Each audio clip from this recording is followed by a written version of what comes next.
Good morning, everyone.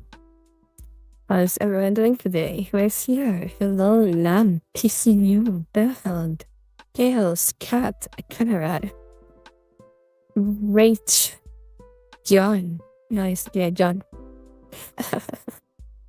Morning, everyone.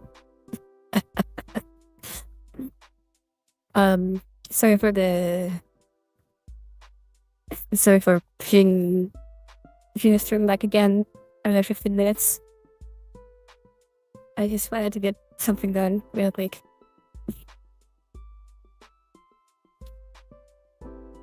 I was in the zone. I wanted to get things done.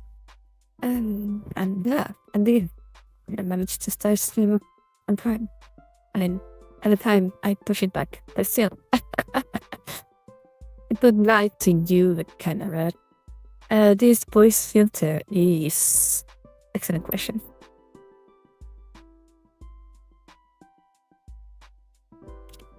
It's called Korean.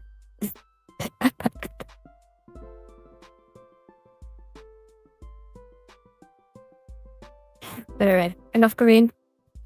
Let's go back. Excuse me, just Fox. Hope you managed to to get those extra 8 minutes of napping, Bellhound. I did feed the cat, yeah. She's not eating much though. She's going again on her period of not eating much. Like, we'll give her food. Sometimes she'll like sniff it and ignore it. Sometimes she'll eat a little and then walk away. And then after a while, she'll come back and eat the rest of it.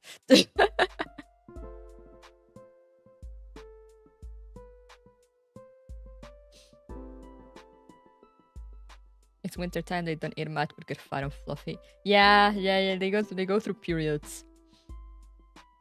What's your question today, Chaos? For spring baby, she needs to be hand fed. The whiplash that filter gave me. Yeah, it was something. It was something. But yeah,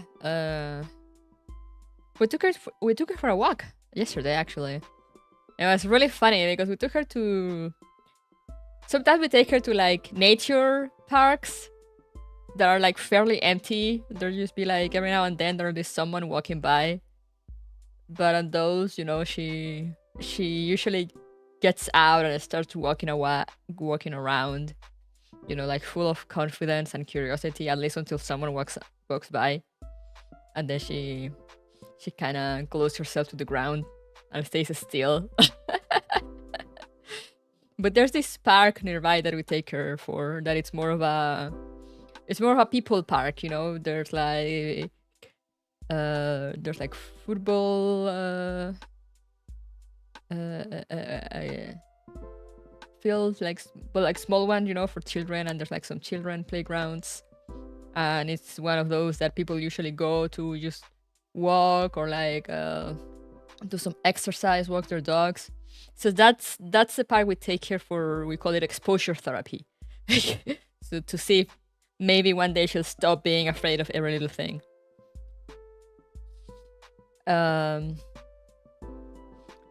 So on those ones, we usually don't take her out of the backpack, you know. We just let her, if she wants to get out, we'll let her get out. If she wants to get back in, we'll let her get back in. We don't really take her out and be like, walk! So the first time we went, she spent the entire time just hidden in the backpack. We'll barely even peek over the top because it's a backpack, you know. It has like net on the side and it has like a bubble on the back so they can look around, but it also opens on the top and you put a harness on and it has inside like a little leash so, you know, they don't like jump out and run away. So you open the top and they can also peek out from the top. Last time she didn't do it much. She will like usually peek in like just so her eyes will be visible and then like hide back again. Yesterday she was peeking out more, and at one point she actually walked out. But yeah, she will usually a lot of times I had to pick her up because like people will walk by and then she wouldn't want to move. So I had to pick her up in my arms and walk with her a bit, and then she'll want to get back on the ground again. Or sometimes she actually reach for the backpack, and she let me, you know, she will just stand on top of the backpack and look around and like jump off at some point. But yeah, it was so funny because like everyone will walk by, and you know, people don't really walk their cats. They just kind of let them out into the danger. So it was so funny to see everyone's reaction. Everyone was like, "Oh my god, a cat! Oh my god, that's so cute!" And I was like, "Yes, she's the cutest I know."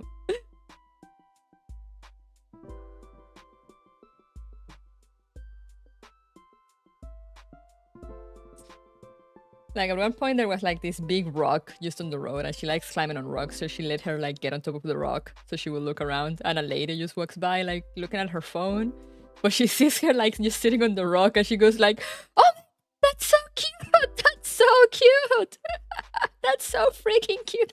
As she's walking by, you know, and we just laugh. My baby will not horrify Pitbull's name Princess be like. Yeah, everyone here, you know, big dogs here, they have to be walked with a, what's it called, like the harness that goes around the mouth. So I'm not really afraid on that end. Only small dogs can walk without it. Not all people do it, of course, but usually people is the muscle, yeah. Usually people, most people at least, are very responsible on that end. And, you know, if they know they walk their dogs like very close to them, and they walk them with a muzzle. The people that have big dogs. We've seen a few walk without muzzles. But usually that's people that know their dogs are like big babies, because some big dogs like just look menacing, but they're actually big babies most of the time. But some other people, I guess they know if like maybe their dog likes to play a little bit rougher, they walk them with a muzzle. Most people walk them with a muzzle when they have big dogs. And I guess people are responsible enough to see, you know, like, yeah, my dog needs to be walked with a muzzle. Because we see a lot. I've seen it. The last time we walked there, I also saw him. There's this guy that walks there. He's two huskies. He has two huskies. One of them, he walks them without a muzzle, but the other one has a muzzle. So I'm guessing the other one is more quote-unquote playful and can bite.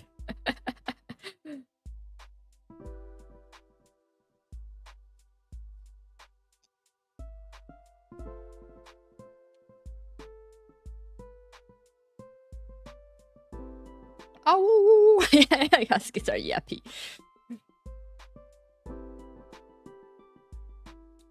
But yeah, so I don't really worry on that end. And every time there's a dog, anyway, I actually pick her up, because I am actually afraid that, you know, maybe the dog, especially for tiny ones, maybe they'll, like, you know, walk up all happy and curious, and that she'll scratch them out of fear. So I usually pick her up to avoid that.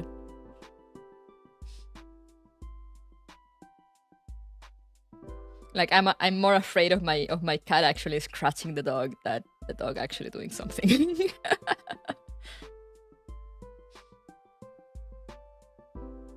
Sorry, Kias, what was your question? You have been planning to play the new Shadow game on this channel, but I'm curious if you have seen the Dark Beginnings for Luxor Sega. Oh, I saw the first one. I forgot. I've been forgetting to watch the other two. Maybe I'll watch them today with my sister. I saw the first one though. I love the animation.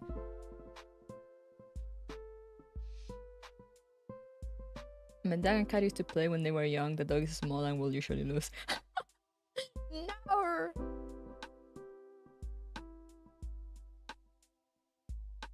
Oh, I could watch them live also.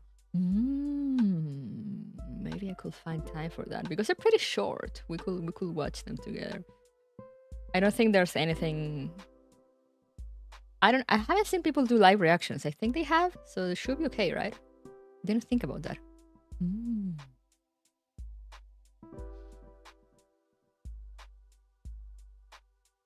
Because I think that gives a good. I've heard that gives a good enough prologue to like jump into generations without having to play Shadow. Like I still want to play Shadow eventually, but like, you know, I am more excited for new shiny game.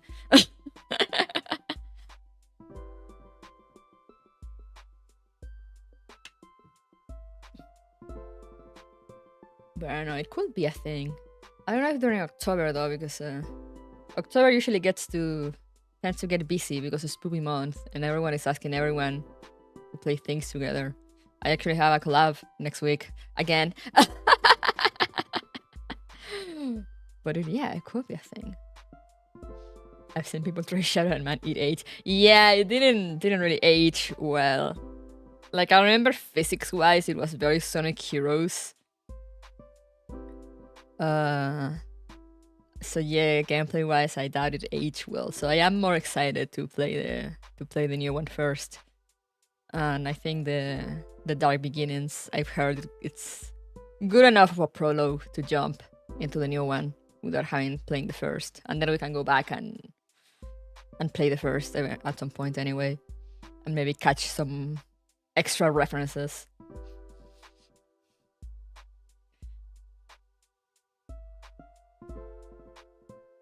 Because it is very great.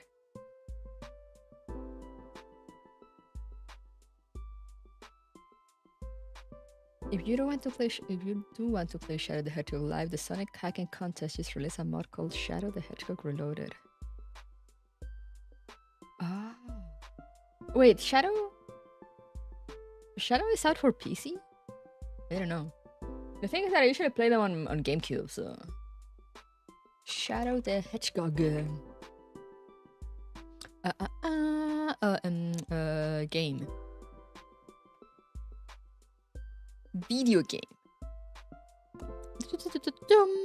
Platforms: GameCube, PlayStation 2, Xbox. Okay, no, so it did not come out on PC.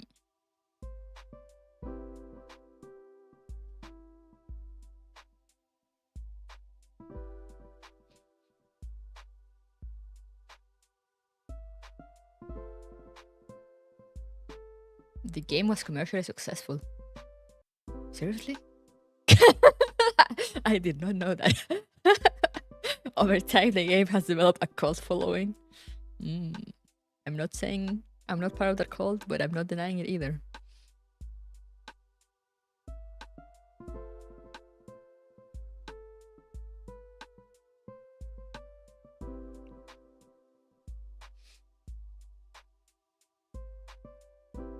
It received generally unfavorable reviews from critics who criticized its control, miniature themes, level design, and addition of guns and other weapons to traditional Sonic gameplay.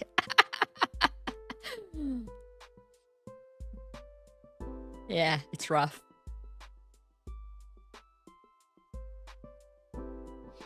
I'm like, on one hand, I'm like, yeah, the classic GameCube experience.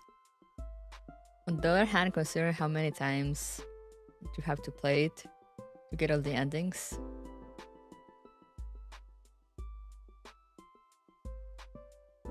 It cuts all the missions to make sure you only need 2/3 of the enemies and not every single one, so Lost Impact needs 25 enemies, not 35. Ah.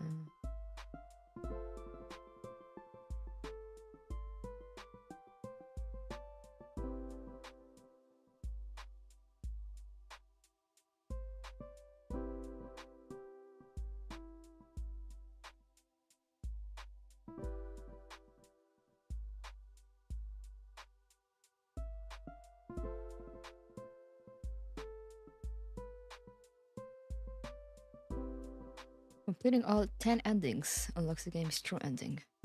I mean, if it cuts back on the amount of times you have to play it without like cutting out like cutscenes or whatever, like I might go for it, but we shall see.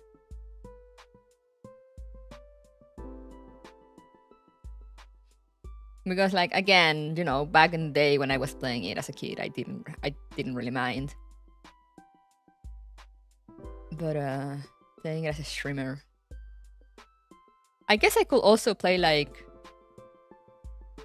maybe like one playthrough on the GameCube just to be able to like compare. That would be fun, maybe, you know, play 1 or 2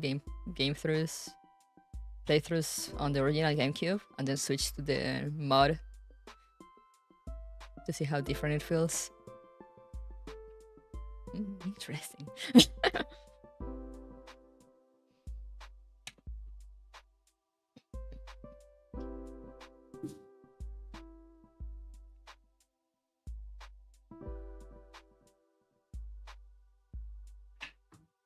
You know, to do proper comparisons. That could also maybe be fun. But I don't know. Part of me also kind of likes the challenge of playing it on GameCube. But I guess we can see. The reloaded mod also cuts the amount of endings you need to get true ending. I think you need pure hero, true dark, and true neutral to build the last story. The list of changes is 10 pages. Okay, so yeah, in that case, definitely it could be. Because otherwise you have to play like 10 times.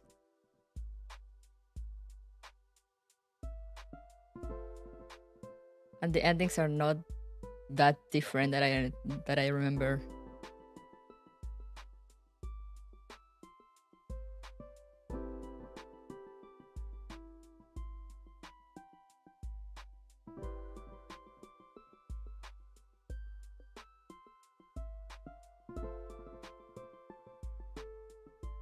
Like the 10 different endings. There's like, I remember there's like, I think there's like 3 cinematics. So I mean, you can probably also watch a video like of all the endings, just all the endings separate. That sure put a lot of emphasis on playtime back then in the weirdest ways, yeah. So yeah, I guess that could definitely be a thing, you know, just do a playthrough on the GameCube. You know, a full playthrough, start to one ending, and then maybe we switch to the mod just to not have to play the game 10 times over. You know, if it were like just 3 times, I'd be down. I wouldn't mind. But you need to play the game 10 times. You need to get 10 different endings to unlock the true one. And I'm like, yeah, I don't know. I'm not about that, boss. My time is limited. The neutral endings, only difference between the two is one has Omega in the background and one doesn't. Yeah, I remember the endings were like, they just have like slight differences, you know. It's like, it's cool sometimes if you watch them like all together in a video and you spot the differences, but like having to play through the entire game just to get like that tiny difference is like,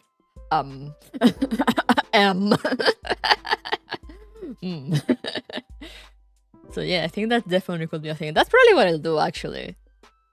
Just do one playthrough on the GameCube, and then we'll switch to the mod if it cuts down on the endings, if you only need to get the 3.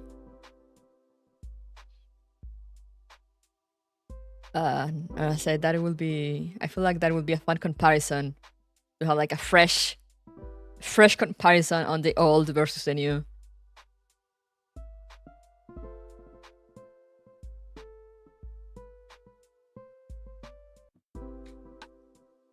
It's why old school NES as NES games were notoriously harder, so they couldn't be rented and beat over a weekend. Yeah, exactly. The same with arcade machines, you know, so people will keep spending money on them.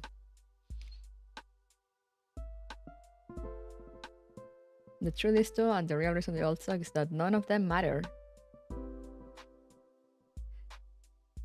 Yeah, true. It's like, it's not like in Sonic Adventure 2 or that in Sonic Heroes, that the endings you get for each story are like the, how could I say, it's like the incomplete ending. So like you don't actually get to see an ending. You just see like an ending to something. Like in the case of Sonic Heroes, you see like the end of one team's mission, I guess you could say. But it's not actually the true end of the storyline. And then the same in Sonic Adventure 2. But they all usually leave it open for like the real ending. Now that you mention it, I think Shadow was not like that. All the endings kind of feel like endings. So it's a weird situation. It is very weird when then you unlock the true ending and it's like, so none of that actually happened. Or like some things did, but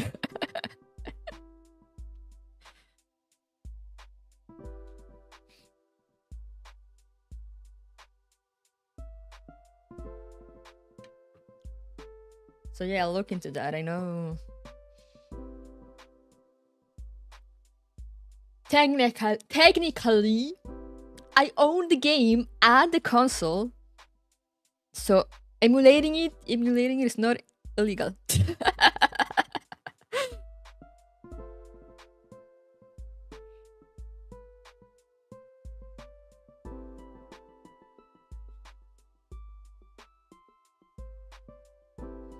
They can't point at me for emulating something that I own.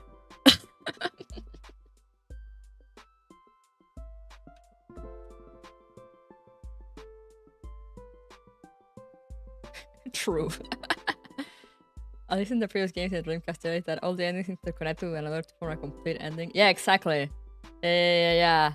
As I was saying, in Adventure 2 and Heroes, all the endings are kind of like just part of the bigger ending, and then they all interconnect for the true ending.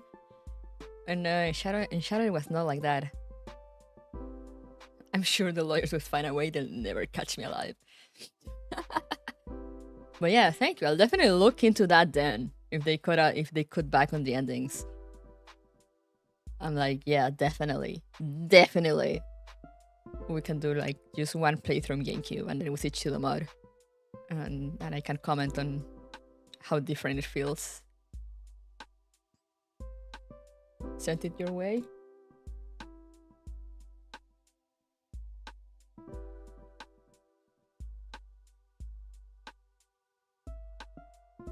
Let's go!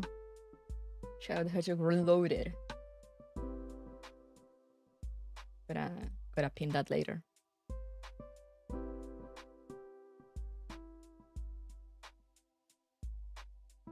Oh, they got delisted from Sega? Huh.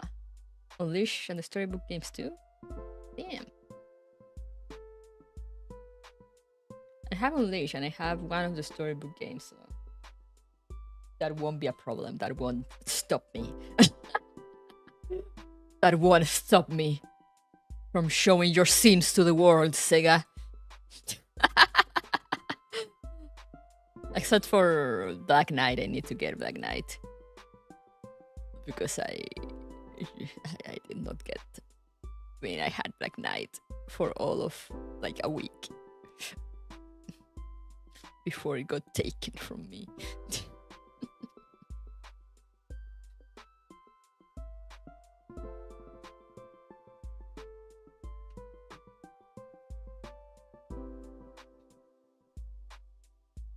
I should have a randomizer. Oh no, randomizers scare me. They do look fun though, but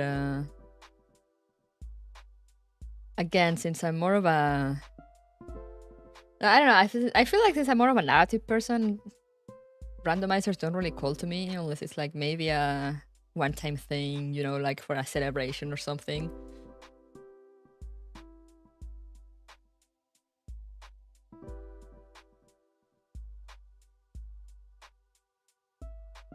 But yeah, thanks for letting me know then. I got sent the mod my way, so I'll get a pin on that. And whenever I get around to playing Shadow, I think that's what we're gonna do. I'm gonna do one run on the GameCube, on the original GameCube, and then we switch to the mod. To compare original hardware versus versus mod.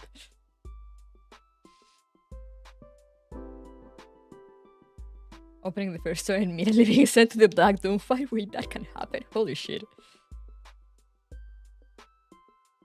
The heal gun in the fight. Let's go!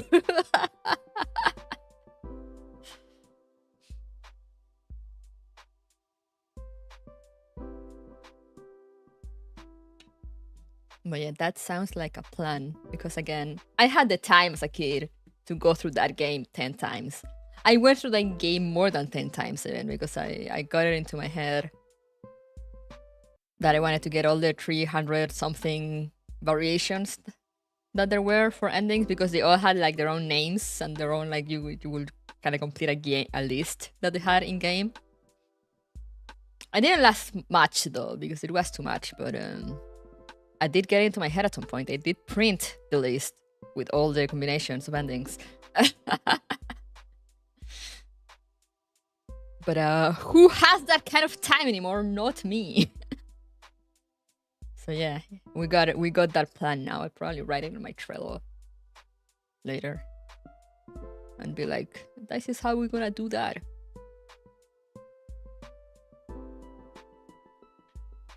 But yeah, we could definitely also watch the Dark Beginnings. Do a live react before playing the game, the new one, Generations. I'm just gonna check if what other Stonic people say on whether it gives a good enough intro to jump into Generations.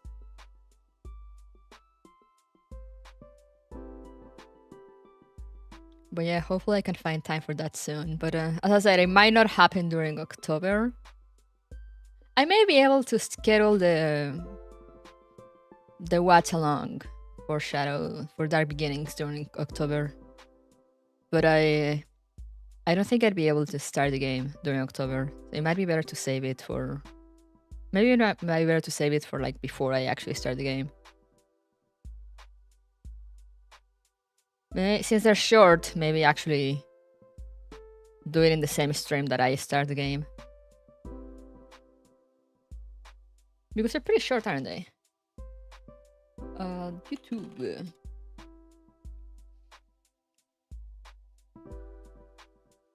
Shadow the Hedgehog. Dark Beginnings.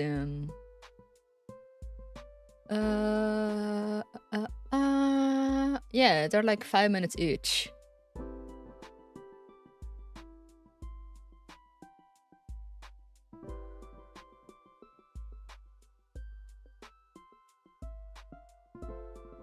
And it's just a 3, right? Or is there gonna be more? I think I saw mention that it was gonna be 3.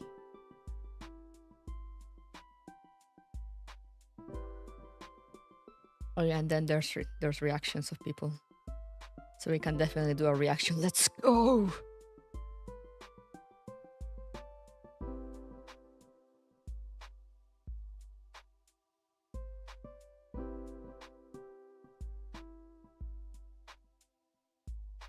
Yes, only 3. Let's go! Shadow's progression system feels extremely similar to Star Wars 4.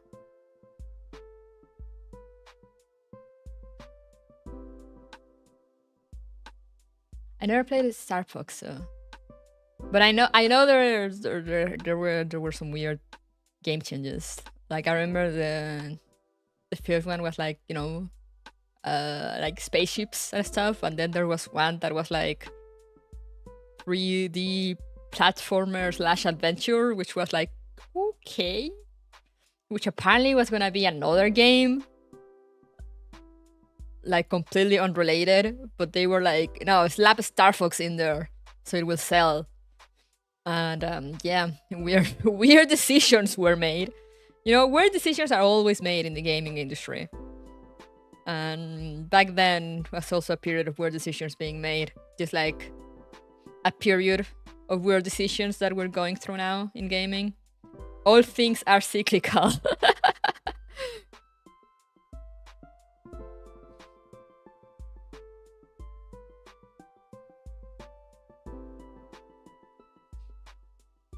I remember I saw a thing. Yeah, it's Star Dinos and the Dino one with Crystal on it. I remember that was gonna be like a completely different thing, a completely different game. And then they were like, actually, just slap the Star Fox IP on there. That's why it felt like completely not like a Star Fox, because it was not built to be a Star Fox game. It was not thought from its beginnings to be a Star Fox game.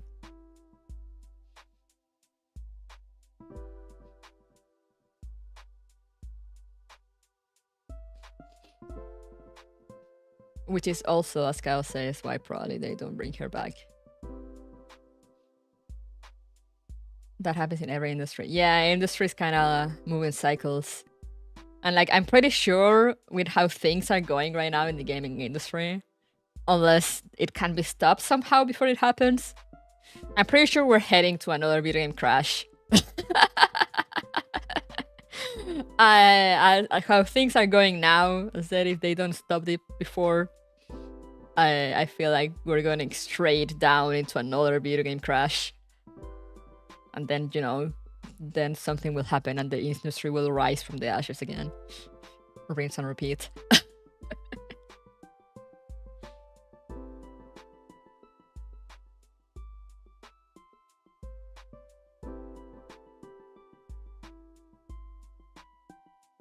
Because I mean, have you seen the current state of the video game industry? Man, it's crazy. It's either that or like, you know, most companies will crash and burn and we'll just have indies for a while maybe until the companies pick themselves back up or like new companies come out.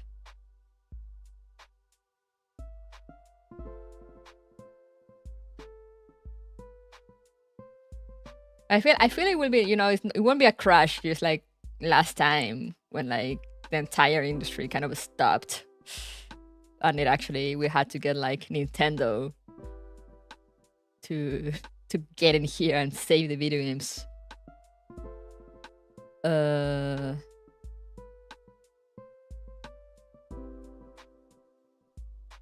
I'm like, I feel like companies themselves, you know, like the big companies will probably start going down.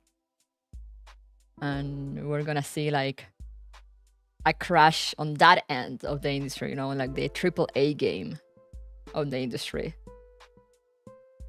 Well, in this will probably just keep doing their thing.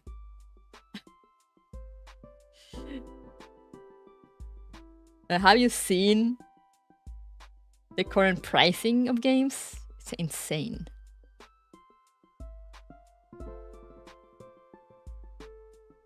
Like games in Canadian dollars, they're costing $90 now.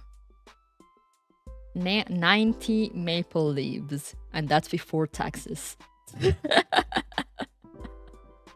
So it's like, bro, what the fuck?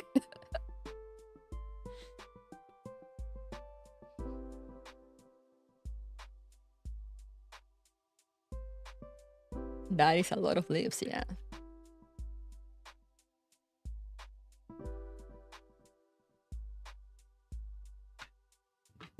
I mean, yeah, everything is inflated now, but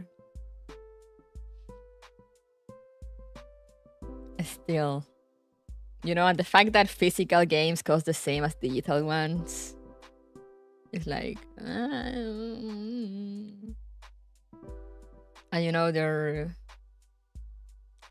there's not that many companies doing like proper collector's editions nowadays. Like a few of them still do it, you know, and they come with cool stuff. But some companies are just like, oh yeah, buy this deluxe edition, whatever, and it all just comes with digital goodies for the game. Instead of coming with like actual physical stuff that you'll maybe want to collect.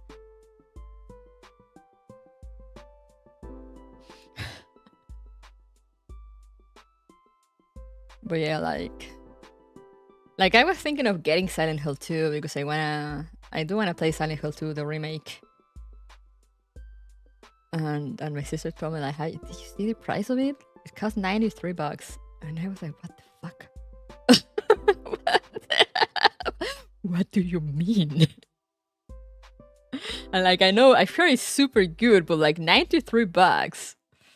Because I don't think it's according to my sister, it's not that long. So I'm like, my sister is like, I love it, but I don't know if I love it to the point of paying $93 for it, because it's not that long a game.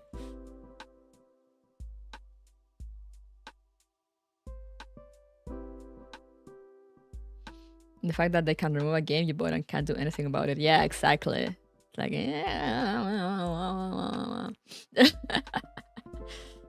it is a situation. So, but yeah, I feel like it's a perfect time for indie games and indie developers to start thriving. And I feel that's also why a lot of, Sony and Microsoft have all this thing that they're giving space and things and opportunities for indie devs, because they're the ones that actually take risks sometimes and make things with like passion and love. People that actually want to play and pay money for. I saw a good video the other day about it that talked a bit about it. I mean, it was more focused on Ubisoft, but it also kind of mentioned how the big companies, the big gaming companies, have sort of like industrialized too much. There's no more of like, there's no more of that of like letting devs be creative and and do new things.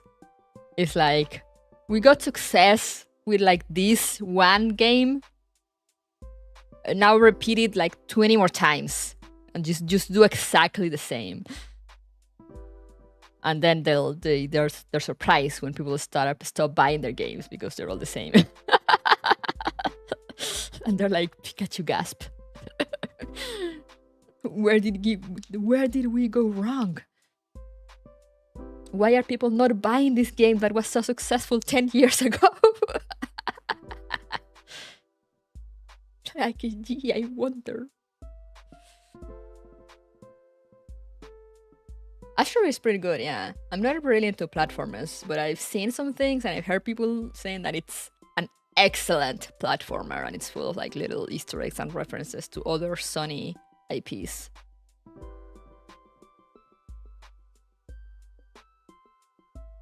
Remember the Battle Royale saturation. Remember Concord. But yeah, that's why I'm saying I feel like we're kind of reaching a video game crash, but like not on the same level than, when the big video game crash of the old times was. I think it's gonna be mostly on a thing of like on AAA companies level.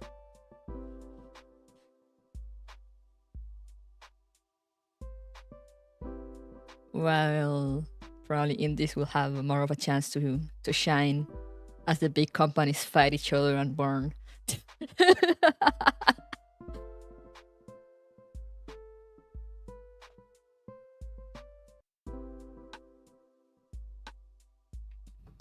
But yeah, they're saying, I think they're saying Microsoft. I don't know if they said it or if it's just a rumor that they're kind of saying that maybe they'll pull out of the console industry. I don't think the Xbox, the newest one, the Series X, sold that well. So, and we all know what happened with the Xbox One. So I could see that happening.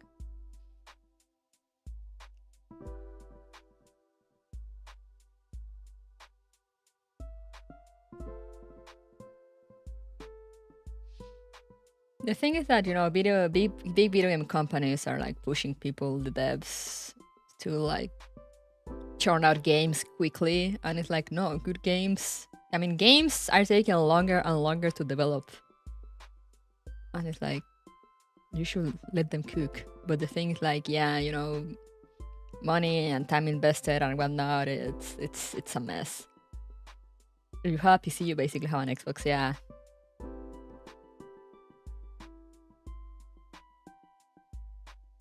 Nothing will be as bad as the 83. Yeah, that's what you do to horrendous quality control on Atari's end. Exactly, yeah, because I mean that at that time it was a thing of like the video game industry was just starting, and then they started releasing all these things with horrible quality, and then people just lost total faith in gaming. as a whole for a while. That's also why Nintendo had to change the name of the NES, because I mean it's called the Famicom, I believe, in Japan. But like, you know, they knew that in the States they couldn't sell it as a gaming console, so that's why they sold it as a entertainment system, you know, because that it sounds a bit removed from like video games, even though it was the same, but like in marketing it doesn't sound like exactly the same. And they had like the Nintendo seal of quality thing that they kept going for a while. And they actually built up the industry. It's a rumor, but leaning towards possible Xbox has been tanking for a while, and it's like dead in Japan. Yeah, I don't think in Japan. I don't think many people own Xboxes in Japan. But yeah, I think Xbox, the Xbox Live, it's not called Xbox Live anymore. The Game Pass. I think actually Microsoft is making most of its money from the Game Pass, so they're leaning strongly into that.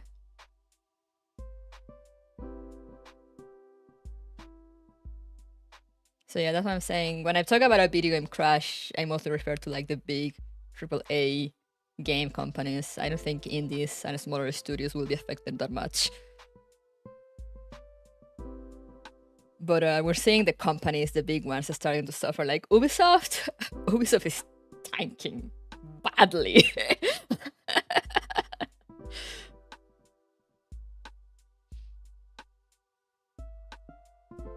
Yeah, Japan's line leans a lot more on portable systems. That's also why the PS Vita had a much longer life over there. They keep pushing our crap anyways. Exactly, that's the thing, because they're like, oh, Assassin's Creed sold well, and then they just proceeded to run Assassin's Creed into the ground. And then they actually gave it like a new lease on life with Origins, which is actually good. And then again, they proceeded to run it into the ground. Yeah.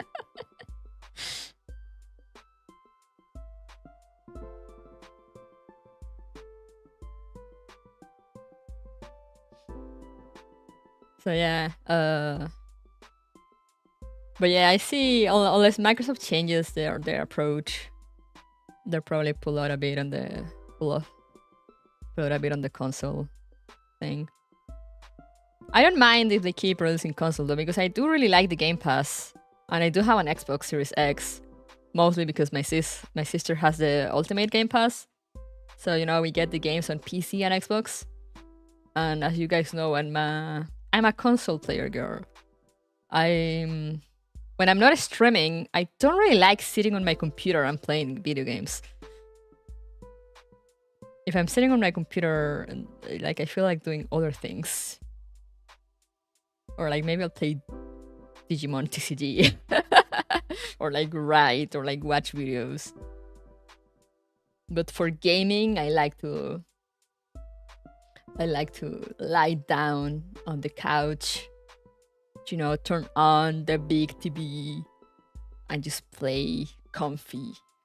And it's like, yeah, you can plug in your computer to the TV, but it's like it's not the same, And if you have a laptop sometimes can run games as well. With a console, I don't really need to worry about whether my laptop will run the game well or not. Because, I mean, most of the time. Now, sometimes it happens now that even on consoles the games stutter. But most of the time, when they develop games for console, they're thought out with the console limitations in mind. So it's like, I don't have to worry about being like, oh, will my computer be able to run this or not?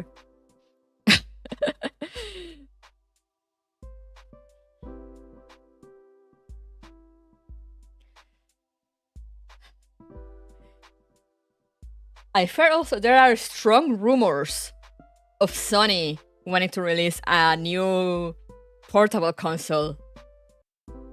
And I'm just like, please, Sony, please, my life for a Vita 2.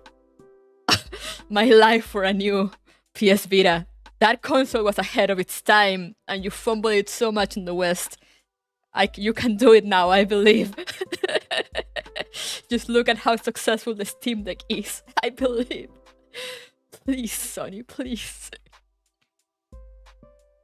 My life for a new PS Vita. Just re-release the Vita, pretend it's new. Honestly, I'll take that.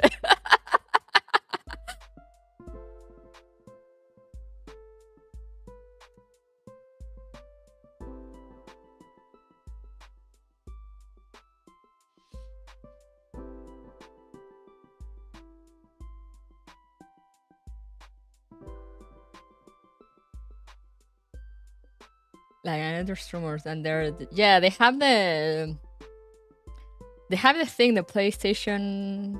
Is it called portable or not? Thank you for the sub, Chris and Money, if you're watching. But yeah, they're kind of startling into it with the thing that they have, that it's basically just a screen with like the DualShock controllers to the side. It's pretty ugly. But it is kind of stream. I think it can stream like PlayStation 5 games. So I feel like that's kind of a testing ground for them to release another portable console.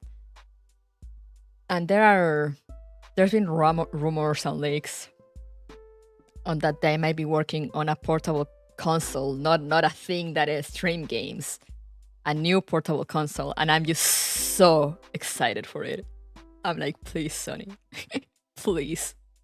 I am so ready. I will buy that day one. Just don't butcher it like the Vita.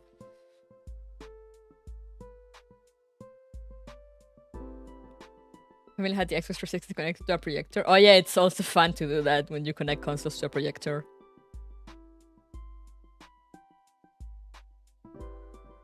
The PSP more as in not Vita, yeah, exactly.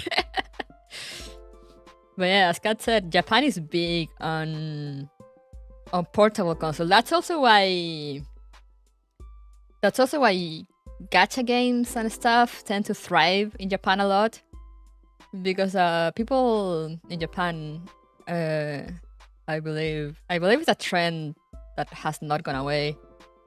They lean heavily on portable stuff, stuff that they can play on the go. As they commute to class or work on the train,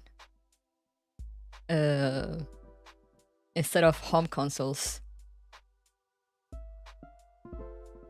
So like the Vita had a long life in Japan, and they kept releasing new ones, like new colors and things and new accessories, and I will look at them longingly over the internet.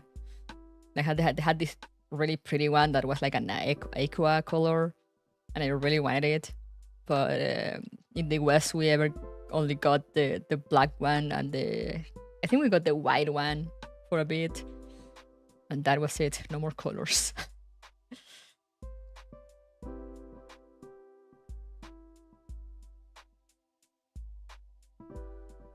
But yeah, anyway, we are on an hour of yapping already. We've Japan loves selling things in Japan and wondering why no one else will buy them. Yeah, but to be fair, the Vita was really butchered by Sony on the West. The thing is also, I think the Vita, they released a lot of visual novels for the Vita, and the Vita was perfect for visual novels also.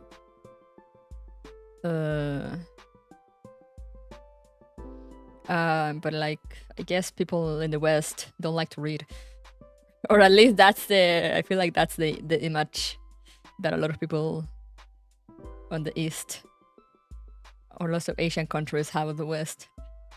And the whole Ian can read meme that I feel as time goes by, I feel like it's becoming true. Like something media literacy is dead, but that's a conversation for another time.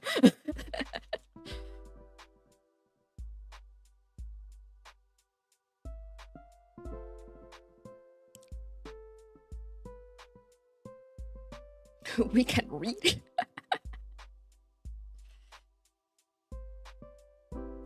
I hate reading, that's why I listen to a Fox Yap. Let's go. Hello, Chaplin. But yeah, so they kind of really butcher the beta on the West. And like, it was such a creative console. I can rave about the beta so much. Like, the battery lasted so long. The battery lasted. I still have my old PS Vita by the time the Switch came out. The battery of my old Vita lasted longer than the battery on my brand new Switch. Like, you can play the Vita for days before having to recharge it.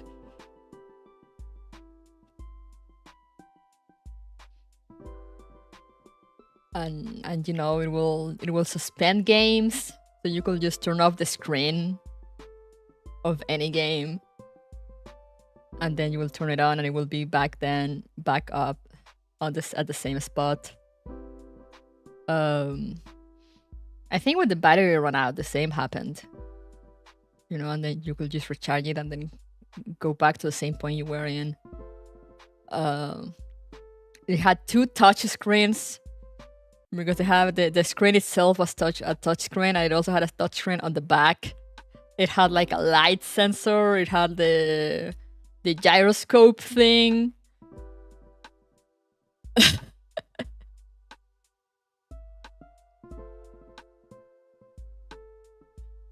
It had a camera, had a back camera. It was great. Had an OLED screen, also way before the Switch OLED. Or was it only LED? I can't remember. But there was the newer version had like the bright screen. And it was like the perfect size, because it wasn't that small. The screen was bigger than a DS, but it wasn't that big either to still make it portable enough.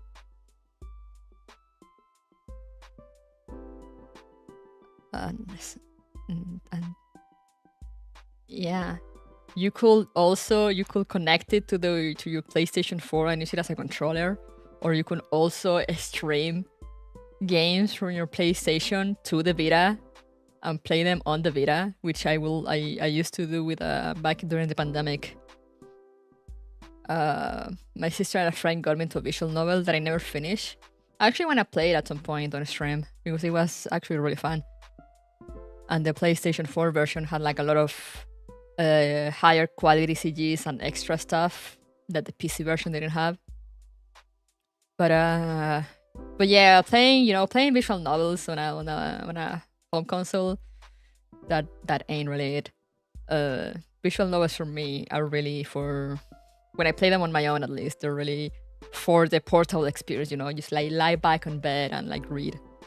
So yeah, I will used to stream it to my Vita on my room and just sit there and read. It was great. The Vita was so good, man. It was so good.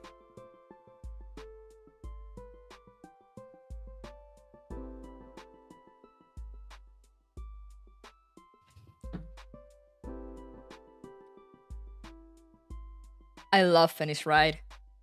I wanted to go through all the games again on a stream, but they're kind of too many and I have very limited time and too many games I want to get to, so I might just play the newer ones, the ones that I actually haven't played, like The Greatest Attorney and Investigations, and if any newer one releases also. But I played all the 6 ones? There's 6, right? I think there's 6 that have come out since like the Game Boy Advance times.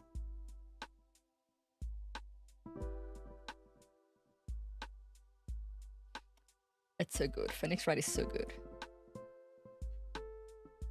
The good thing is that I feel Greatest Attorney, as far as I know, and Investigations are pretty self-contained. I mean, Investigations will do more references to the main saga, of course, but aside from that, they're pretty self-contained, so even if you don't know about it.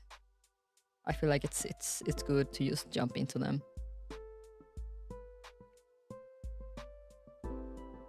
So yeah, that's also something that's on my list.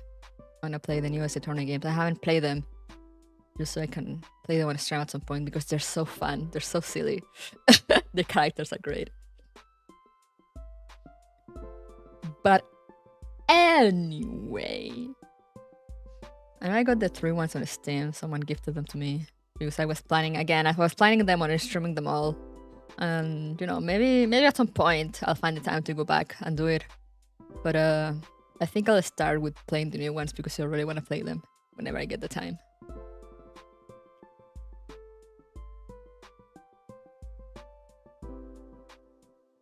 The investigation, when it comes out for Switch, it came out already, and I have it already. Or did it come out on Steam only? But either way, I have it. My sister bought it.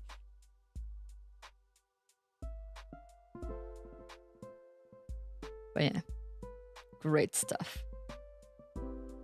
But yeah, we are on our hour of yapping, so it is time to move on to the game. I said I was hoping to start like fast quicker because I wanted to I was hoping to get through both the stories today. Now I'm not sure we'll have the time, but we will attempt it either way. We will attempt it anyway. Just give me like a minute or two now. I'm not gonna go to the waiting screen or anything. I'm not gonna close the microphone either, so you can hear all the background noise. I finished my drink, so I'm gonna get another one.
Alright, I am back. Alright, Kale, thank you for dropping by for the yapping.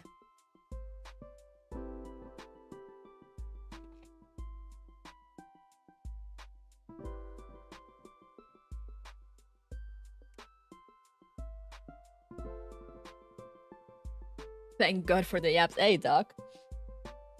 Thank you for the yapping time. You're welcome. I love all of you love or yapping time. Good morning, Doc. But yeah, let's jump into it, shall we? Let's go. Game.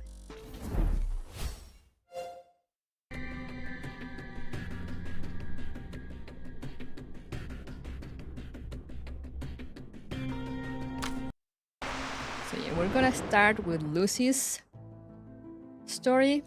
That's here, flying to the past. And then we'll see if, once I'm finished, we'll see if we have enough time to maybe do Cacanias. Because, I mean, they're not long, but as you know, when you're reading things out loud and trying to voice act, because these are not voiced. And yapping in between, they can take longer than when you were reading them on your own. But we'll see. In this house, we appreciate our yapping time. Let's go!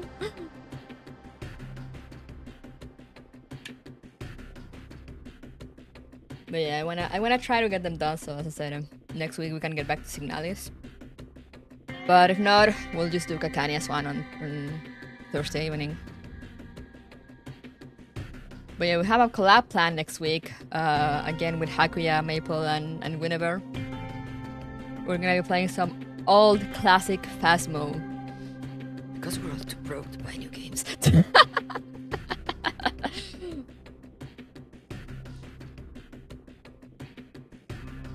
But yeah, let's go. Lucy. Let's get some voices going on now. She wades through rivers, boarding one small boat after another, traversing the long journey of time, not looking back until she merges with the sea, while the birds take flight above the water. My sister read this story and told me it's really good, and gave me like a little idea on what it is about, and it sounds like it's gonna be great. It's one of the kind of stories that I love, so I'm really looking forward to it. Could play the true Spookies game Pick Park 2. I also don't have it though. It's like we all have Phasmo, so yeah, let's go with that. And Win was like, I hope you guys won't leave me alone to deal with the ghost, and I was like just smiles.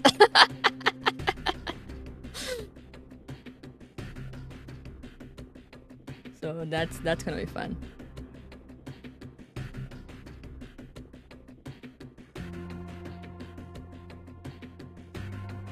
But yeah, let's go see how Lucy grew to be so based.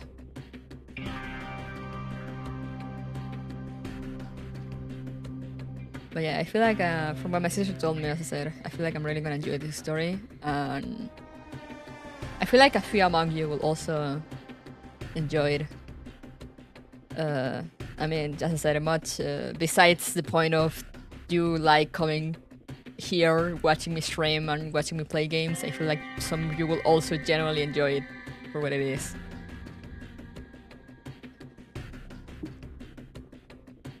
I would also like to know why she has a SIG jacket besides it looking cool. True, hopefully we'll see the origins of the SIG jacket. So let's go. Stage 1, Glory Days in Lisbon. These are just reading, so no fighting, no stages. And duration about 6. And once you have tasted flight, you will walk the air with your eyes turned skyward. For there you have been, and there you will return.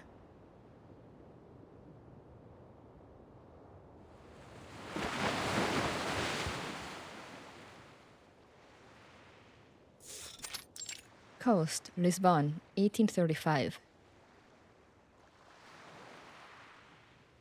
The air smells of lemon and bay leaves. The wind roars in from the wind roars in from the Atlantic, but no sails wait to catch it. A military blockade sits anchored at the mouth of the harbor. No ship inside is to depart without permission. It is summer in the year 1835, and the people of Lisbon, still recovering from years of brutal civil war, are anxious once more. The Queen has banned all passage from the city to the New World. Above the forbidden sea, only the skies offer a possibility of escape. Jimena. Are you ready, Jimena? Ready. Let me up the volume a little bit of the game. Just a tiny bit, just like 5%. Because this is mostly just music. There's not gonna be voices that much. 3, 2, 1. After the mechanical woman finishes her countdown, her able pilot takes a deep breath and opens her arms. Artificial wings of metal, wood, and leather deploy out from her back. Artificial wings of metal, wood, and leather deploy out from her back. Flapping them like a bird, she runs towards the water and takes a flying leap. Lucy. Yes, Lucy, we did it! I'm flying! I'm flying! Just keep it steady. Just... Oh, she's going down! Sploosh! Is she Spanish? I mean, if we're in Europe, I guess it's not impossible. I don't think Jimena... So actually, if you read it in Spanish, it will be Jimena. I'm not sure if that's like a Lisbon name.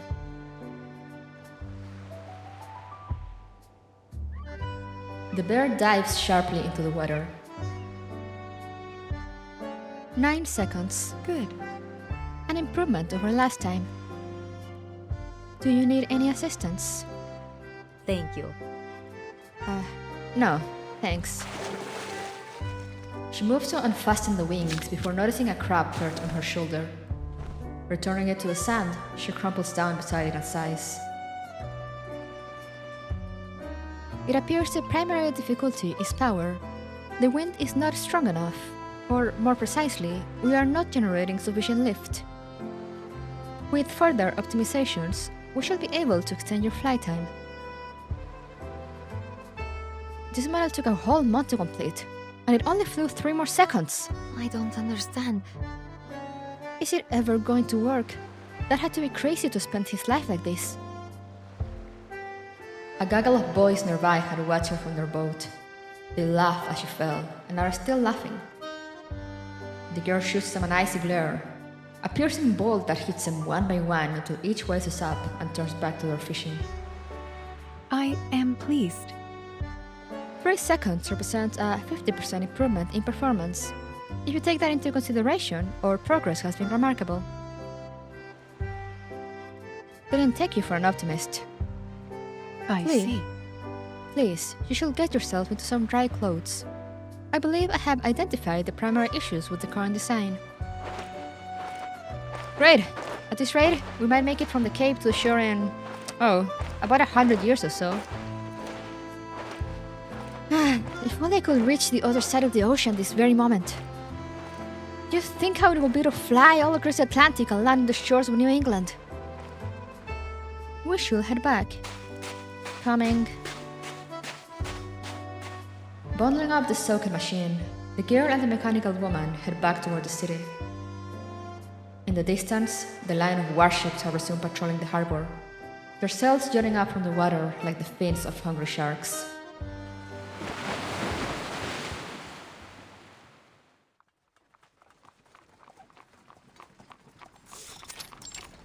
Port, Lisbon, 1835. As the midday hours turn toward the afternoon, the city begins to bustle with activity once more. So, what was the problem you talk about? The wind can't lift me? What does that mean? Am I too heavy? Do you think I'm fat? Have you ever seen kids playing with kites? All you need is a good running start, and the wind just takes them up far into the sky. How about we skip Bertha and just make a great big man-sized kite? They walk together, talking and laughing. Their doomed flight soon forgotten. The warmth and energy of Lisbon streets lifting their spirits where wings had failed. The mechanical woman, however, gives no response. She is replaying the experiment within her metal brain, analyzing it detail by detail. I recommend this instead. We need a pair of secondary wings installed 4 inches from the second joint. They will unfold after the primary set in order to balance the lifting force of the wind across your body. Are you all listening to me? The would-be pilot jumps into the mechanical woman's way, arms planted on her waist. The egg structure of a kite is extremely lightweight. So, you are calling me fat? I am merely asserting that a grown woman is much heavier than a toy made from wood and paper. A kite has a very limited payload, and it cannot be directed while in flight. Our model must be able to do much more than that. An argument breaks up their conversation. From the slope ahead comes a stiff warning and a slow response. squad of soldiers lead their latest gachas out from the tavern, driving them away down the street. Not good. Looks like the rumor is true. They are hunting the smugglers' accomplices in the city. Or whoever they've decided is an accomplice. Is that so? It seems to No have matter. It seems to have little bearing on our situation. Doesn't it? Just look at who they've arrested.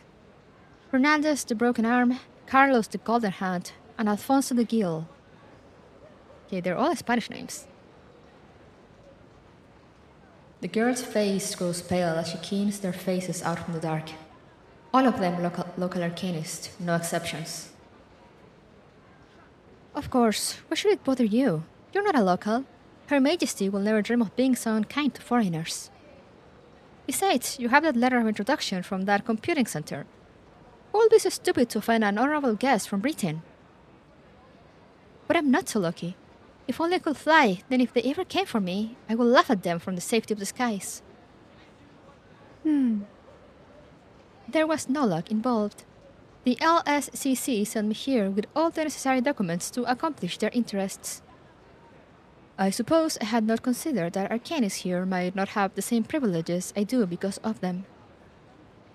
Returning to our work, where are the spare materials your father left? He kept them under St. George's Cathedral. It's on the east side of the city. Carrying the still dripping gear, the girl seems to forget her prior concerns, running ahead to lead the way. Keep an eye out for more of those soldados. We'll make a detour if we have to. Don't worry, we're going where the Queen and her dogs are unlikely to follow. Where... I don't know history. Where are there Spanish in Lisbon? Where is Lisbon? However, it seems Her Majesty's dogs have already caught their scent. Quiet. I believe that soldier may be an issue. Jimena heeds the warning, passing the wet contraption over to Lucy. Shh, quiet. I'll meet you at the second junction past the checkpoint. Good luck! She whispers her instructions and disappears into a narrow alleyway. The sight of a mechanical woman holding a strange dripping machine cannot help but attract attention. Stop! What have you got there? But if you must know, metal, wood, leather, fabric.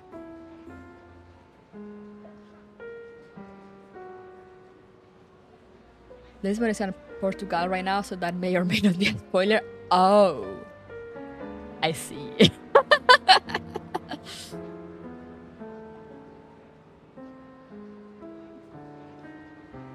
I understand.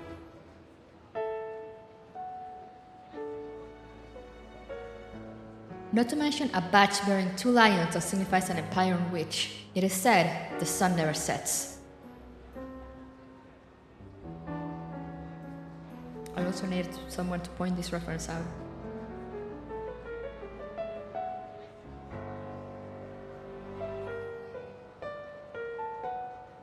It is a device. Wings. Wings. The soldier's eyes bulge as he contends with the information, before signaling for her to move along. The mechanical woman continues unhurriedly toward her rendezvous. He didn't question you. What did you say to him? How come he just let you go? He only inquired as to what I was carrying, and I replied honestly, wings. I guess he took you for a weirdo and let you go. You aren't exactly what these dogs are hunting for anyways. The old slogan of the British Empire was the sun never sets on the British Empire. I see now. I understand. Anyway, we'll reach the cathedral soon. It's in a spot underneath the pulpit. Well, if no one has cleared it out yet. Why would anyone do that? The poor are short of everything here. Metal for cookware, fabric and leather for clothes, and wood for their hearts. They'll use whatever they can get their hands on. I just hope it's still there. I want to fly, to finish what he started, so he can rest, and so I can escape this place. No. We still have many problems to solve before we get there. A compiling set. But these problems can be handled, shaped, like planting the buds on a tree. Solving them one by one until we reach our goal. And it's taken us a whole month to solve this one. Maybe we got that kind of time to spare, amiga. Not me. Your father spent 10 years just to get us here. And he gave everything he had to this project. I don't understand. Yes, he did. Yes, but Was it worth it? Will it ever be worth it? I know it was his dream and mine, but it feels impossible or so far away. I'll never live to see it. When they first introduced a locomotive, people laughed at it. It was slower than a horse and far less practical. We have to do this. Now, they talk of building railways to connect cities across the continent. Look at their progress. Imagine what might come of them in the future. And this hunk of junk that flown a whole 9 seconds. You think this is our future? Correct. I do. She answered without hesitation. The woman herself is a product of this unstoppable revolution. Alright. Well, we're here. Let's see if we can find our way to this future with whatever is left to the past. Whatever is left of the past. The two of them arrive at the ruins of a cathedral damaged in the war. A solitary statue of an angel remains, though it has lost its wings, and with them, it seems, all holiness fell away too.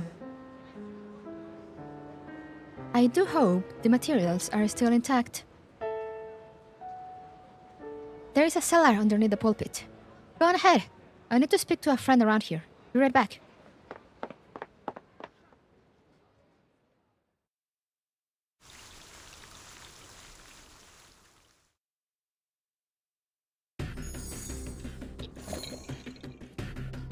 Okay, interesting.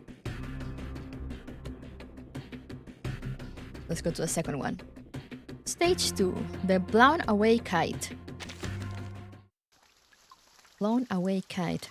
For some reason, I don't like that title, considering we were just talking about a girl trying to fly on a kite away. Cathedral, 1835.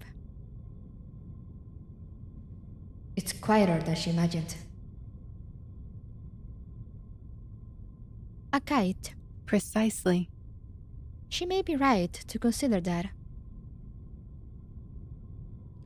After checking the materials are still in reasonable condition, the mechanical woman begins to reimagine their design with the elements of a kite. Widen the bottom. Narrow the top. And yes, we get a triangle. A wider rear base should improve their ability to catch the wind. She writes down her idea and looks over the design draft that must have been left by Jimena. That will allow the air to pass above and below the wings to improve lift. But what if the wind's heading changes abruptly? She writes down the question, pondering over the words a while, before drawing a long curve along the draft. I recommend this instead. A feather tail to maintain balance. That may work. The mechanical woman begins planning out the construction when an anxious voice breaks the silence of the room. Lucy, Jemina, what is going on? Calm yourself. What is happening? They've locked down the whole port now. An escalation, but not an unexpected one. Is that so? No matter. What does it have to do with us? They can stop ships, Jimena, but they cannot stop the wind. Let us just continue our work for now. Tomorrow we will go to the beach and have another try. The mechanical woman's determination is unchanged, even as her companion wavers. True flight must be achieved. They are heirs to a legacy that began in sketches from that enigmatic Italian genius, passed down through centuries, now standing on the cusp of realization. Now there are even more soldiers on the streets. Lucy, I'm afraid. The future of the project hangs on a thread. What is it that you are afraid of? I'm planning to leave. That they'll arrest me, Lucy. And only God knows what else if I stay too long. That I'll never fly, never reach New England. Damn it. If I had only gone with Fernando when he left. Are we just going to leave these materials behind? Rough wrought metal pipes, wood, coal, leather, all kinds of materials prepared for the project, all lying hidden beneath its ruined place. This cathedral is a scar, a victim of the civil war that has swept through Lisbon not a few years ago. And even in this relatively intact cellar, it is far from an ideal workshop. It will not be viable on a larger scale. I believe that will not be a wise choice. Mr. Murdoch is very supportive of your father's project, as is the LSCC. It was your father's letter that brought me here. We have had few ideas as groundbreaking as this in LSCC since Mr. Watt passed. James Watt. Some of my colleagues see him as my father. I had been part of his steam engine before my awakening. She remembers the strange thrill of her first moment of awareness, welcomed by a chorus of steam and whistles. Then I suppose he was in a way, don't you think? We're all built by your fathers, in one way or another. I remember how my dad lifted me up high into the air. He said that someday we'd fly into the sky together. Yes, but... It's a beautiful dream. But he's gone now. He traded his life away for 9 seconds. I don't understand. I'm not sure that trade will ever be worth it. I am pleased. Jimena, every second we have spent off the ground is a startling achievement. Not just for you and your father, but for all of history. The little inventor frowns, weighing the cost of her dreams and her anxiety for the future. So Dan, do you think I'll be able to use this to fly away and escape across the ocean? No. Oh, okay. Just be that direct, I guess. For the foreseeable future, the only way across the Atlantic is by ship. And with the port locked down, there's really no way at all. Wait, there could be another way. I have to speak to someone. I'll see you on the beach tomorrow. She scarcely finishes her thoughts before she's bounded up and out into the streets. Jimena. That's what she has been like. A gust of wind, always moving, flying too fast to see what lies ahead. Silence returns, broken intermittently by the rhythm scratching of pencil on paper. A lighter alloy could lower the weight without reducing structural strength. Aluminum. It will work perfectly, if only the material were not beyond unaffordable. No. Not worth further consideration. Lost in her thoughts, Lucy manages to miss entirely the squad of soldiers as they enter the ruins and find her alone. As she marks down measurements and theories, they at last announce their presence. You, woman, where is she? Call it wait for a moment. I am in the middle of some calibrations. The soldiers surround her, yet she takes little notice. Okay, yeah, no, this might be... Okay, might be Portuguese. Please, Senora. Please, Senora. We don't want to cause any violence under God's roof, even in its current state. We only need to know where the smuggler's daughter has gone. The secondary This joint is sufficient. The secondary joints will be under the most stress. That will limit our maximum wingspan. Unless we might add an additional set. She's just ignoring them. She marks a spot on the draft with a circle. You're testing our patience, Senora. A dagger pierces through the circle on the draft, pinning it to the table. She raises her head to meet the man. Jimena was right. He bears a striking resemblance to a snarling dog. There is no one else here. Who were you looking for again? The smuggler's daughter. I am afraid. Completely wrong. I am afraid you are, what is the phrase? Barking up the wrong tree. The wrong tree. No more funny business, Senora. Give me her location, now. No. A logical impossibility. I cannot give you what I do not possess. The soldier draws back the dagger roughly, ripping the draft apart. Lucy picks the pieces up and calmly begins puzzling them together. Please allow me through. Please leave. You are wasting your time. She can sense their hesitation. Their snarls are starting to sound a little more like whines. All I have here is pencil and paper. There is nothing else, senor. Is that so? What about this, huh? You call that nothing else? The young soldier seizes the winged contraption, then throws it to the ground. Like a ball unleashed from its span.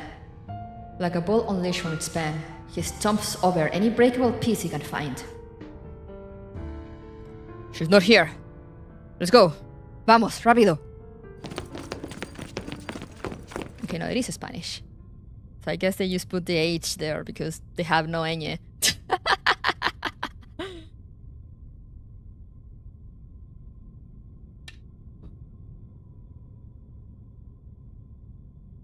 Her uninvited guests file out, tails between their legs, leaving the mess they've caused behind. Wordlessly, the wings are picked up from the ground and placed onto a table. It will be repaired, just as it had been many times before. The mechanical woman draws out some spare materials and begins her work.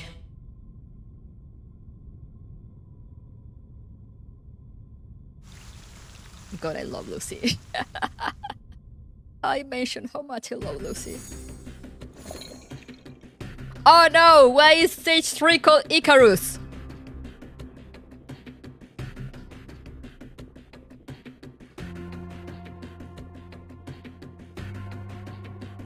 Worry.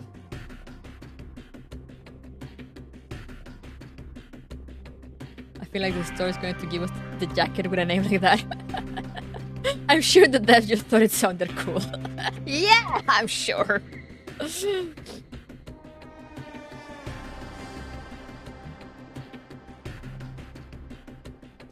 I'm sure nothing bad will happen. Just like nothing bad ever happened to Icarus, right? Stage 3, Icarus. Definitely didn't fly too close to the sun, yeah. Whew. They're all gone. Famously fine.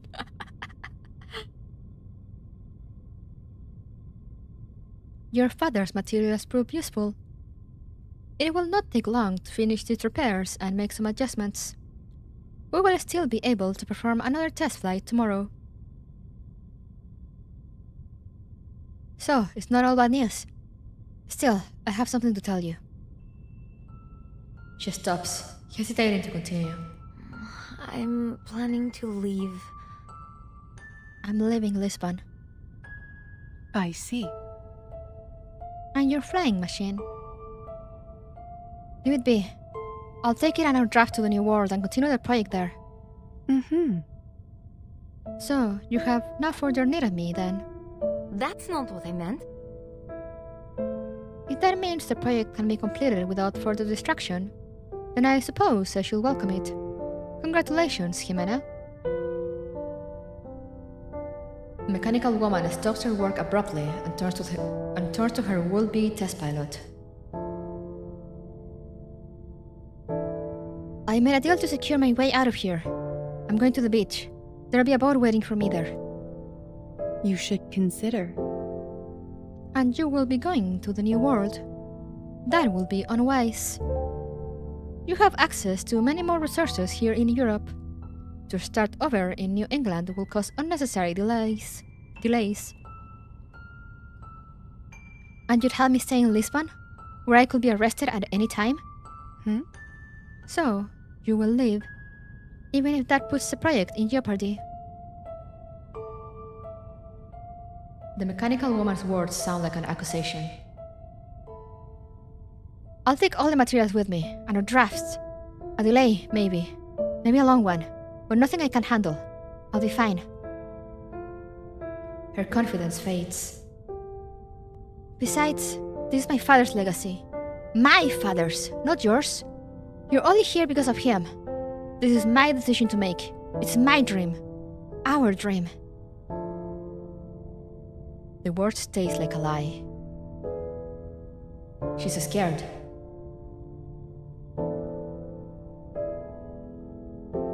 Your father built you a dream, just like Mr. Watts done for me. He wanted me to leave the laboratory to meet more people, to listen to them, and understand their ideas, their imaginations.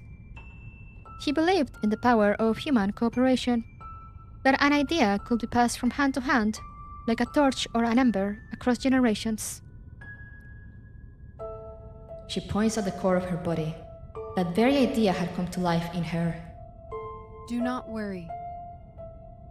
Thanks in part to our cooperation, our project has already come so far from where it started.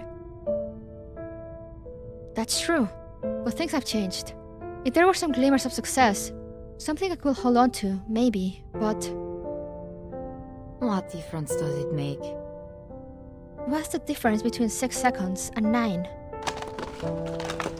Lucy packs the wings wordlessly and walks to the door.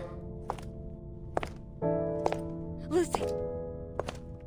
Our time is limited. The wind is nearing optimal conditions. We should seize this final opportunity to test our work before you go. Why did Mr. Watt give you massive generators and a belly button? Now those were his following designs.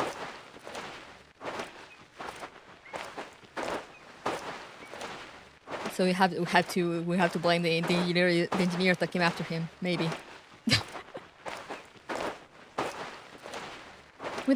With our current technology, wind alone will not provide sufficient force to lift a human in a sustained or directed flight.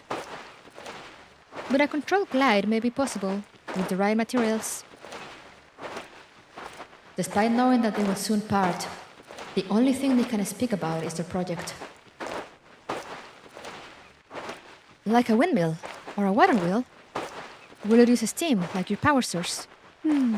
Perhaps. A steam engine will generate a great deal of force, but it will be far too heavy to be feasible. There is one more option. Arcanum. No. You mean arcane skill? No, absolutely not. She goes pale, as if the idea had conjured some long-forgotten nightmare. I concur. A controller glide is just falling with style. True. I know. Arcanum could not be a long-term solution. It will not be viable on a larger scale. It would be impractical to have an arcanist stand by for every flight, after all. I don't think you really understand what other arcanists go through in this world. What do you mean? As you no doubt heard from those soldiers, my family were smugglers. Or, really, all we did was predict the direction of the wind and sea conditions. For fishermen, sailors, and for smugglers too. My father was guiding a ship out. He went with them this time, I guess, to buy some fancy new materials. But something went wrong. There was a storm. The survivors called him a Jonah. They decided it was his fault. Her face falls, looking stuck somewhere between anger and grief. No. Your father did not control the weather. He only predicted it. she should not have been blamed. That was ignorance, superstition. Like sailors that refuse to look back as they leave port, their emotions have no true impact on the safety of the ship. It is only a mistaken belief. You don't understand, Lucy. They do it because looking back means that you are not ready to leave, and the sea is quick to punish those that cannot face it. Jemina, The sea does not punish. It has neither feelings nor intelligence. It cannot know, nor will it care, what the sailors do. Superstition is only a false comfort. But a comfort that will still value against the vast and unpredictable sea. We can't help ourselves, human and arcanists alike. But it has no value at all. How much effort and time is wasted on these useless ceremonies? It could be more efficiently used for securing ropes or advancing marine technology. A sailor can do his job properly if he's thinking of home. If nothing else, people gain courage from their beliefs. Oh no, the ocean punishes those unprepared, Lucy. It does not care, but it will punish. True.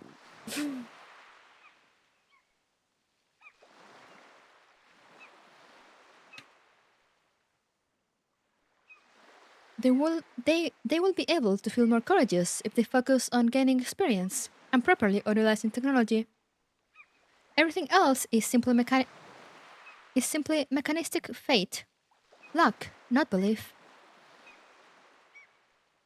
Random luck at that. It couldn't be controlled, only computed. But as luck will have it, at that moment, lights spring up from the other side of the beach, carried by soldiers moving swiftly toward them. Over there! Oh no, they found her. There, on the beach. Not good. No, the boat is late. She realizes as she says it. It isn't late, it was already gone, along with any other boat that has a chance of getting through the tightening blockade. Where's my ship? Where are they? The panic arcanist scans her eyes across the sea, picking out distant shadows of sails that speckle against the horizon. They must be a mile out from her and gaining distance fast. I don't like where this is going, considering the title of this section. I do not like where this is going. And behind her, marching boots thud over the sand, gaining ground just as quickly. I recommend this instead. There is still something we can do. Let me see the machine. True scientific achievement will have to wait, but this will provide a temporary solution. The light of arcane skill flashes as Lucy's piston starts to churn. She pours out a blast of steam, causing the wings to stiffen and change into an iron-gray metal. What is this? You never told me you could do anything like this. What are you doing? What did you do to it? Perhaps. This may be strong enough to keep you in the air, but I cannot make any guarantees. Jimena dons the now metallic wings, flapping them like a fledgling eager to take off. Control your altitude and aim as best as you can for the nearest boat. You must lie flat and keep your body parallel to the water. What if I fall? Precisely. Then they may catch you, but you will be caught if you stay here. Then they may catch you, but you will be caught if you stay here. Lucy's right. There is only one way out, and she must take it. Nervous feet find their pace. She runs. Extending her wings, she lifts with all her strength up and over the water. Arms open, body flat, and stay balanced. Lucy! The wind lifts her up surely and steadily. Jimena's stomach churns as she makes for the horizon, chasing toward the bare outlines of masts against the setting sun. Oh, there she is!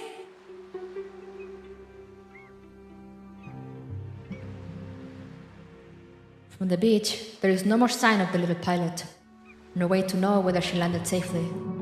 A Against all odds, the mechanical woman finds herself hoping her friend did not look back.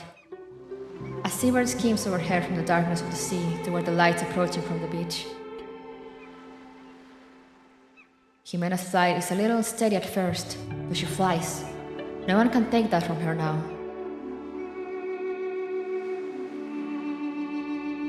She has flown the coop, gentlemen. And you just let her go? I am under no obligation to catch her. Besides, how could I? Hey, find her! Swim if you go to! Vamos! The soldiers pay the woman no mind as they rush up the ridge to get a better view. Nor does she mind them. Her little bird is long past where they could reach her. The arcane skill was not how either of them had envisioned achieving it. The mechanical woman heads back toward the city walls, lost in thought, scarcely noticing the blaring horns ringing out across the port.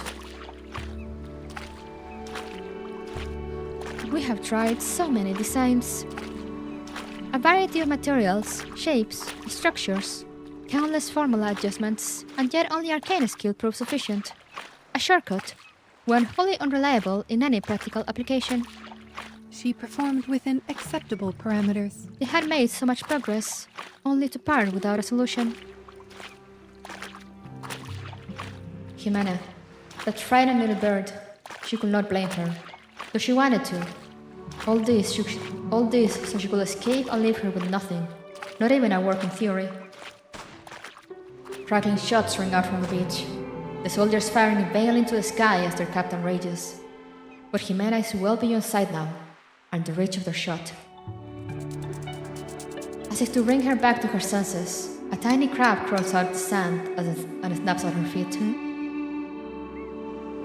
You want me to step aside, am I right? Your cheating is certainly harder than most things, but no match for metal. An arthropod of your size simply does not have the size of a strength to damage me. She catches the crab gently, scanning it for a moment before allowing it to scurry away into the sea. It disappears beneath the waves, just like her friend did in the evening sky. Never to come back.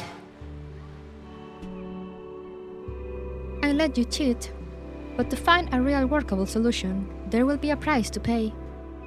It will take time, determination, and courage. Jimena. And now you chose to give up, Jimena.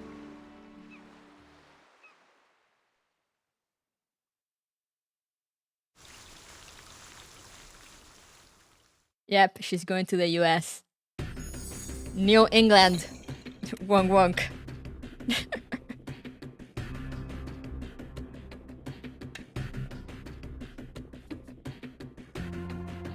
But yeah, apparently the name was a misdirect. She did manage.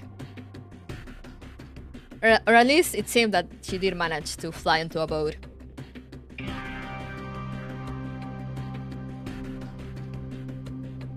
Like one generation for the Wright bros? Probably. I can't remember when the Wright brothers were around.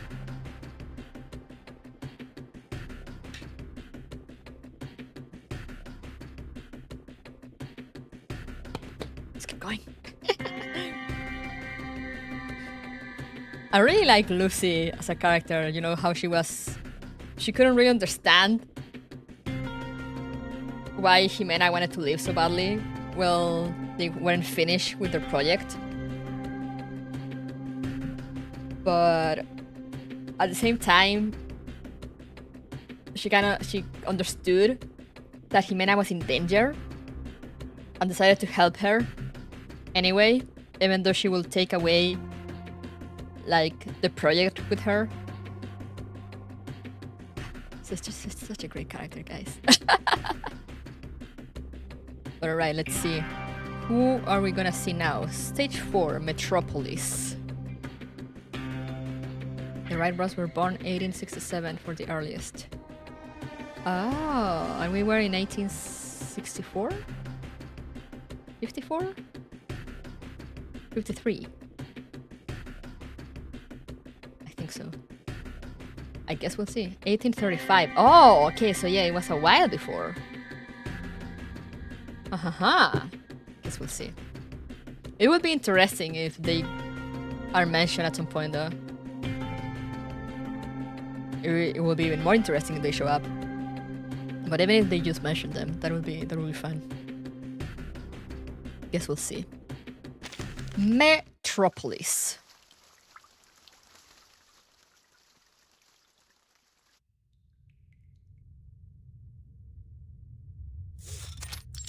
Victor's Workshop, 1908. Victor. Okay, so we did a big jump. That is a good art though, yeah. We did a big jump, we're in 1908 now. When did the Wright brothers achieve, quote unquote, achieve flight? Victor, how much gasoline is left? Enough for a few tests, but we'll run out by next weekend. 1903, and we're in 1908. Okay. Don't worry, our investors will send us another barrel before that.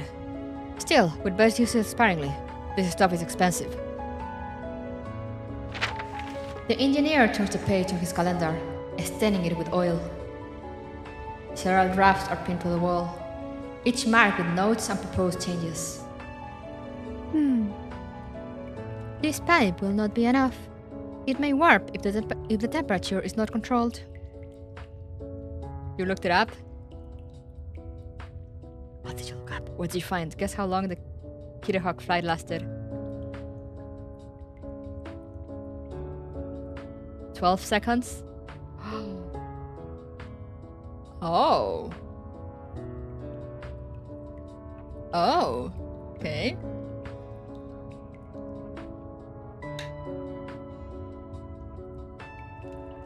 Okay. Okay. That's nice. This pipe will not be enough. It may warp if the temperature is not controlled. Perhaps. There is no guarantee of a stable heat transfer. Perhaps we should add an outer casing to improve its strength. Victor. What do you think, Victor? No. Oh, now you're interested in my input. Sure, you don't want to ask someone else. Maybe one of your nut-job colleagues. We have to do this. The LSCC does not have any staff to spare for this project. I am afraid you will have to do it. It has been 6 months since you heard about the engineer's project, the development of a true power wingsuit, and dropped everything to join it. This fuel tank will be too small for a flight of any significant duration. Not that it matters. Our engine is already severely limited by your materials and weight requirements. We must continue our efforts. But we can still give it a try. Our current improvements should meaningfully increase our flight time. The mechanical woman turns to the wall and unpins several unneeded drafts. This is all meaningless. Meaningful? That will manage more than a few extra seconds. They're expecting results. Real results. They aren't going to pay for a few seconds. If the company pulls out, we'll have to terminate the project. Damn it! And they've been delaying payday a little more each month. Think they're trying to tell us something? Do not worry. We have made progress. Our situation is not as grim as you make it out to be. Are you giving up? Are you going to give up? You can't be serious. Give up? No way! Do you know how much I've spent on this project already? Now, if I were smart, I would have never taken up this crazy scheme in the first place. There have been attempts before, Victor. Yeah, I know. I remember the stories from when I was a kid. Granny flew like a bird over from Europe. Well, maybe she did figure it out, but she didn't think to write it down before she croaked. Otto, this is the grandson of Jimena.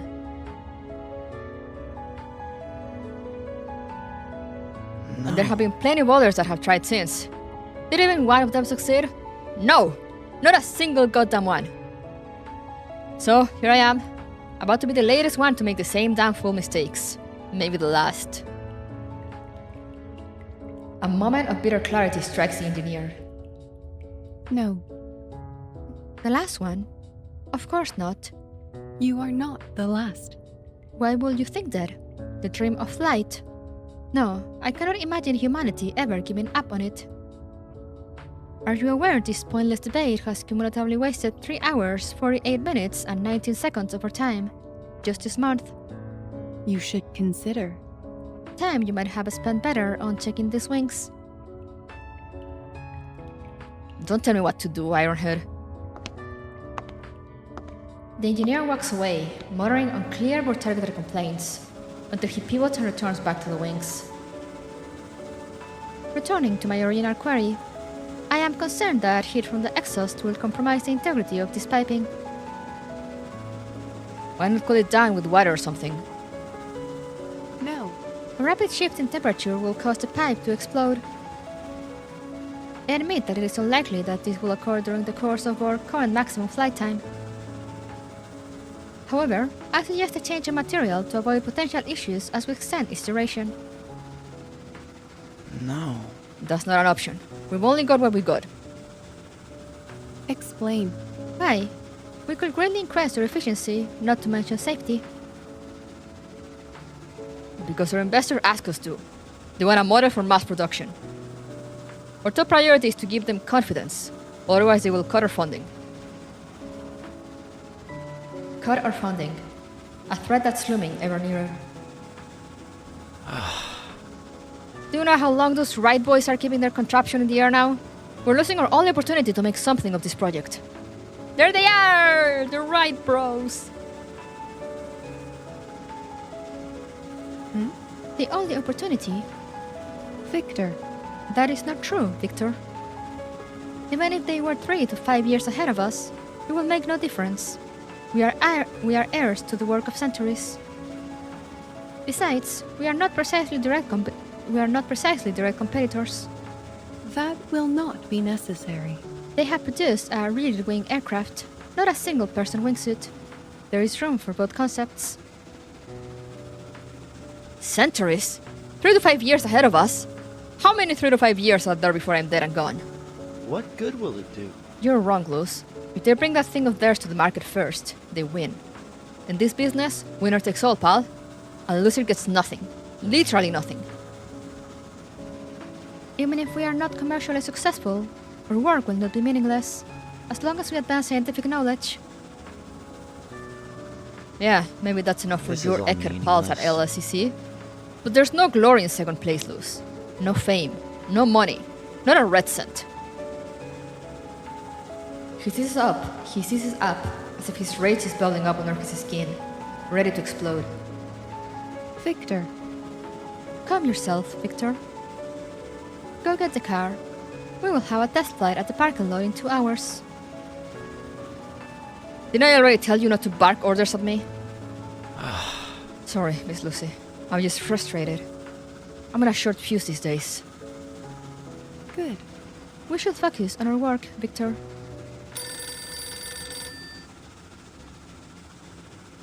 The telephone rings. Victor runs toward the phone, slipping over the sleek oil.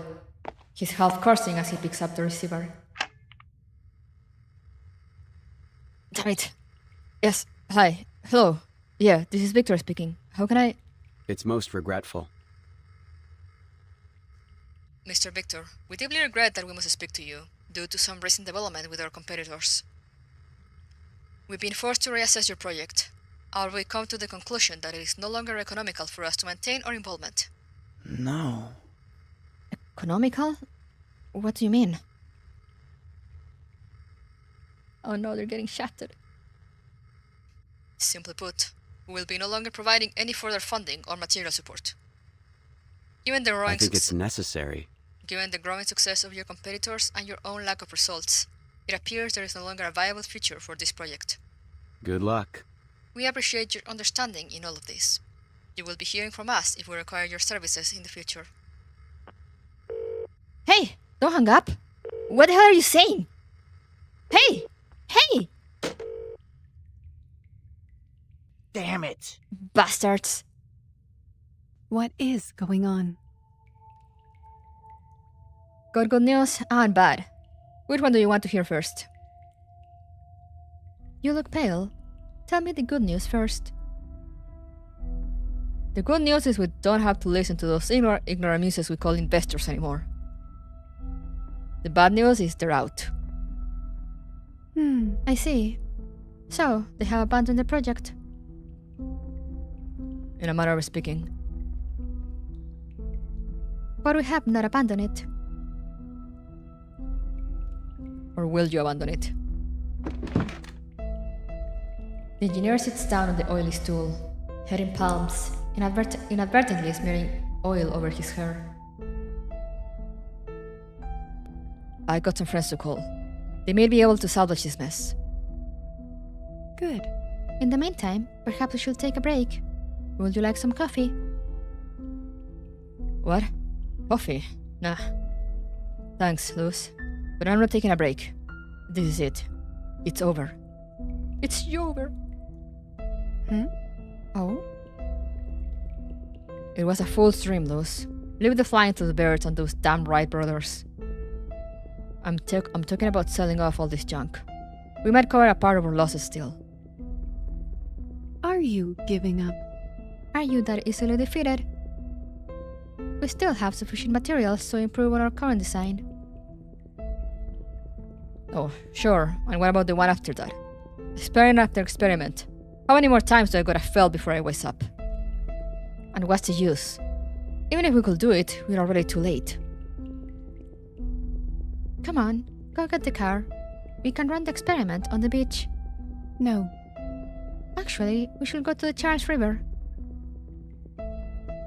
What are you up to? The wind coming off the river will be steadier. He moves to get up, but sinks down.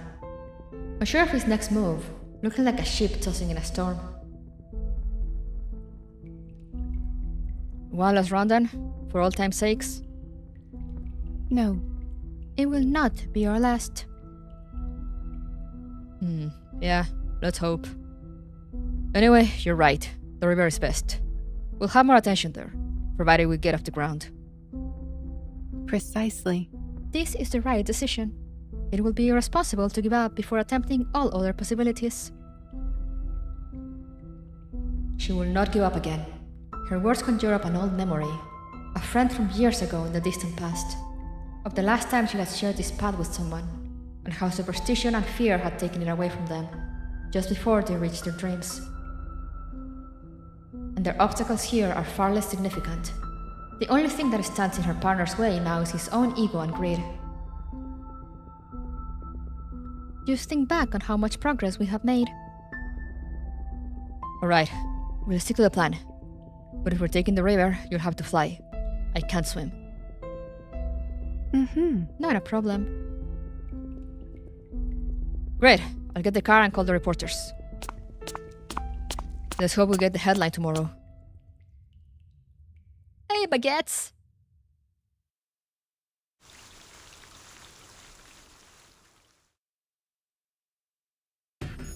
How are you doing today? We are, I think, halfway through Lucy's story. I mean, there are usually 6 parts. I don't know if this one will be longer. We shall see. So let's go to part 5. Air farce. Oh no. Air farce.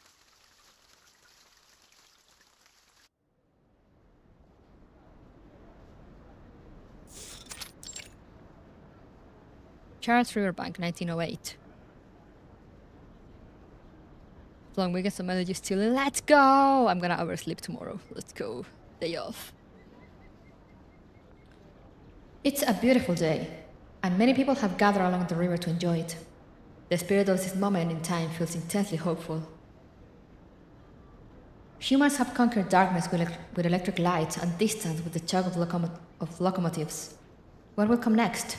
Will they conquer the sky and beyond? If nothing else, they feel assured the future is bright. Ladies and gentlemen, make way, please. Are the spoilers ready? I'll pay, Sam. Trust me, for once. Thank you, sir. This won't take long, I promise. 30-minute tops, and I'll be out of your way. Victor has become one-part engineer and two-part showman, frantically lining up equipment and impatient reporters at the same time. I promise you, gentlemen, soon you will possess the most memorable and valuable photos of the century. Forget the headlines of the Sun. This is history. Pardon me. I need a moment to talk with my lovely assistant. The engineer wipes off his fake smile as quickly as he turns, running over to help Lucy unload the metal frame. The assembly time should be approximately 5 minutes. Yeah, great. I just got a brilliant idea, Luz. Yes, I am listening. We both know we can't afford another failure. The engineer glances around and hushes his voice. Our current model still has some problems to be solved. So why don't you use that arcane skill of yours to spruce her up, you know? Oh no. Really? You mean you want me to change his mechanical structure to make the experiment work? Yes. Exactly what I mean. No. I refuse. What? Why? What's... It is unreliable. First, you must remember there are limits to my arcane skill.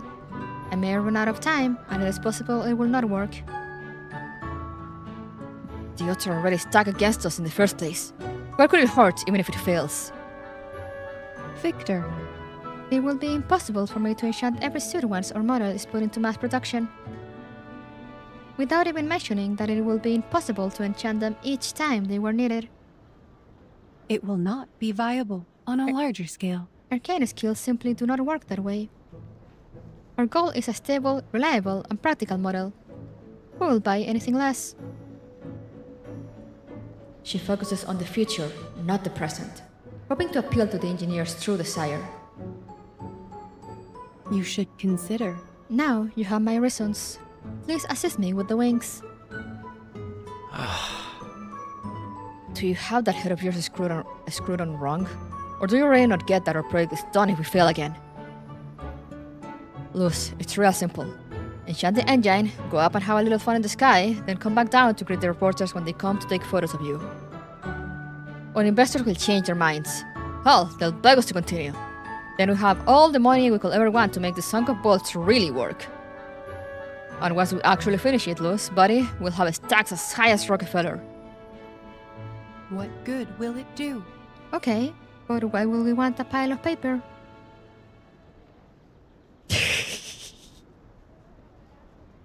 That's all I've ever wanted. Ever since I found this old draft while cleaning up my old nan's house. Victor. Your motivations notwithstanding. This bread has a promising future. That is all I know. Victor throws the draft to the ground in a huff. Lucy picks them up and returns them to the car. We still need this. Like hell we do. The engineer storms away, but as he enters out of the crowd, he puts on his fake smile as cool as he can be. It's smaller than he'd hoped. Victor, please ask the crowd to disperse. There may be unexpected dangers. I do not want anyone to be hurt. You heard the lady, Fox. My assistant is meticulously careful and considerate, even though our invasion is completely safe. Still, as a practical humanist and a thorough scientist, she's always taking even the rarest and most extreme worst-case scenarios into consideration. But I do really have to emphasize rarest. Now, ladies and gentlemen, let's witness the latest creation of Victor's workshop, the fantastic wingsuit. Press one button and control the wings with a simple lever. That's all it takes to fly right up into the sky. No. Hold on, Victor. We are not quite ready. There is some turbulence in the air. We shall delay for a short while until it passes. Excuse us, friends. I'm afraid we need to adjust our equipment just one last time to make sure it all runs smoothly. Please give us just 2 more minutes. Hey, what circus are you from, pal? Victor's Worship of Boston, sir. We're not a circus or some arcane swindlers. A pair of iron wings installed on a robot's back? Sure sounds like a clown act to me. Go on, let's see it then. What can she do? We can't keep waiting, Luz. The crowd's turning on us. I am on standby until the right wind arrives. You appear anxious. Why is that? A ship floats past them on the river, its passengers gawking at the scene. No. Because we need to take off now, or all those very nice folk out there are going to leave, and our last chance for fame and fortune goes with them. Is that so? No matter.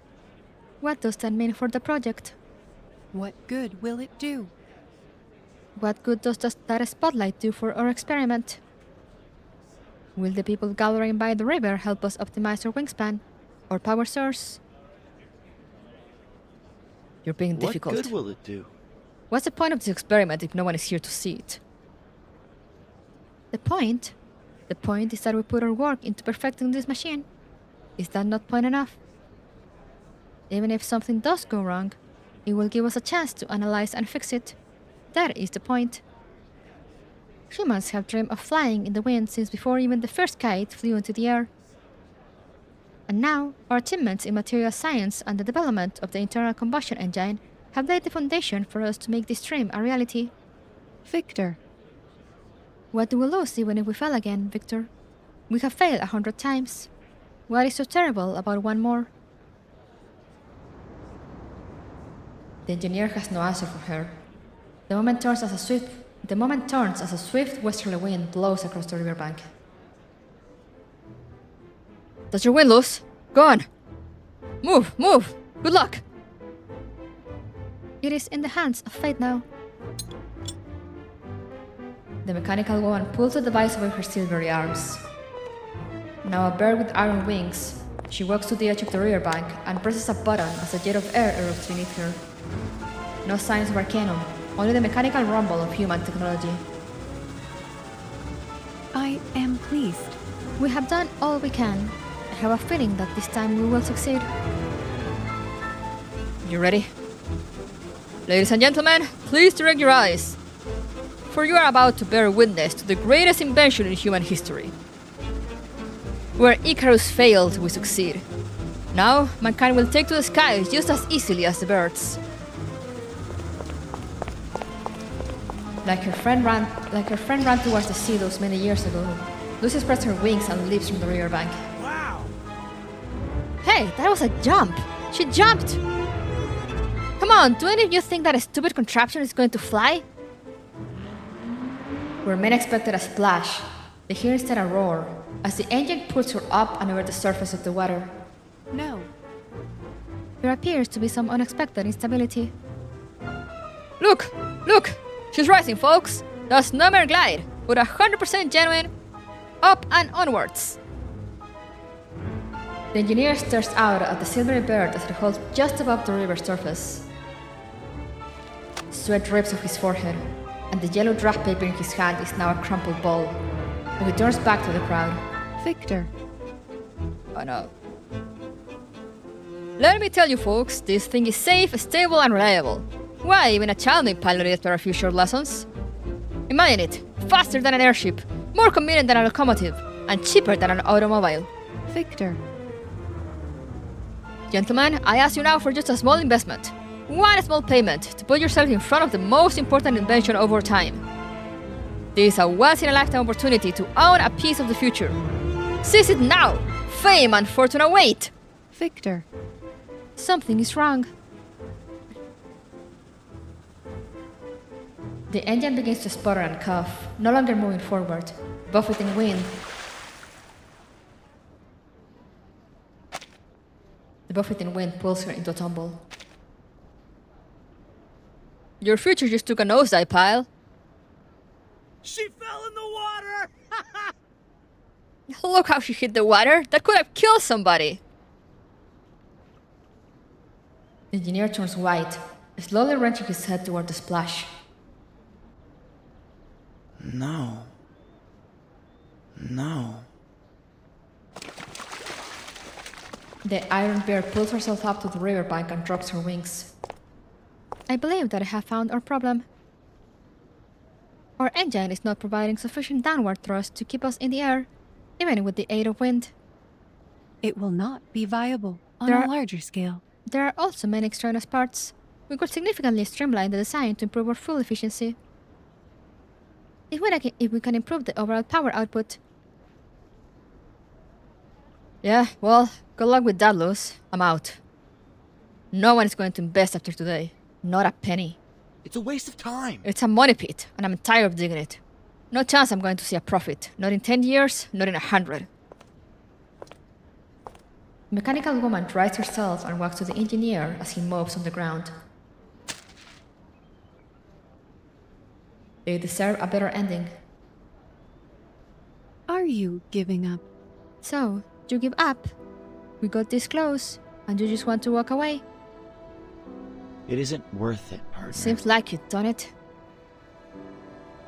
Oh, no one has any reservations about losing a robot. Like, wow, yeah, but holy crap, is that a robot woman? True, I guess. I mean, they probably...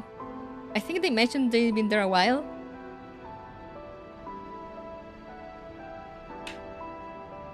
And if they've done more experiments... I mean, I guess they've probably seen Lucy before a lot. Seems like it, don't it? Victor ends his last attempt with a heaving sigh. Pulling his hat down over his face, he walks out into the crowd and doesn't return. This is only another failed result. We have found another avenue for improvement. This is nothing more than a minor setback. An unsuccessful experiment is not a critical failure. The crowd is dispersing now, and Victor has disappeared with them. Flying is a beautiful dream, but dreams do nothing for a man with an empty wallet and a growling stomach. Exactly, Lucy, that's the problem. You only ever saw what you could reach in one grasp, Victor. But it takes more patience than that if you really want to touch the sky. But he is gone.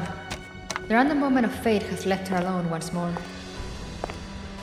But that will not stop her. Like many before him, he was terrified by the difficulties ahead and changed his course, like those mountaineers who turned from the Matterhorn long before they reached its peak. But I know there will be others, those behind him, that will climb higher than he had even imagined.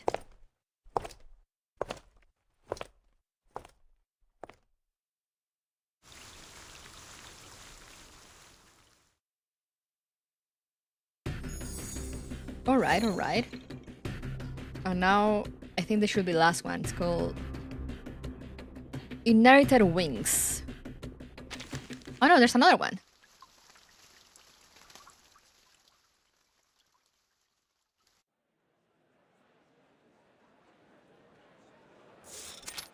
Florian branch of the Space Center, 1969. Oh! We made quite a leap again. On behalf of the Space Center, we really wanted to thank you for your service these past years, Madame Lucy. Please? I brought you a few brochures for you to look over with some great vacation spots. Sunny beaches, high-class resorts. You'll have lots of things to do. She accepts the offer papers gracefully, but there is no real joy in it for her. A holiday resort is no different to her from a quiet office with an adequate power supply. Of course. Oh, and I included the schedule for the moon landing broadcast. Didn't want you to miss it. Oh, the moon landing. Will you ring the Bayshore High School for me? I need to talk to Miss Joanna. I am sure she will be at her office now. Oh, okay. Ah yes, the old telephones. The rotary phones. Hello. Just near there. Joanna. Hello, Miss Joanna. I'm letting you know I will arrive later today, before... She looks up at the clock. Surely before dusk. Yes, see you later. Okay, I'll wait for you here. Lucy hangs up without another word. Never went for formalities. I will need a ride to Bayshore. Sure, I'll arrange for a car to pick you up outside the center. How long will it take to get there? I think that... Less than an hour if the traffic isn't too bad. Please? And that shouldn't be a worry. The military has arranged a cordon all around the center. I am pleased. Good. I am glad to see that the Space Center remains as efficient as ever. You have prepared for everything with more than adequate redundancies. I am looking forward to witnessing this historic moment. I will also need my luggage and equipment brought to the car before I leave, if that will not be too much trouble.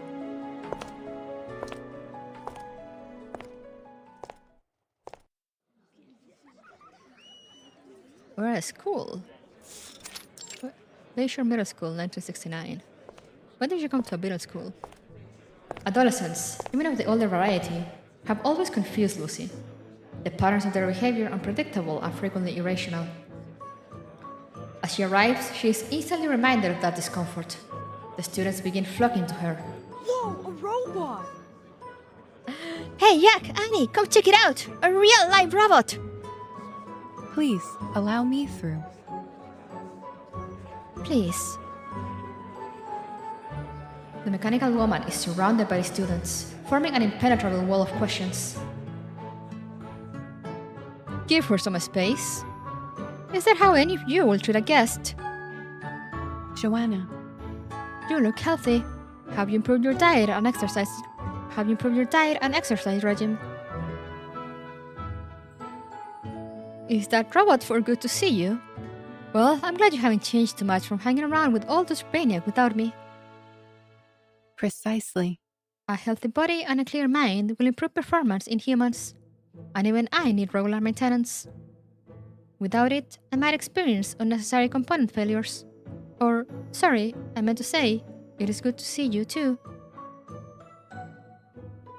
Alright then, as for all of you, I'm sure you are eager to hit the beach. Grab your things and get going. I need a moment to speak to our guest. Off you go.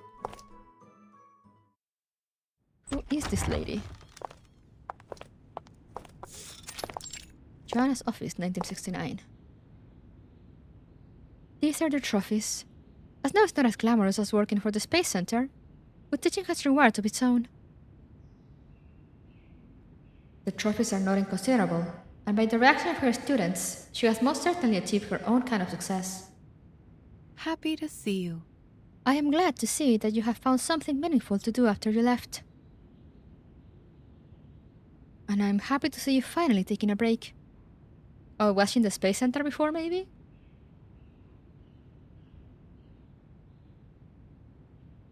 I was beginning to think you'd be working until your wiring melted. As long as my power supply is stable, there should be no risk of damage to my wiring.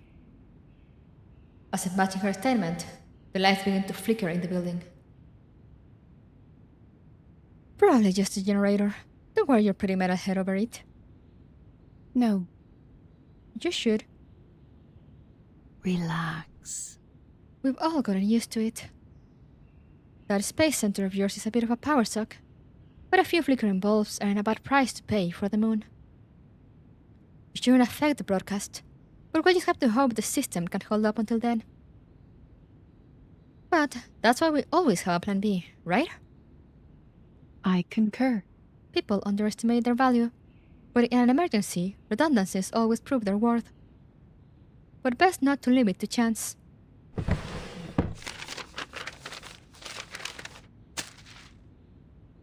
Found it. Remember this? Oh. They unfold a tattered old draft. A gift for Joanna to celebrate her retirement. One of the few human rituals she has come to value. I am happy that our modern advances in aviation have, at last, made this project viable. But with my other work, I have not had any time to work on it. I am glad you have been able to make use of it.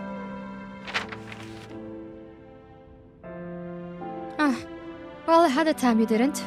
But you're the one that's really driving this project forward. Attending your experiments and record keeping are far from significant contributions. And it has been a long time since I have done even that. What is your current progress? Not as far as your rocket for certain, but we're making real progress. Do not worry. Invention takes time. I cannot fault you for lacking the same resources I have access to at the Space Center. It is remarkable just how much progress we have made, even in the last decade. And it has been an international effort, even despite our differences. It is remarkable how much we have learned from the Soviet space program. The competition starts as soon as someone takes the lead. The Baikonur Cosmodrome sent the first satellite above the stratosphere, and we sent the second one. Then they launched a manned rocket into space. We had to catch up with them, so we made our own. Now they're aiming at the moon, Mars, and maybe the galaxies next. But we're not going to be left watching their exhaust this time. Now we're going to take the lead. A prideful smile stretches over her face. I appreciate your competitiveness. It makes us work faster, think smarter, run farther. Once we leave those first footsteps there, in the dust of another world, there is no telling how far humanity will run. There will be new footprints, new detectors, new astronauts, new bases, and then setters. The Space Center has made plans for all of it. I'm trying to remember, I can't remember. When was the... We're in 1969. When was the moon landing? Was it of this year? Or is this the time when it goes boom? Her friend has turned back to the trophy case. Jack and Peter are always competing with each other. They push themselves so hard, and each time they fly a little higher and a little longer than the last time. I think near half of these are Jack's, and most of the rest are Peter's. I doubt they'd have gotten this far if the other wasn't there to push them another step.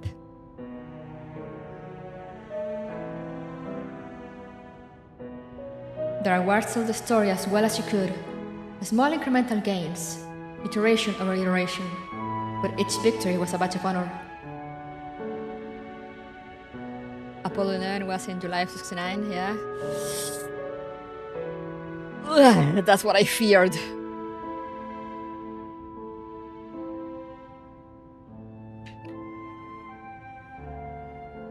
I was like, oh, the moon landing. And then I was like, wait, are they gonna go with the actual moon landing? Or the one that went kaboom on live television? I've been thinking all that, as I've been reading. That just walled in my head. I guess we'll see. So you have them working on the project too? I brought them on board as soon as they showed interest. Their work is largely based on your designs. You ever think of another event? Okay, maybe. Okay, hopefully we shall see. Yeah, I never remember the dates for these things. And I'm like, oh, the Challenger was the one on TV. Okay.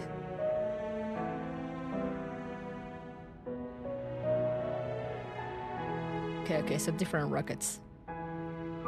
Yeah, I always get mixed up with all the rockets. I brought them on board as soon as they showed interest. Their work is largely based on your designs. All thanks to you. That prototype you sent us served as an excellent model. Very well. Is that so? It had been shelved for a long time. Every once in a while, I will take it out again, whenever I found a new technology or material that could be incorporated into the design.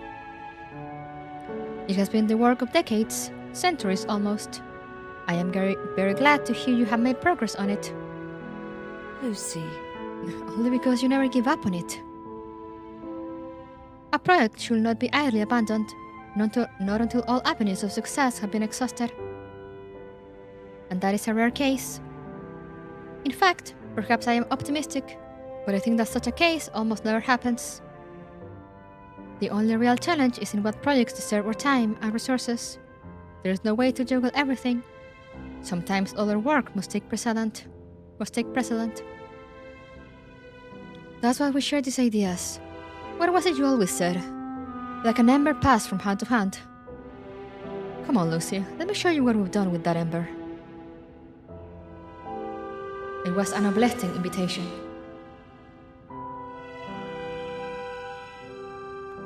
Why did they put it like that? So ominous.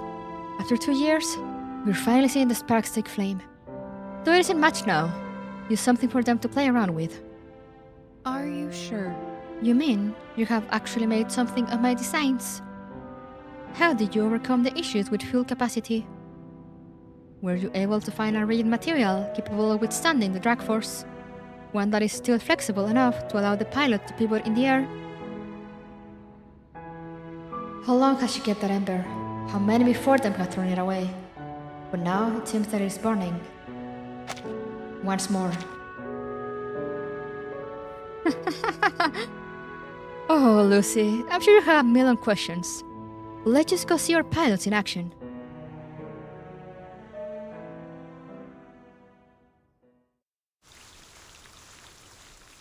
To be continued.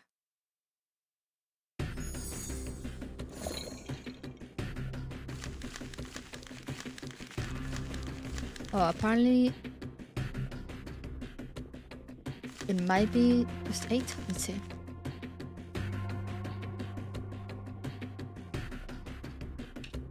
Seven, the fledglings.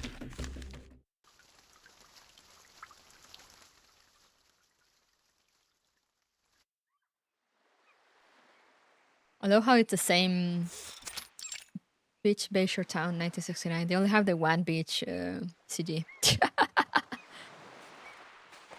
Beer soup out over the water, flying east over the crashing waves. You know, the papers love writing crazy headlines about Florida. Oh yeah, Florida man.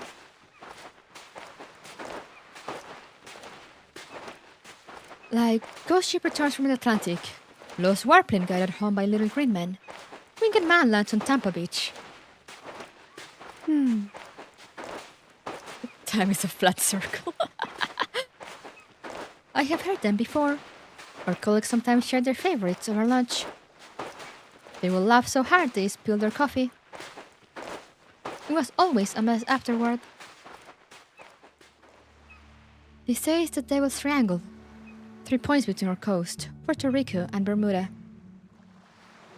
I never considered them credible. The waters in this so-called triangle are no more treacherous or magical than any other. People should be careful about separating truth from superstition. I do not doubt that you are more than capable of that. Of course I can, but I mean, that last story, I guess I want it to be true. What if it is? I see. So, you believe that a winged human appeared from the Atlantic and landed here? Well, it's just that after you gave me that draft from Uncle Victor. Hey yo, Uncle Victor? So it's all in the family. That's fun. At first, I thought we'd never get any further than he did. But when I saw that, I thought maybe we can do it. Maybe it was fate? Wait, Lucy's stuck in this family? Yes. Do not ask questions. This is for science. Fate. Fate has no direction in her view. Ascribing purpose or intention to a chain of events was just a flaw in human reasoning. I never considered that.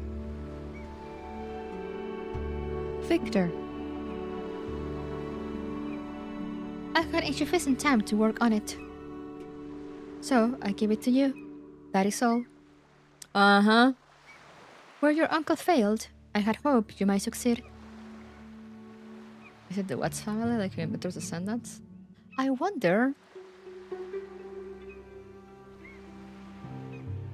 There was no notion of destiny. I simply made a practical decision. And this wingman story is just sensationalist journalism. It was a coincidence. Say what you will, you may not believe in fate, but plenty of others, humans and arcanes alike, do.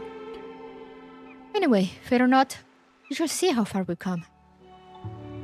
I think you'll see that I'm the winner.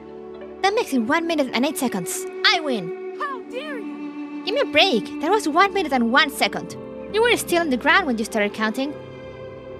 Yeah, because we agreed to start counting as soon as the engine starts. No. That would be unwise. It is more useful to count only after you have achieved liftoff. Otherwise, your records may not accurately show your progress, sending you down the wrong path. The boys turned to the source of the stern yet encouraging voice. Wait, it's that robot from before. Cool. Hey, everyone. Miss Joanna brought the robot here.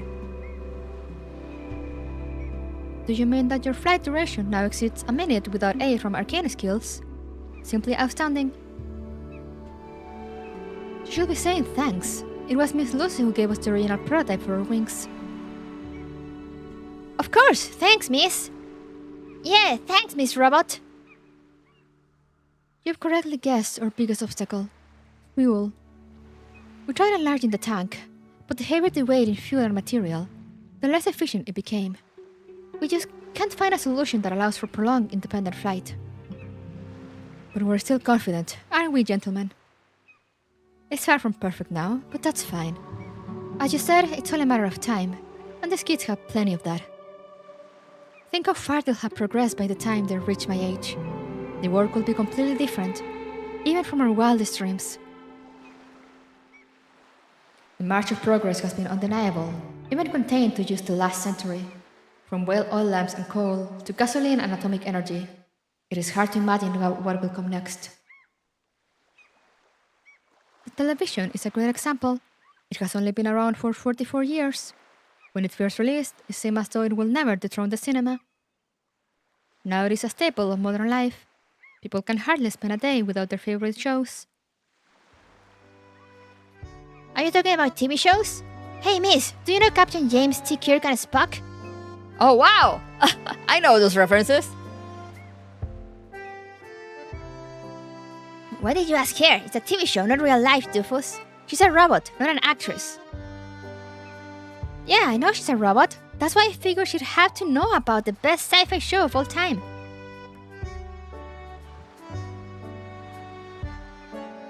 Let's stop pestering Miss Lucy about her favorite shows, alright, boys? Unless you'd like to spend tomorrow cleaning out the school swimming pool. Sound like fun to you? Dork revealed. Kid's got taste. It is a half-broken thread, but enough to bring the boys in line. That would be quite a shame. You will very likely miss the broadcast. I am very proud to say it is LSCC technology that was pivotal in constructing the signal-boosting devices. First, But for before now- we return to the classroom. But for now, let me see the problem that you have been dealing with. The mechanical woman walks toward the metal construct lying on the sand. Do you need the nanny and the others help us move it out here? Yeah, we promise them everyone will get a try after we've ironed out the kinks. We've hit a hard limit now. I've tried everything I could think of to help them. Very well. 1 minute is already a remarkable achievement. Is this why you invited me here? Well, that and I miss working with you, Lucy. The switch was worth it, believe me. Still, I do miss some part of my career and my colleagues. So, think you can lend us a hand? I will attempt to do so. Is it still powered by liquid fuel? Until recently it was. We've actually been getting it straight from the Space Center.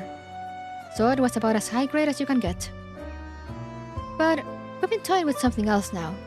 To get the way down, we switched to wire electricity. Ayo? Lucy scans over the beach, finding a long black cord connected from the machine back to our nearby generator. A wire that completely restricts your flight range. The length of the cord will determine your maximum radius. You have made a kite. You have created an electric kite. At least we replace the thread with a wire. But you're right, it's nothing more than a kind of power kite. They even call it that sometimes. But what else can we do? It was the only solution that gave us any kind of a stable flight. Once unplugged, the battery can only sustain the engine for less than a minute. I see. So, it is not a matter of fuel, but rather of capacity. A simple adjustment will resolve this issue. She produces a silvery metallic block from her coat, an emergency power source, made from the miraculous fusion of arcanum and material science. If your design has a T2 general slot, this battery might work as a substitute. Let me try. She skillfully replaces the battery, then unplugs the wings. Try it again. So, what is it? A new battery? Is that going to be enough? This is sufficient. I am confident it will dramatically improve your flight time. However, I suggest you do not fly too high or too far away from the beach, at least until we know the precise power draw. Joanna and the students crowd around the wings to see the new component. I didn't know the Space Center had been working on battery technology. Actually, this is a product I developed with the LSCC in 1965. It needs some additional help from an arcane skill. An Arcanist colleague there helped me complete this project. The Arcanum inbuilt in it should allow it to ignore the usual physical limits of its material. I can only imagine what could be done with technology like that. Has it been released? Right. We have begun mass production. We are only waiting for official permission to make it publicly available. By harnessing Arcanum, we were able to achieve a similar energy density to rocket fuel, but without the need for cumbersome tanks and piping. Petroleum was a marvel of science that laid the foundation for modern civilization. That being the case, I believe that if arcane skills could be studied comprehensively and replicated, they may be capable of supplanting fossil fuel entirely. I always thought you refused to use arcane skills to enhance technology. I opposed the use of arcane skill only because it was unstable and not replicable at scale. However, if it can be incorporated into technology in a controllable and generalized way, it can work. The gap between arcane skills and human technologies is really not so different, no more than that between a human brain and a computer. One is created through genetic coding, while the other is created by digital coding. They are essentially the same. I love her. If it were anyone else saying that, I'd have called them a nut job. Really? Why? A fact remains a fact, regardless of who says it. And a mechanical device has the same function, no matter its user. That much is true, but we're getting ahead of ourselves. We still need to see the results of our test flight. Why is the metal woman so full of wrists and brains? I don't know, man! In a short time, the fierce brave pilot takes off in his aluminum wings. The students cheer as the stopwatch counts up to 60 seconds and then beyond. It seems like a remarkable success. This will be the end of an era. No more competition, just fun. I think we can call our project completed. Well, only thanks to you. Do you want me to report this achievement to the Space Center? Or maybe the LSCC? Not quite yet. There is still room for improvement. So how long do you think that battery can last now? We will need to do further testing to determine that. However, I suspect it is an improvement by orders of magnitude. Then maybe I should call him down, just to be safe. Yeah, sounds good. Jack, get down here. Danny, Peter, please clear the beach off for landing. Reluctantly, the young man returns from the sky, making a steady landing on the sand. Good. 10 minutes and 48 seconds. That makes for quite a new record. Yo, from 1 minute to 10 minutes? That's insane. It's good. Tooth Fairy, is she good? Oh yeah, Tooth Fairy is a great healer. So congratulations. I'm certain they'll have beat that handily before you know it.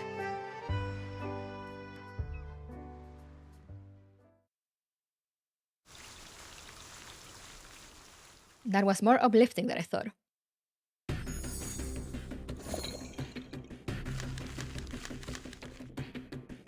Roaming through 1969.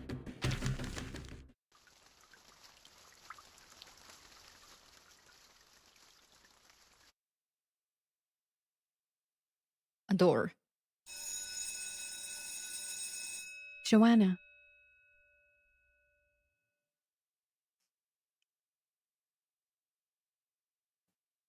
It's open. Come in. To return to the game, so it will be a great help. Then let's go!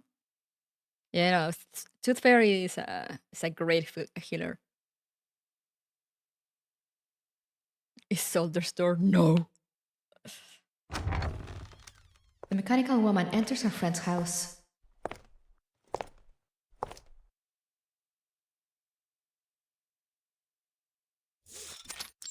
Joanna's home, 1969. Did you move the TV upstairs? She stands in a tidy living room, but there is no sign of her host.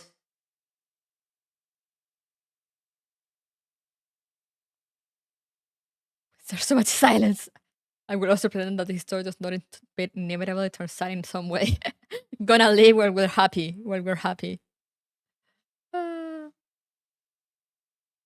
Should I summon that Iron Lady? I mean, honestly, I don't know about the meta, so I think she's good, but she requires a lot of investment. I believe.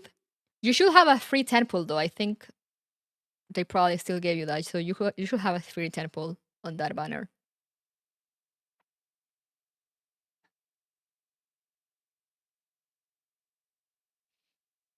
Yeah, the antenna's stuck. Michael couldn't fix it, so we brought it up here, where they could catch a signal. Lucy. Come on up, Lucy. I'm trying to get this darn thing working. It won't take long, I promise. Are you in need of help? It's okay, I'm almost done. It's just this screw. It won't get in there. Don't make me get rough with you, you naughty garrote. The mechanical woman sits down and looks at the clock. It is 4:11 in the afternoon. She can easily imagine how busy her colleagues are at the space center. They should be close to landing on the moon now. Yeah, close. I'm close to making it work. Done! The wires spark and burn. It strikes the woman like mocking laughter. It appears to be broken. A simple adjustment will resolve this issue. Alrighty then, let's grab something to eat first, and then we'll see what I can do. Or, I guess, what you can do. Would you like to try some pamonha? Pamonha? Would you like to try some pamonha? It's an old family recipe from Portugal. No. I do not need food to replenish energy, Joanna, but thank you. Oh, I completely forgot. But it can't hurt to have something to eat, right? You are capable of it after all. Anyways, it's your call. Where does she eat from though? She doesn't have a mouth. Biological material has a much lower conversion efficiency than pure electricity. It had been a century since you had changed her primary power source. It had increased her capacity exponentially. Yet it came with an unexpected price. She no longer felt welcome at mealtimes. You must consider fuel consumption a social activity, and some take offense to her abstaining. Perhaps. Perhaps high-nutrient foods will become more popular in the future. That way, less time will be wasted on social consumption rituals. Oh, please, food isn't just about the health of your body. It's good for your spirit, too. It's one of the great joys of living. irrelevant. Whatever a spirit is, it is not nourished by biological matter. Now, consider the food we prepare for the astronauts. Lightweight, potentially packed with nutrients. Fine, no ammonia for you. Now, will you fix this machine? I don't want to miss the broadcast. Yes, it is possible. However, I must warn you, there is a small chance of failure. I predict between 2 to 5%. The spirit is nourished by fried foods, real. That the spirit is not a duplicate or she is fine. I don't know. I don't get duplicates. That's for whales.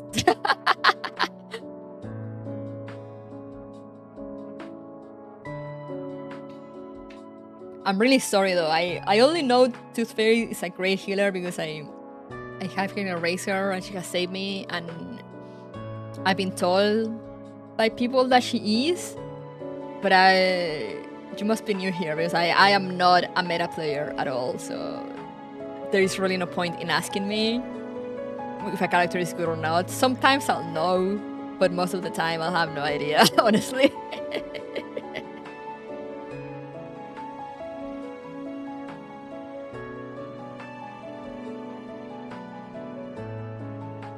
Well, I already called the repairman, but if you don't mind trying your luck, maybe you can give it a whirl first. The mechanical woman reaches for the stone screw, and steam pours out from her core. The light of arcane skill seems to awaken the machine, and then... in a fit of sputtering smoke, the unlikeliest probability seems to have come to pass. What's happening, Lucy? My arcane skill has failed. Oh, her portrait changed. Let me try to hide the chat for a second. Her portrait changed, look.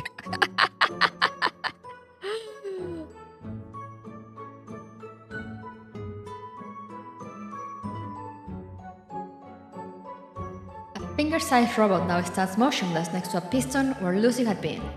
The piston squeaks up to Joanna from the ground. A finger-sized robot.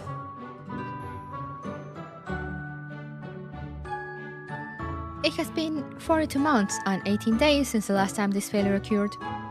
A small Lucy, yeah. It reminds me about similar character from Atomic Heart. Yeah, she does resemble the robots from Atomic Heart a little bit. How unfortunate. Seems like we made a bad gamble. But it isn't so bad. Why, you almost look like a little dolly now. Very, very cute, Miss Lucy. But how do you get back to your usual size? It will be over. Don't worry. It will be over in just a few minutes. Do not be concerned. I never expected to learn something new about you after all these years. I am no more than a metal piston, truly. Everything else is just a mechanical construction. A facade. She looks now just as she did when she was first awakened. When she took form as a part of that very fierce steam engine. A few seconds pass, and Jonah picks up the tiny, immobile robot. I still can't believe this little thing was you. It is unreliable. An accident caused by a rare instability with my arcane skill. I suppose you see now why I am reluctant to use my skills, even when they are important. It is dangerous to bet on an uncertainty. Thankfully it's only a TV this time, not a big a deal, right? Besides, it was only a tiny little accident. You can always try again. Once again, Lucy emits steam from her core. This time successfully reactivating the television with her arcane skill. Good. Done. A signal reaches the TV from 300,000 kilometers away. On the black and white screen, a man begins to step out from a capsule, his feet landing on the surface of the moon. The camera captures not only the capsule and the astronaut, but the silence and loneliness of space. It looks so beautiful up there. In so many different cultures, people believe something was living on the moon. In China, they say there's a palace on the moon, with a princess and a rabbit. No. There is no breathable atmosphere on the moon. Such a thing will be logically impossible. Well, we're about to see. You're taking the first steps now. It may only be one small step for a man, but for mankind, it is a journey of many thousand years. She watches as the astronauts take their first clumsy steps across the moonscape. It was less than 70 years, Joanna, when most people believe humanity will never fly. And now you have taken the first step on another world. Joanna is still silent in awe of the moment, but in a short while, she points over to a painting on the wall. That painting was from Uncle Victor. What is it? What is it? A painting that has kept her company throughout her life. Depicted on it, a winged girl taking off into a harbor, flying past a lighthouse, heading toward the sun. They say she's an ancestor of our family from Portugal, that she was the first human to truly fly. There was no question in Lucy's mind of who this mysterious woman had been. It was a remarkable likeness of the scene. I started this project in 1835 in Lisbon. Jimena and I made the first prototype of those wings. There was no engine in the first designs. We could only catch the wind.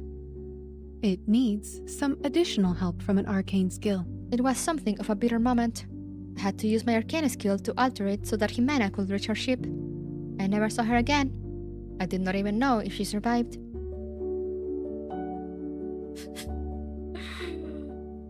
I'm not crying. Same. Lucy. I knew she had a partner, somehow. I never realized it was you. Victor. I spent a lot of time on other work after that. By the time I heard about your uncle's project, it had been 70 years. But still, we could not solve the problem of power. The technology used was not available to leave the frame for any significant length of time. He gave up. Did you know after he left Boston, Uncle Victor went to New York, made it rich with some olive oil business? Really? No, I never knew. But I am happy for him. So, he achieved his goals after all, just like Jimena did, in a way. He had always realized the business value of the wings. But he came to believe that it was impossible to achieve the design with the technology we had available. Humans have so little time, when you look at it. The future is always slipping out of their grasps. It is understandable why they grow frustrated after failing again and again. They do not have the time to wait around for the next miracle. But by handing down that ember, through you, he helped us get here. Now we realize his dream, and Jimena's, and her father's before her. Yes, ideas, too, have a process of slow iteration. In the 19th century, only a few people even dreamed that humans will ever fly. In your uncle's time, it had already changed. People knew it was possible, but thought it will only ever be a novelty. Now, no one doubts where we can go. It is always only a matter of time, Joanna. And time moves all like a river. It cannot be stopped, and no one can control where it will take us. No matter whether you rage against it, take every moment you can, or give up halfway. Correct. All that we need is patience. We will eventually get there, even though many of us may fall along the way. Lucy. But you witnessed it all, Lucy. You kept that ember glowing. I just kept you company along the way. That is all I did.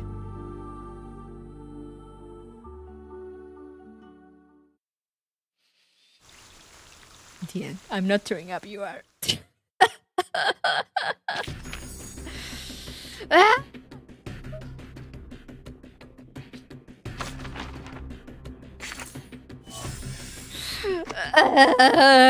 Don't you love human progress?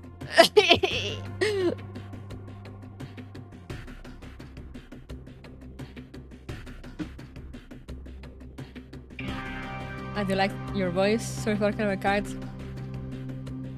Oh no, it's fine. Just thank you and welcome.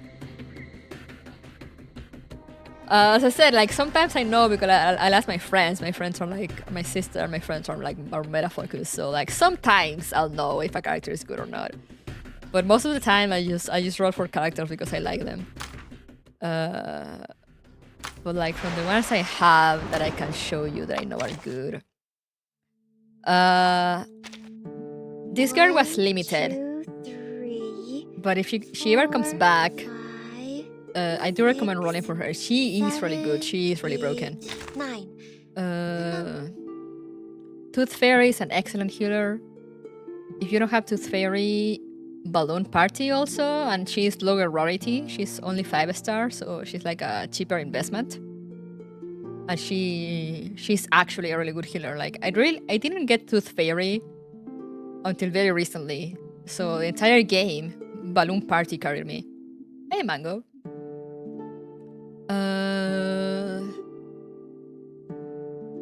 Windsong is very good, but she You're finally here. requires I could use a sponsor like you. she requires a So, lot of build up. There is a new discovery of She's mine. like she's good for like a very specific time of gameplay. So she requires like a specific strategy, but like if you pull it off, she's really good because she has this thing that when she throws her ultimate is not really an attack. Her ultimate is she will throw all the cards that she has, like, you know, the cards that line up at the bottom. So if you have a lot of cards of her and you throw her ult, she will throw all of them one after the other. So she can clear stuff on her own sometimes. Lilia is really good single target. Don't be in and out. You're bugging me. Those are really good. Regulus, I'm not actually sure, but I love Regulus, so I have her raised. Vila is, I think, also she's very versatile, but I'm not. You will have to look her up. But I know she's very versatile. I know she can be very useful. I'm not exactly sure why. I think she's like she can be like a healer / tank, I believe. Lucy, I know, is very strong too, but I also don't really. I don't have her leveled because I don't have resources, so I'm not entirely sure of her gameplay. But I have heard that she is broken. Those are the ones I know, honestly. I think Medicine Pocket is actually also a good healer, but I'm not entirely sure. But yeah, those are honestly the ones I know. Everyone else, I have no clue. And I just roll for characters, see if I like them.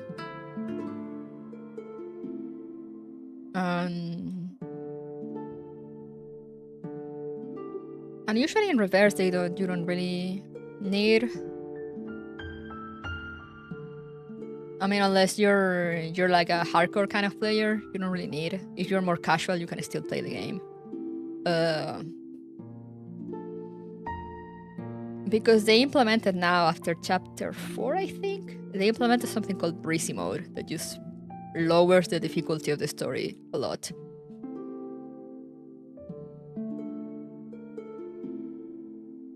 Oh, I believe Melania is good, yeah. A Vampire Girl, Semmelweis, I'm not sure.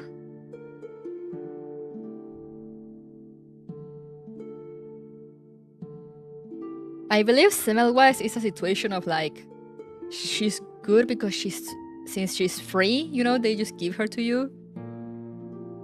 But I'm not sure how she will compare with like other gacha characters. I'm not entirely sure. Yeah, she was the gift for anniversary. Welcome. You appear to have come in a hurry. I believe so there must be she's an good, emergency. but I Am think I she's like a right? buffer. But yeah, apparently she plays a lot with Ali's HP. And she also loses HP. So she also would probably need like some more specific kind of gameplay and stuff. than just being like, woohoo, go and blow things up, you know. But yeah, those are the ones I know of. Everyone else, I'm not entirely sure. Yeah, no, Semmelweis is free. They gave her up for anniversary. She's in the banner now, though. She's available in the banner also. Reverse doesn't really do that of... oh no, it's fine. I finished the story, so this is the perfect moment for interrupting before we jump. Before I decide if we jump into the next one or not.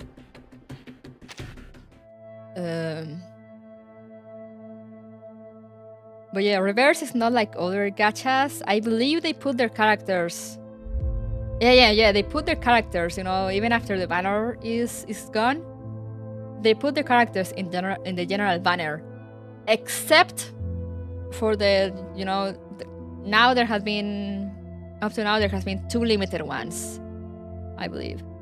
One is the Yunangshi that I showed you, that she, as I said, if she gets a rerun, I do recommend getting her, because she is really good, she is really broken.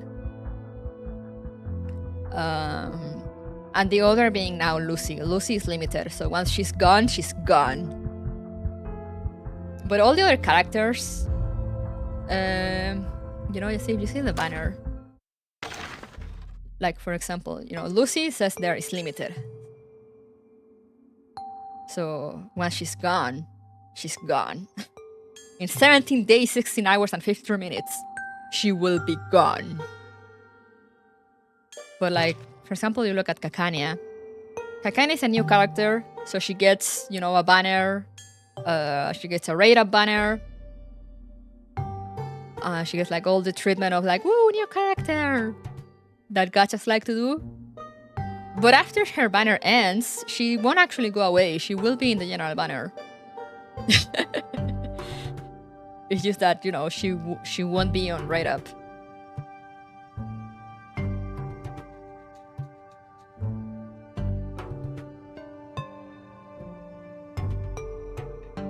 So they don't really follow the Hoyo game standard of, you know, all characters being unlimited.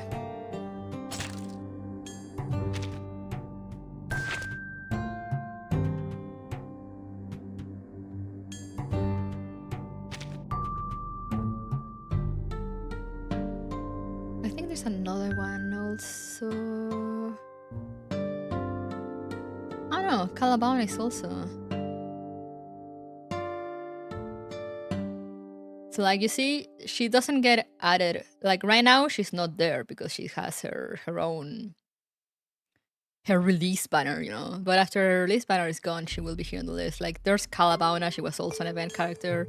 Shamane 37-6, Spat of the Aesra, Getian, Semmelweis. They've all been event characters. And they're all here, available. Except, as I say, Yunangshi, that came out with Getian. Because Yunangshi was limited.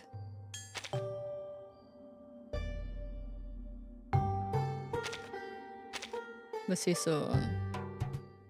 That's the nice thing about Reverse, you know, it's like... Yeah, I mean, the rates... It's a gacha game. But, you know, at least it's kind of nice that... Once a character... I mean, characters, you can still always get characters, except for the few limited ones. So it's going to be on Monday, what's coming? I'm not sure. You're giving us time to dry your tears. Real. God. I love that. I love that. At the end had legit, like, had me legit tearing up. When they start going about, like, you know, they show the painting that Victor made. And they start going on about, like, how she started this journey 70 years ago with Jimena, and then start going off about how in the 19th century there was only few people that thought that humans could ever fly, and now they were watching the moon landing, And I was just like,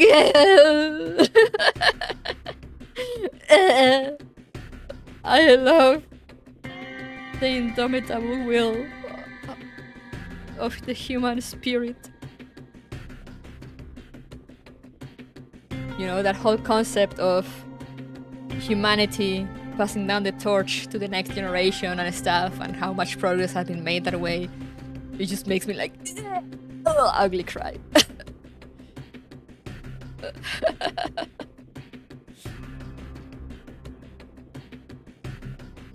I'm just like,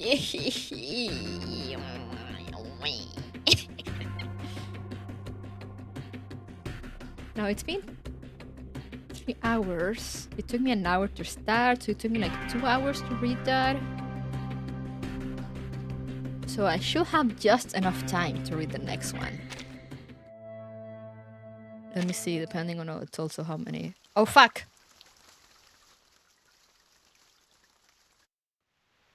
No, I didn't want to start right away. No! What is lurking in the mirror? Grief. What is staring beyond the wall? Calamity. IMAIbots.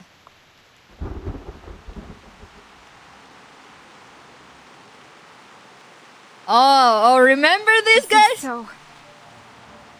These are spoilers for... These are spoilers for chapter 5. I mean, not chapter 5, chapter 6. The latest chapter. So if anyone doesn't want spoilers, look away.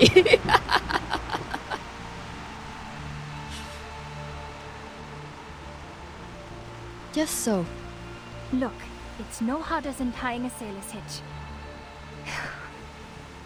Maybe it can protect us from this disaster. Yes, right. It is as simple as this. Right. And this entire part is voice on all. Or at least looking that way.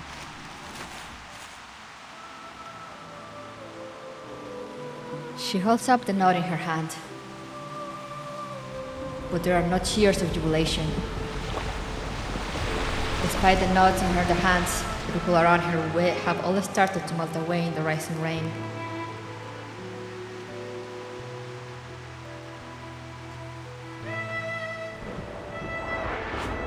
She is the only survivor. Her arm drops to her lap, and she looks absently at the note in her hand. This is the only thing she could do.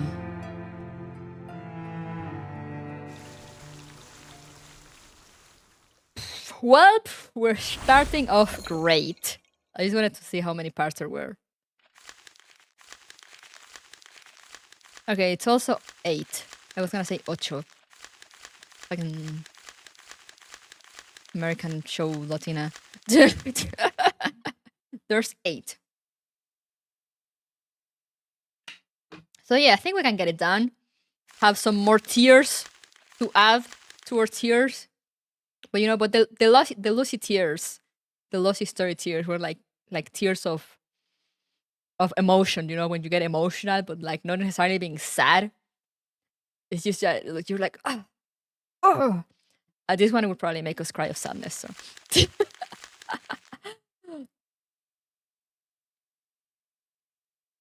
Yeah, this looks like it's gonna be after that chapter, so you might want to tune out.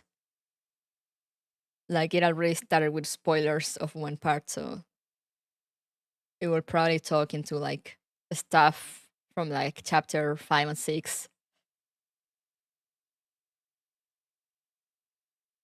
You're still on the island? Yeah, no, you're... Because Calcania... Are you in this island? The prisoner in the cave? Because Calcania shows up here, but like, you know, her story keeps going until like the new chapter. So if you're still here, Calcania's story will probably have spoilers for all that's coming, so yeah, you might want to tune out. But thank you for dropping by. I hope you enjoyed your time. Now I am gonna go do first before we... I said I just wanted to see how many parts there were, if it was also 8. but they spooked me with a cutscene. Because I want to go to the bathroom real quick first and replenish also my drink before we jump into it and we speed run. So yeah, I'll BRB, guys. Go get a drink, stretch your legs, and I'll see you in like 5 minutes or so to read Kakani's story that I'm sure will be full of happiness and hope. So yeah, BRB.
Alright, I am returned.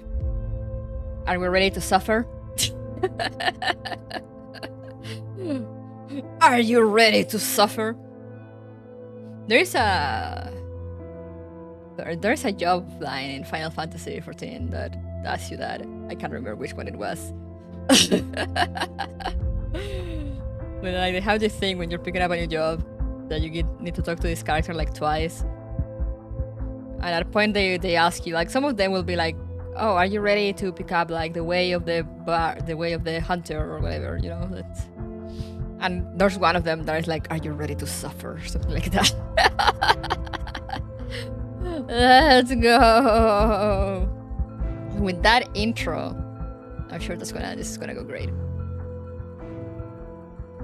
So let's go before I run out of time. I gotta finish this today. Tristan Cord.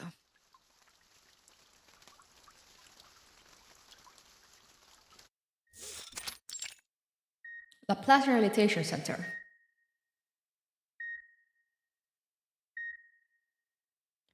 Mom, listen. Can you please put that down first? Eyes empty, she ignores the researcher's tentative advice and continues to grasp the shard in her palm. It's a shard of mirror.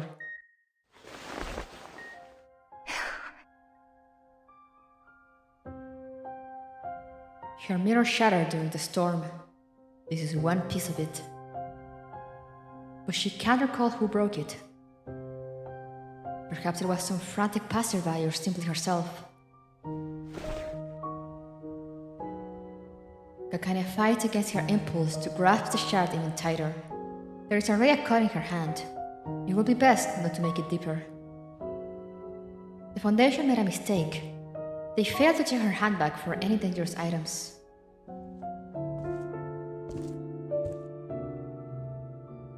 Ma'am, the Foundation will accept you as a refugee in accordance with the Storm Act. And according to Article 43, Section 2 of the Act, if a person has survived the storm with no obvious side effects, they will be put under quarantine control. It also says, under special circumstances, ask a member of staff involved in immunity protection to intervene. So we've invited Madame Lucy, the leader of immunity equipment production, to come speak with you. Please put down the sharp object and wait. She's interrupted by the clanging of steel footsteps and a voice from outside the room. I have been informed that I am needed here. Madame Lucy, that was quick. We get to see Kakania and Lucy in the same story. Maybe this won't be so bad. Madame Lucy, is that you? The footsteps grow steadily louder until Madame Lucy is standing squarely in the doorframe. Correct. Yes, it is me. And you are... Her scanning process finishes within a second. Miss Clara Bingler. That's right! We've only heard each other over the phone. I'm impressed you recognize me so easily. Your name is written on the end of the bed. She points to the name tag. She had simply scanned the room. Oh, the name card. Of course. The staff member nods and passes the file to Lucy. I'll leave her to you then, madam. And please be wary of the glass shard in her hand. Not to worry. A shard of glass cannot harm me. She reaches out a shiny steel hand to Gachas. It is a pleasure to meet you, Miss Bingler. You are the only one who made the knot and successfully survived the storm. I have many questions for you, especially about your condition, side effects, and what it felt like in the throes of the storm. However, due to my suspension from La Place, my colleagues will carry out the querying for me. Your answers will be of significant help to my research. As a time traveler, you must have many questions for us as well. I will try my best to answer them for you. What? You're suspended? I see. Is that your first question? Correct. The answer is yes. I received a suspension order because... The robot tilts her head, searching for the reason in her almost ruined database. I violated the confidentiality agreement. I told an arcanist in Vienna about the knot. Her name was... Cacania, I suppose. Yes, that seems to be the name. How impressive. We have never met before, yet you immediately filled the hole in my data. How did you do that, Miss Winkler? Oh god, she's not well. Because I'm the one you told. I'm Cacania. What on earth is going on? Have you forgotten about our conversations on the phone? Good lord, just when I think I found someone I actually know in this era. Despite Cacania's increasing panic, Lucy remains remarkably calm. Do not worry, Dr. Cacania. My memory loss was an inevitable side effect of the storm immunity experiment.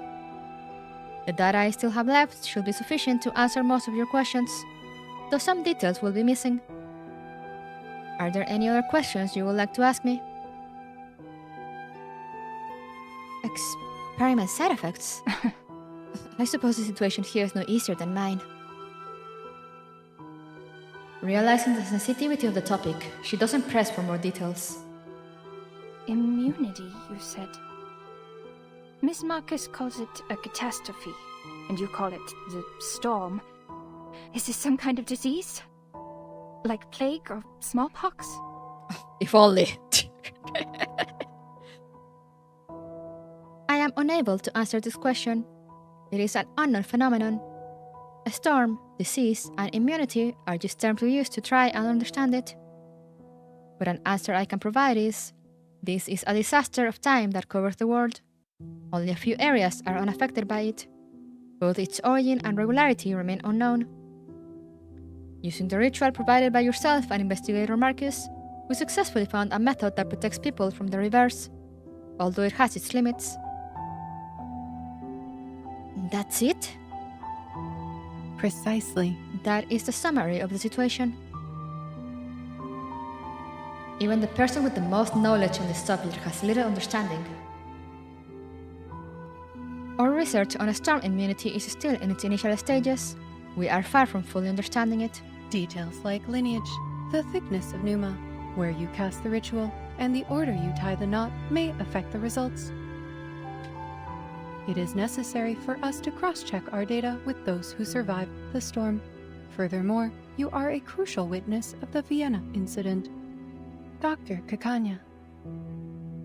We hope you will cooperate with the examination and querying, Dr. Cacania. Naturally. Thank you. Thank you again for giving me this opportunity.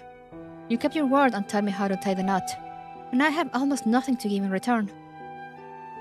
I'm simply here as living proof that the possibility of survival is not zero. That's all I have to offer.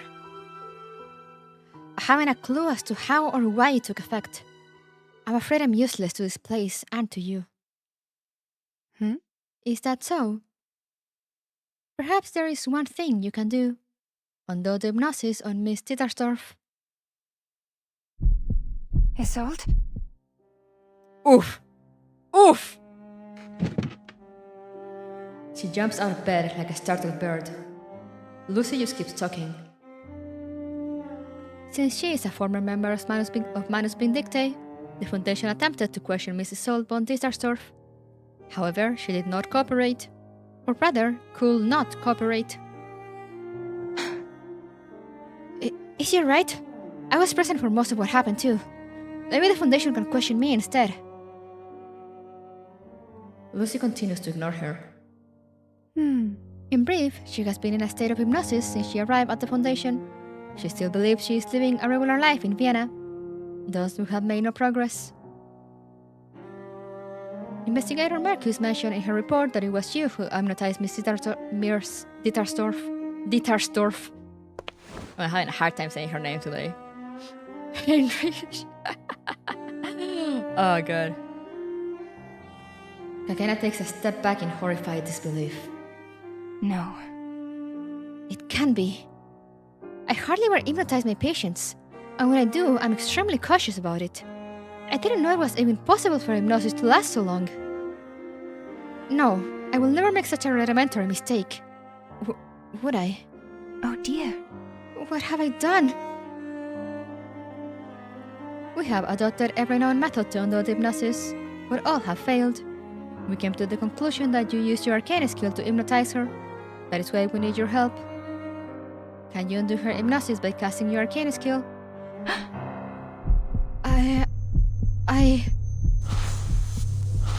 Oh no, the flashbacks! She stares at Lucy, her breath rasping in her chest, unable to speak through the shock. Dr. Kakanya. Take a deep breath. She's doing excellently, she's doing so fine. Relax. Try to control the pace of your breathing. Breathe in, breathe out.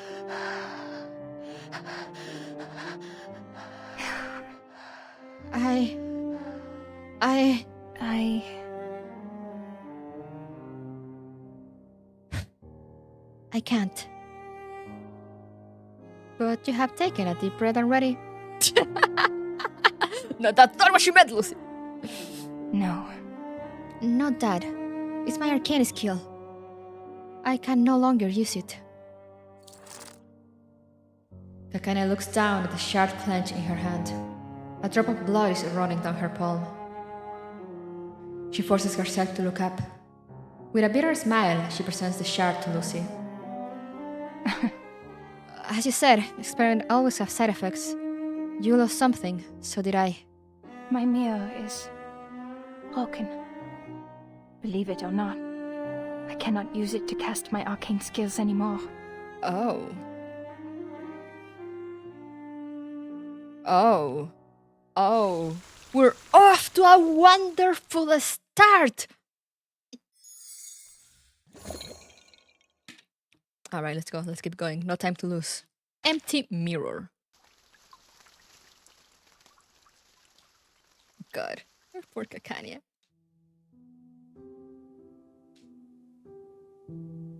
Kakane stares through the doorway that Lucy left open. The echoes of their conversation are swimming in her mind. You cannot, or you do not want to. Both. I can neither use my arcane skill, nor do I want to. I can't control it, but Isolde. Isolde! I'm the only one who can help her. I'm the only one who can help her, aren't I? Then, just this once, I will try my best. I will... She bows her head. Relax. It's just an arcane skill, like you've cast countless times before. It's the arcane skill passed down to you through the Winkler family. Look into the mirror, and it will reflect whatever is on your mind. Tell me. It feels like a lifetime since she last cast her arcane skill. There's nothing in the mirror. It's as blank as her mind. She doesn't even know what question to ask. For crying out loud, what am I doing? This is ridiculous. It's not even a full mirror. How can I do anything with such a small fragment? Such a small fragment. Fragment. I need a new mirror. Something bigger and newer than this one. Like, a hand mirror? Ayo? Easy. Ask and you shall receive. Before she knows it, the shard in her hand has transformed itself into a hand mirror. It's clear and familiar, but much too light. This is... At this moment, she realizes that the mirror in her hand is simply an illusion. It plunges her into a fragment of her memory. Well, let's go, memories! Welcome, my friend. Here, this gift is for you. She looks so pretty like this! Oh no, I couldn't possibly take this. I haven't done anything to deserve such a valuable gift. Shh. It's because of your help that I can now walk with you along the river. The Arcanum license to a forgery is quite valuable to me. So, please accept it. I'll be glad to be free from its whispers. What? From its whispers? Wait, it can talk? Samphira, don't tell me you pulled this out of some ancient tome or something. Take it, and then I'll tell you. You know, a hand mirror wouldn't be my first choice. The mirrors I use in my treatments can generally be placed independently, either on a table or the ground. This reduces the risk of them breaking during the session. It's a safety measure, just to be sure. So, you see, I wouldn't know what to do with this, despite my desire to hear the story behind it. I always prefer table or full-length mirrors. They're safer, easier to place, and more convenient for patients. My friend. I understand, my friend. You're saying that this hand mirror is merely a gaudy plaything rather than a useful tool. But when people first created the hand mirror, they were looking for simplicity and convenience. In the end, though, they became rather meretricious. Attractive in appearance, yes, but of little practical use. Just like Arcanists, isn't it? I beg to differ. Arcanists aren't like that at all. We have much to offer the world. I have seen it. Then you should take it. What? Your arcane skill, so intriguing, yet horrifying. People more than anything fear their true desires being revealed. So you need a container to hold all those overwhelming desires? I know. You already have 2 or 3 mirrors that are much wider and taller than this one. But to have so many mirrors and not a single one to be held in the hand... Well, the collection is incomplete, is it not? No. Not at all. It simply isn't necessary. You don't have a hand mirror? How can that be? My friend, you simply must have a mirror. A hand mirror for yourself. The design looks very like it's cursed. Well... Okay. Alright, I'll take it. Thank you, Samphira. Oh my, it's heavy. Has it been painted with tempera? And I must say, I don't recognize any of these patterns. Well, here it is. My very first hand mirror. A heavy, well-decorated, expensive medium for my treatment. Better put it away carefully. Actually, yes, I made up my mind. I'll take it back and show it to everyone. I wonder what Albert will say after I so vehemently refused to get a hand mirror all this time. Now, Samphira, will you please tell me the story of this mirror? She looks around. There isn't a single person to be seen. Oh yeah, it's definitely cursed. Samphira, where are you? Where did you go?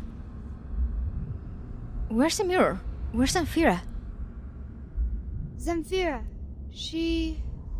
You've come to the right man, Doctor. Kakanya? Samphira set off for the Caucasus some time ago.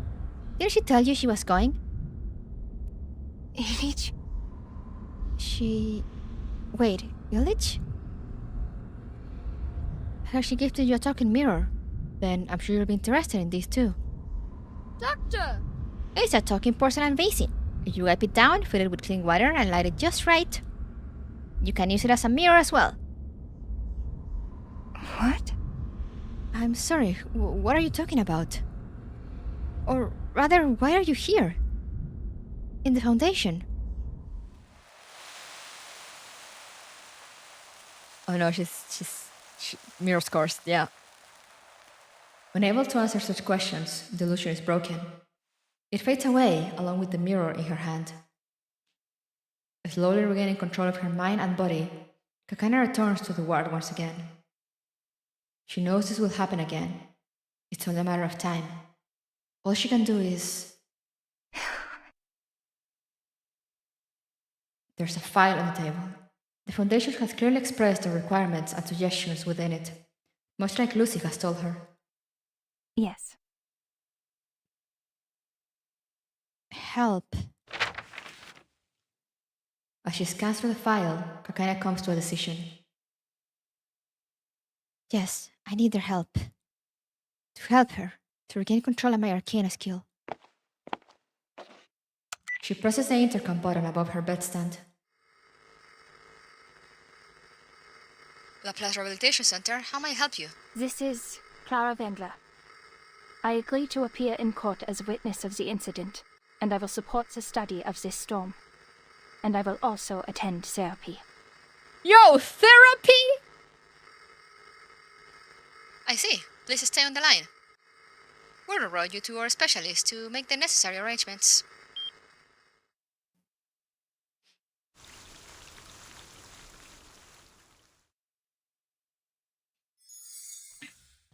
Therapy for free? Unbelievable. In deep mud.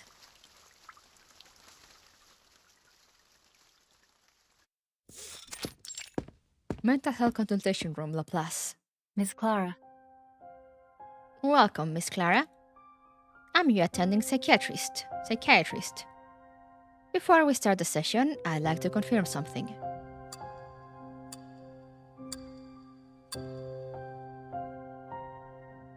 What is she confirming? What happened to make you lose control of your arcana skill? Do you remember? The 21st night of September. Memories flash before her, jumbled and messy. She closes her eyes as she tries to recall. She's taken back to her days in Vienna.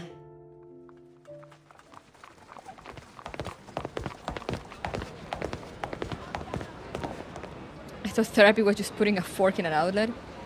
I'm so sorry to inform you that it isn't.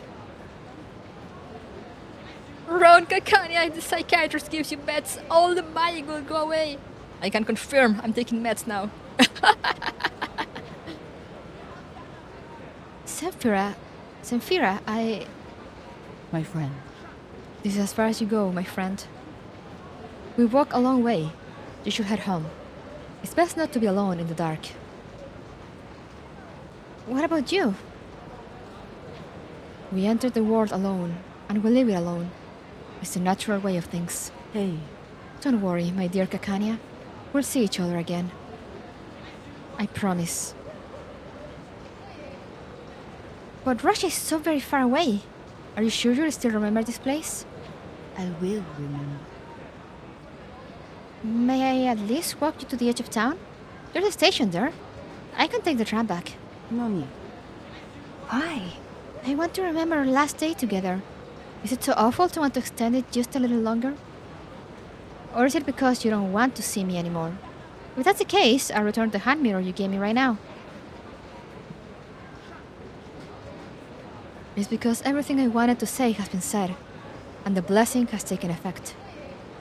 Simply looking at you makes me happy. It gives me hope to know there are still good people like you in the world. Bless you. That's why I gave you my blessing. As long as you don't break the mirror, you will feel its effects. Oh, I wonder if she survived because of this blessing. What are you talking about? Of course I won't break it. Then please don't ever say that you'll give it back. And remember these words. Disaster will fall on the shards of a broken mirror. Don't forget. I won't, although I still don't understand. Ask no more, dear Clara. You kept asking us wanderers what we wanted. You learned that Illich desires fortune and that Laurel longs for a life free from hiding. But I haven't given you my answer yet. What I'm looking for is... What? What is it? What are you looking for? What do you long for, Zemfira? And where is the mirror you gave me?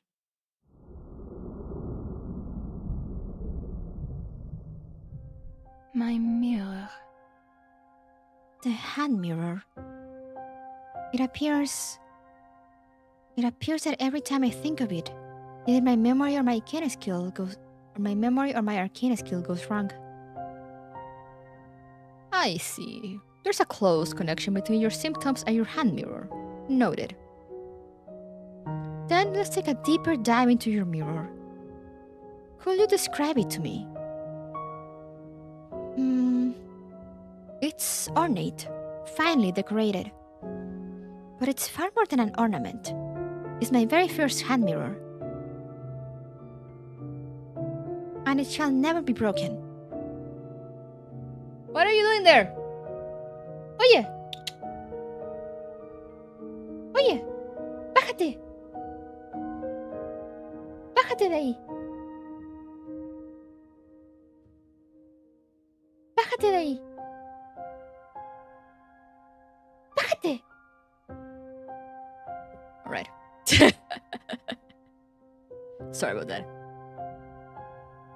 And it shall never be broken.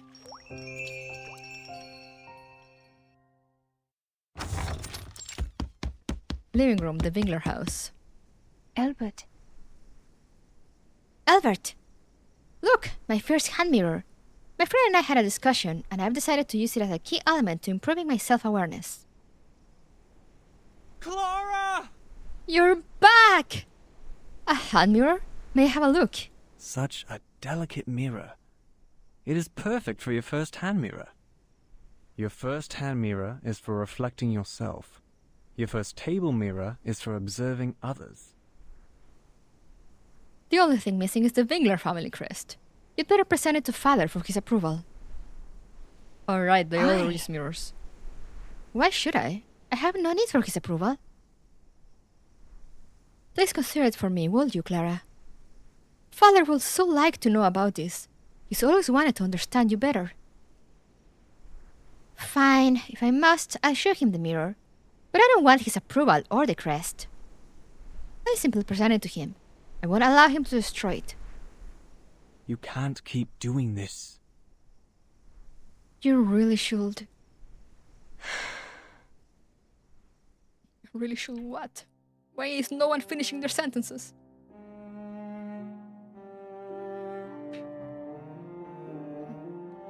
I already know what he's going to say.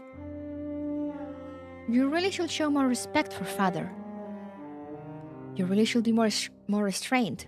Don't disgrace yourself. Stop associating with the lower class. Act like a decent middle-class lady. And become a part of this beautiful society. But... should I really? Miss Clara? What? I'm sorry, what are you talking about? Oh, my my mind wandered again. Sorry. No worries, it happens. You were talking about a hand mirror and your brother, Albert. Is there anything else you want to share with me? Is there? She asked herself. I don't... recall where the hand mirror ended up. Perhaps it's broken. No. People say that a broken mirror is a bad omen. You've mentioned that it carries some kind of blessing, though it sounds more like a prophecy to me. Yes. A prophecy, yes, of the disaster that will follow the breaking of the mirror. Oh yes! More PTSD! And it has come true. Because of that blessing, Ben is gone, and Albert lost his arm. All because of that broken hand mirror. Like the one that broke in the storm? Actually, we don't know where the hand mirror is, and prophecy is just my personal understanding of it, not an objective truth. Miss Clara. So let's not jump to conclude. Hakana jumps to her feet. No. You're right. It is a prophecy. The mirror must be broken. That's why I can't do anything. It's because my mirrors are broken. All of them. At the moment she buries her head in her arms, the mirrors in the room start to tremble. They shake and crack, one after another, as Akane falls back into her memories yet again. Ah! It's breathtakingly exquisite. It looks more like a frame for a delicate piece of art than a mirror. Doctor. Oh, look at the spiderweb detailing. Just gorgeous. What is this thing? It's pure blasphemy. This is hardly a mirror, let alone want to be associated with the Bingler name. It's an utter disgrace. Clara Bingler, what do you think you're doing?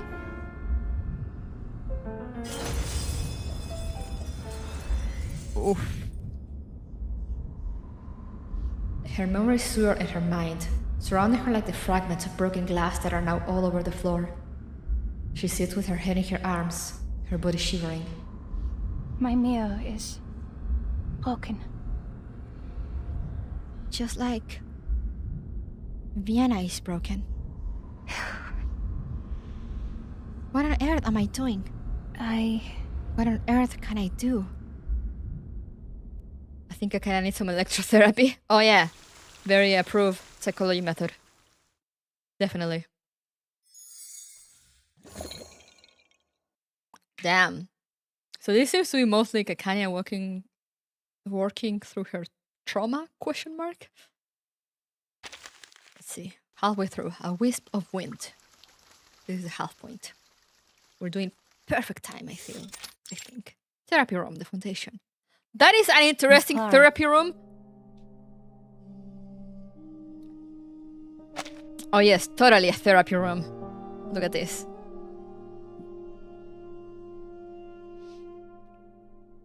Sorry, Miss Clara. You may have lost control of your arcane skill because of the trauma you've experienced. I should have focused on this in previous sessions. I missed it. So for the immediate future, we should keep you away from any mirrors or reflective surfaces until you overcome this disorder. Do you agree? The room has nothing but a pair of chairs and a table with a desk lamp. They sit across from one another. Yes. Miss, Doctor. All right. Let me explain the treatment plan the Foundation has created for you. The psychiatrist keenly identifies that Okane's mind has started to wander. She taps the writing board with her pen. Okane looks up and blinks. Oh, my mind wandered again. Sorry. What's in your mind this time? Okane glances around the room, her eyes eventually falling on the dim, yellow lamp. Nothing. It's just this room reminds me of somewhere. I've been in one similar to this before, back in Vienna. What were you doing there? I was going to meet a friend. Friend? A friend, it seems, that I never really knew. Would you like to talk about this friend? I'm very sorry. I don't know where to start. Do not worry. It's okay. Let's get back to our topic then. Miss Clara. I'm sure you've noticed that I've never stopped you from consciously or unconsciously recalling traumatic memories, as you did just now. This is the initial stage of our treatment. We guide the patient to trace back their traumatic experiences in order to identify any causes and triggers of their disorder. Then, through controlled exposure to these triggers, we start the process of desensitization, with the final goal being to help the patient create positive coping strategies to deal with these triggers. This treatment is quite different from the therapeutic strategies I'm familiar with. In what way? For me, pushing patients to relive their traumatic memories is never good. And recalling trauma too frequently will only serve to damage the patient's psyche further, even exacerbate the isolation of these traumas in their mind. While free talk, and the more difficult conversations that stem from it, can be a useful tool to build trust, focusing only on trauma won't benefit anyone. So you prioritize psychoanalysis, I see. Remember the first time we met? You expressed your disagreement with the session arrangement. I still think that a weekly session is too infrequent for sustained psychological observation. No. I understand, and as I've explained before, psychology has moved far beyond the exploratory stage of the early 20th century that you're familiar with. Psychoanalytic therapy, talk therapy if you will, has seen many advancements throughout the century. To be more specific, Laplace's psychotherapeutic method has long been separated from Freud's, many of his theories have been proven wrong. Gasp!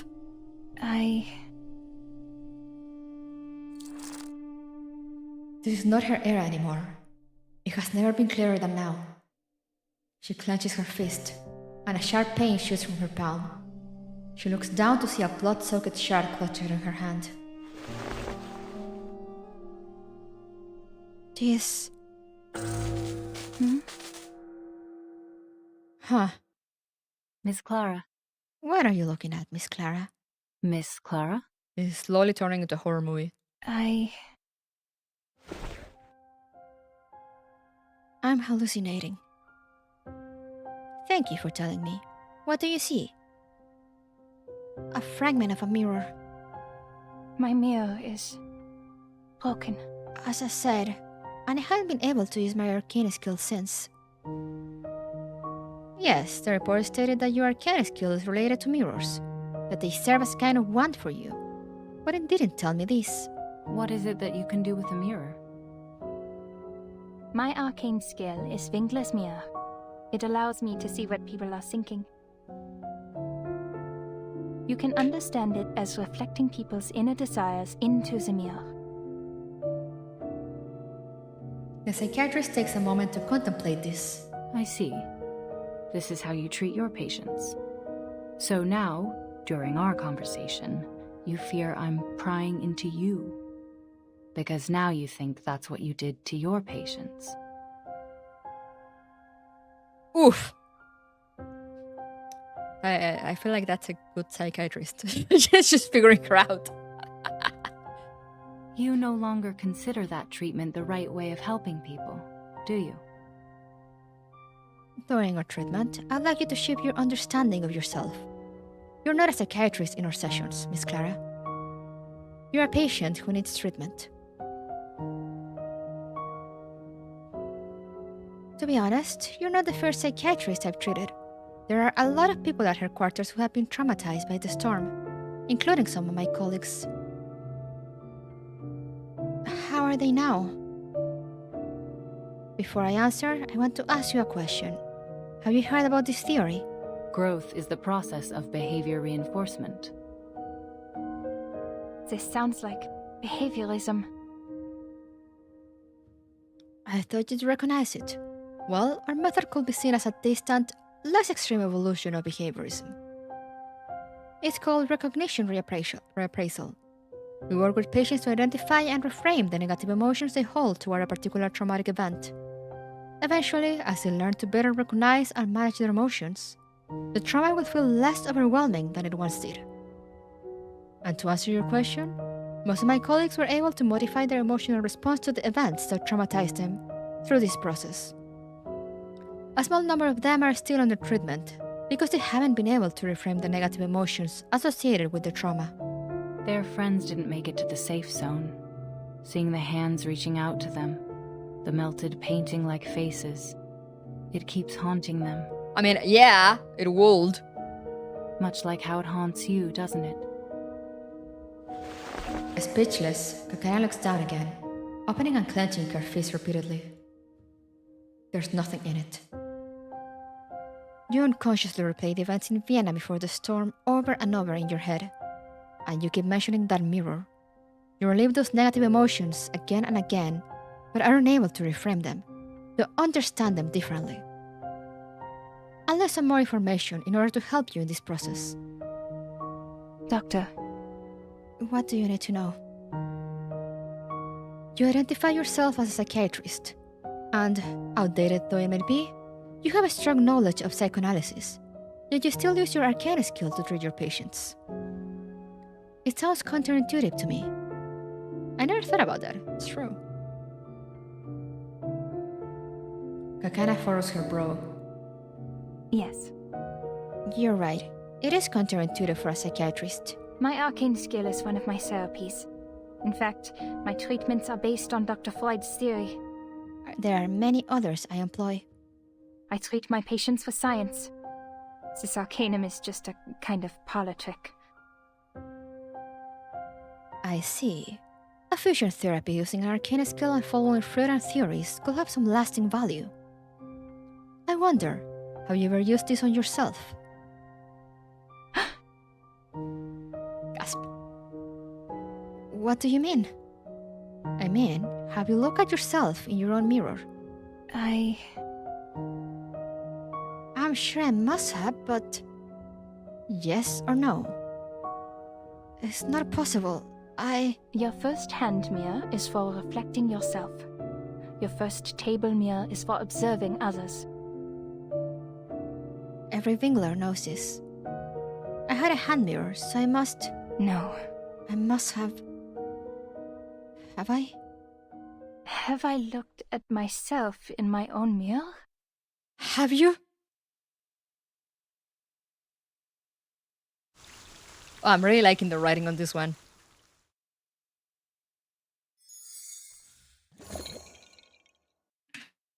Let's go. I really like how they're playing with the whole, like, how you watch yourself in the mirror. You know, have you taken a look into yourself? Some good shit. Let's go. 5. A good time.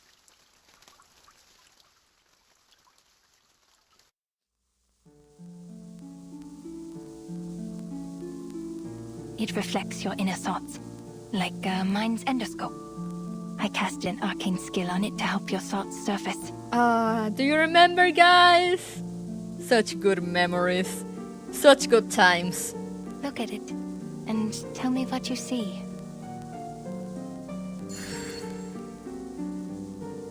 Have I? Did I ever look into it? Look into myself? Before it shattered?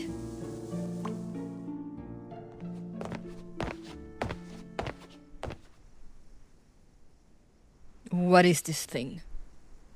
The color and design are vulgar, and I don't see your family crest on it. Such a hand mirror is unsuitable for a lady. Even though the surface of the mirror is rather smooth, it simply cannot do.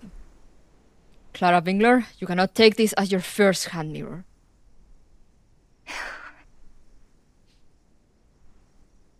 I neither seek your opinion nor your approval, Father.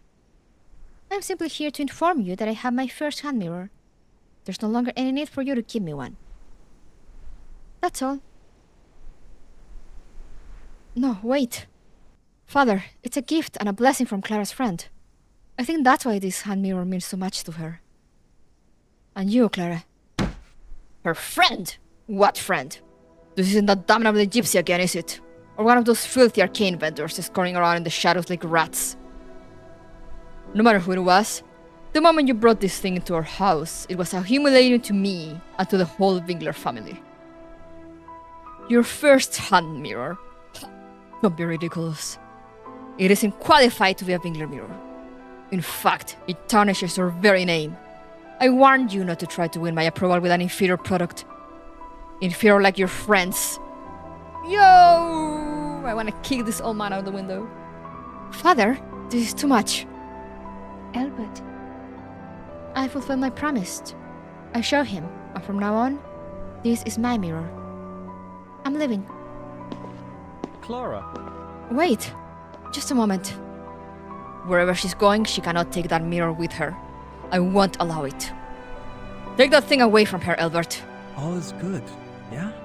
Father, please, let her keep it, will you? You can give her another one as her first official hand mirror. She didn't mean to. She didn't mean to. She meant every word. She spends her life on her career and ambition and pays no mind to the shame it brings to this family. As long as she continues to live such a shameless life, my humiliation will never come to an end. Father? What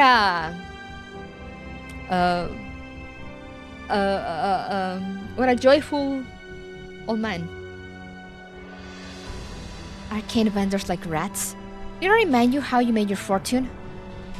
If the Winkler name is truly as novel as you claim, then why do the gentlefolk of the upper class always decline your invitations?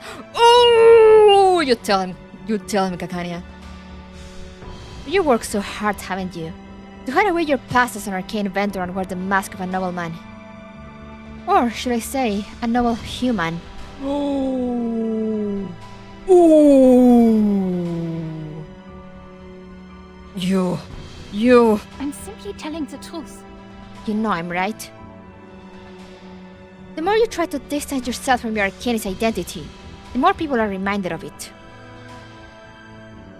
When you criticize Mother for keeping in touch with her arcanist friends, you don't realize it's because you don't have any friends anymore, and somewhere deep inside that stinks. I pity you, to be honest. At least I have true friendship. Clara Winkler, what right do you have to accuse me? You, who have dropped out of university, had multiple scandals with married women, and started an illegal organization. Wait, go back to the multiple scandals with married women. I need to know about that, I need to know more about that.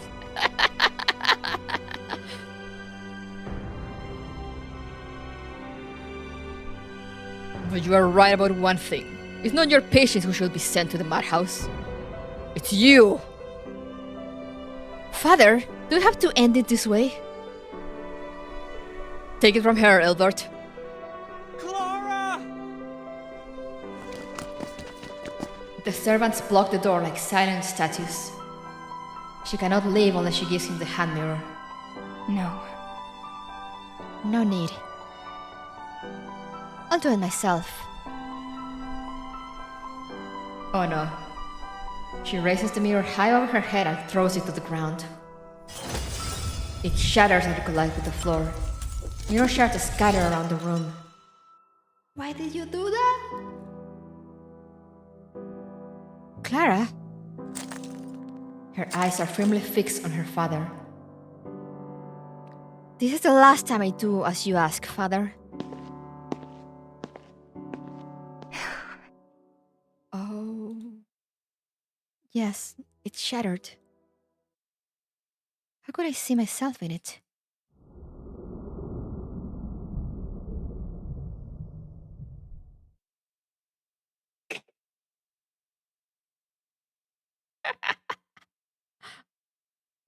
Wait, I need to... There's an old... We made turkey chili the other day. There's an old frozen turkey, empty, like those little basket thingies that we haven't put away yet. And Reggie has been going at it. I'm gonna go put it away. There's no more turkey there anymore. Come on, girl.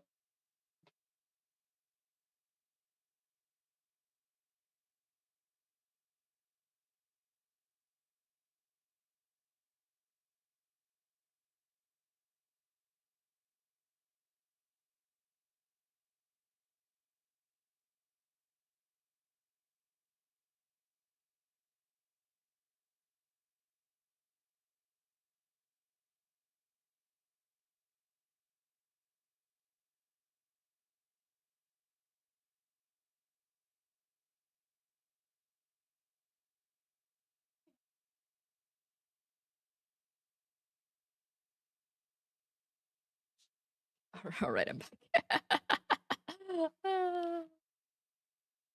Hello, Irma. You arrived just in time for therapy. This is not a suggestion. This is a threat. We are going to therapy with Kakania. ¡Bájate de ahí! ¡Bájate! ¡No hay nada! No hay comida ahí, bájate. Loca.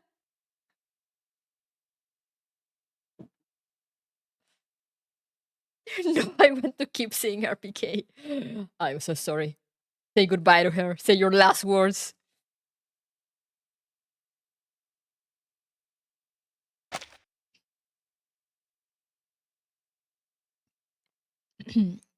Yes, it shattered. How could I see myself in it? I never even had the chance. It was destroyed, like the table mirror that shattered in the storm. Kakena gives a weak smile, but soon freezes. She sees the broken table mirror, sees the rain in Vienna.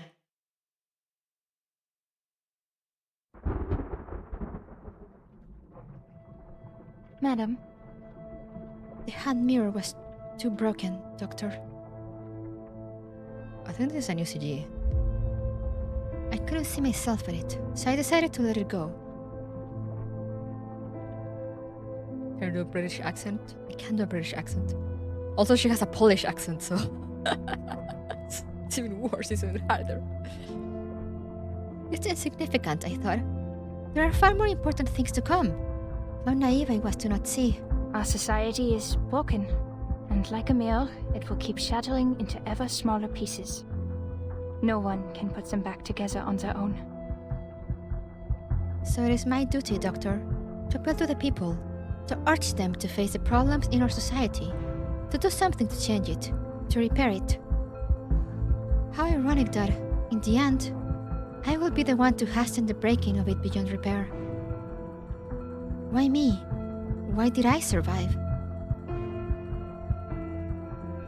I can see why you think this way. But I think you keep saying this because... You're still blaming yourself.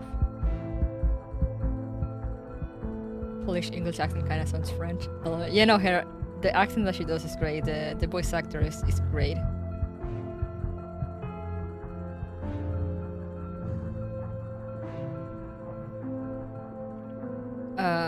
The voice actress is Canadian, actually. Just looked it up. I wasn't sure where she was from, but yeah, she's Canadian. It's funny because I think the study that does like Final Fantasy 14 and Reverse 1999, who also does MOBA. Even though they're British, I think they started out to work a lot with like remote voice actors, because there's been a lot of they've had a lot of voice actors from like Canada and the US lately, like in Reverse and in Final Fantasy 14, also in the latest expansion. They work with a lot of voice actors from the US, since the last expansion was kind of inspired in South America, so they look for voice actors that had like South American roots. So I thought that was very cool. The Rivals Guild is one hell of a thing. It sure is! You're still blaming yourself. What else can I do? Take this shameful event for granted? Feel lucky and cheer for my second life? Why should a girl so full of sin survive? What about those innocent people who still had hope for life? Who wanted to survive in this world? They turned to dust and were washed away by the storm. Why did they die? What was the meaning of it?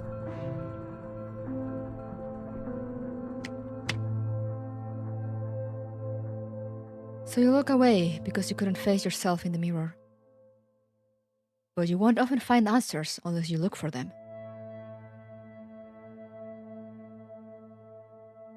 She hangs her head at this gentle accusation. At least give it a try. Take a look at yourself in your own mirror. She doesn't have a mirror. Get her a mirror. Get this girl a mirror. Why was that called a good time? How was that a good time?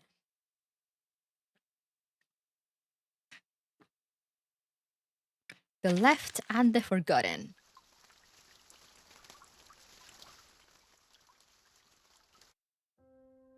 Therapy's a good time? I mean, I guess. Have I looked at myself in my own mirror? I haven't, because the mirror broke. Or did I do so before it shattered?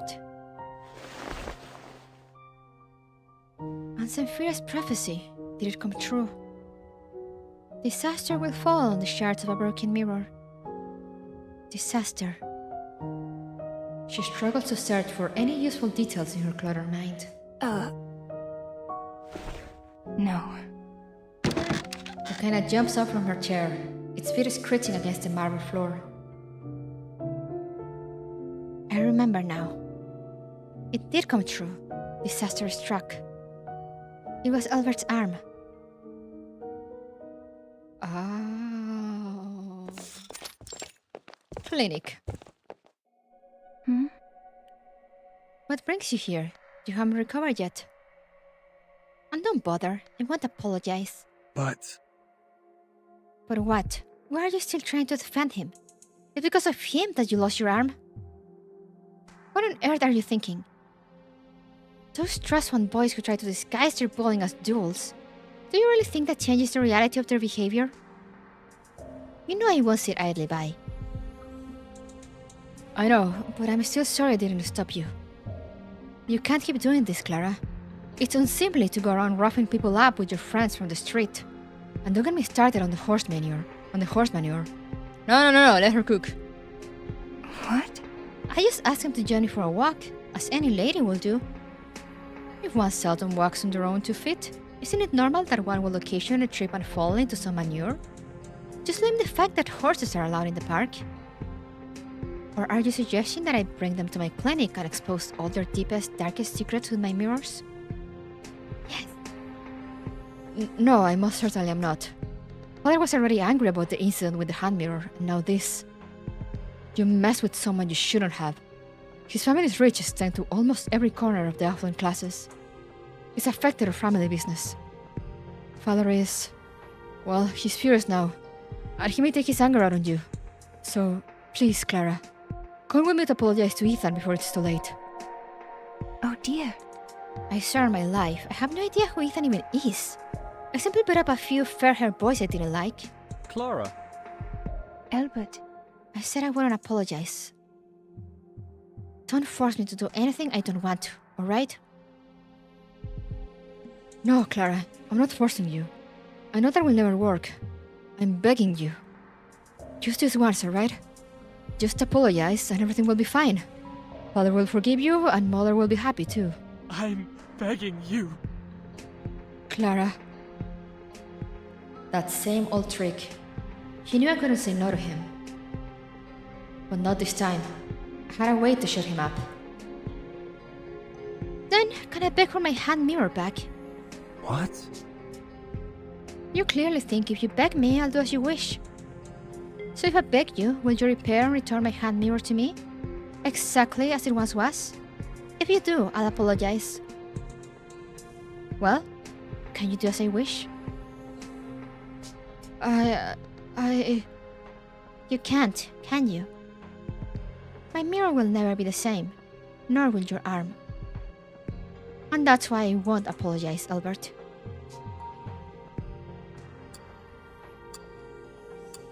Honestly, go off, Kakania. I thought he'd give up after hearing this. But, of course, he didn't. Soon after, he paid me another visit. Clearly, the security couldn't turn down a young man with only one arm. Clara. Albert. Why are you here?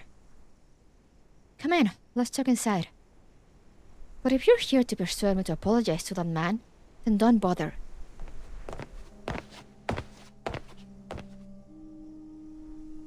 No, actually, I've been thinking about what you said. And I'm here to show you something. What? Remember? Your hand mirror, remember? The one given to you by your Roma friend. The one you'd rather break yourself than give over to Father. I love that he called them Roma, while his father just called them Gypsy. You said that if I fix it for you, you'd apologize. It's not possible. It was utterly destroyed. The glass shattered into pieces. How could you possibly put it all back together? Actually, I did it before you even asked me to. I tried my best to fix it, and I put it in an enamel frame. But I didn't dare give it to you until you said. Anyway, it's your first hand mirror. Please, take a look.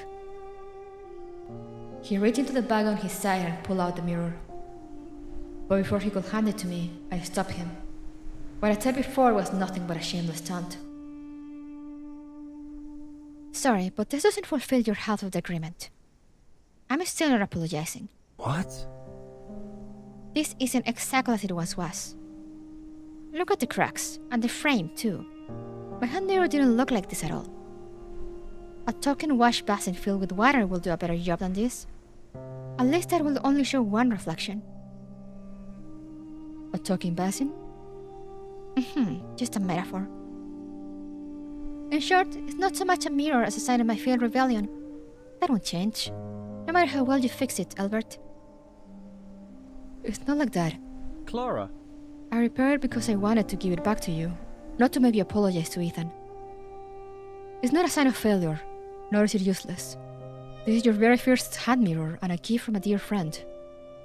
If it's truly so unimportant to you, then why did you bring it up back then? Take it back, Clara.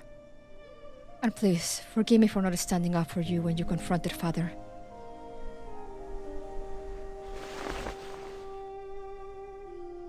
It's meaningless, Albert.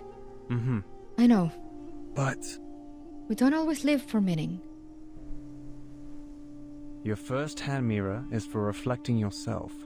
Your first table mirror is for observing others. You've helped so many people with the table mirror I gave you. And now... you should... it's time for you to reflect on yourself. At least give it a try. Take a look at yourself in your own mirror. Albert. No, Doctor. Her brother was so good, to be honest. I mean, aside from, like, as he said, like, not standing up for her. But, I mean, he seemed like a good lad. I still don't understand. Ask no more, dear Clara. Who's this? The Lucian's voice is familiar. It's warm and soft. It is not the voice of any one person, but of many. What do you want, Albert? I want you to be free and happy, as you want all people to be. What do you want, Samphira? What I want is your safety. Those who speak out, who pursue their dreams through the tempest, won't flinch at their soaked clothes and the treacherous road ahead. I don't want you to get hurt, Clara. I want you to be safe and sound. You've asked many people the same question, but what's your answer? What do you want? Kakena looks at the shard in her hand. What do I want? What then is my dream? The surface of the shard flickers, revealing a mirror reflected in it. It's a mirror that was once broken, but now it appears whole again.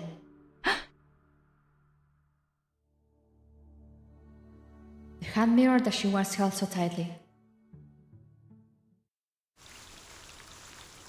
Interesting.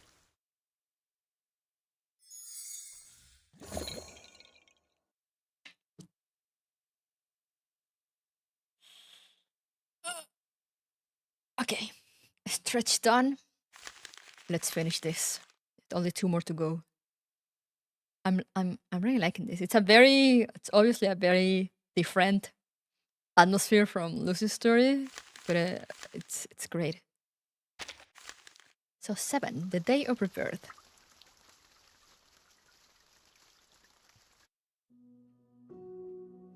This is... I see.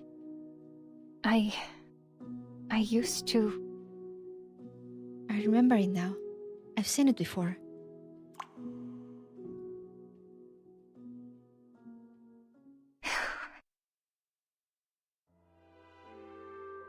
At that moment, when I took the mirror from Albert's hand, I was almost burned by the heat of the handle. I imagined him tightly gripping the mirror with the only hand he had left as he awkwardly stood at the door of my clinic. That was not an image I wanted to see. Look at this thing. I can see the glow between the cracks, and these pieces don't even go together. You're really bad at this, aren't you? You look like you've never once worked with your hands. Her hand. Clara? Why? Why didn't you just take it to the factory and ask them to do the work? They're professionals. At least they could have coated the mirror with silver to cover the cracks. In its current state, my reflection is split and shattered too. It's almost incomprehensible. But... Pull yourself together and stop fidgeting. Be a gentleman, Albert. And I will be a lady and keep my promise. Not to apologize, but to reflect myself. I wasn't only talking to Albert, but also to myself. It was an announcement. I took a deep breath and tried to recall the feeling of casting my arcane skill. But the mirror reflected nothing. I don't see anything. That's odd. Or does this mean I have no desires? Interesting. Heinrich would like to know about this.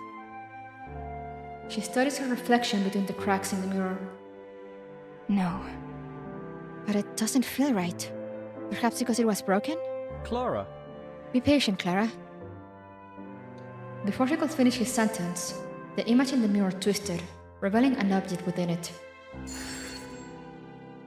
Though the cracks split it into many pieces, I could still recognize it.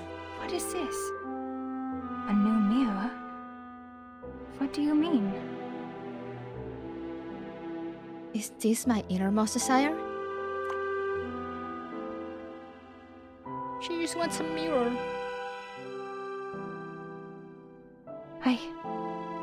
I saw it before. In the hand mirror Elder fixed for me. I saw another hand mirror, reflected into shattered one.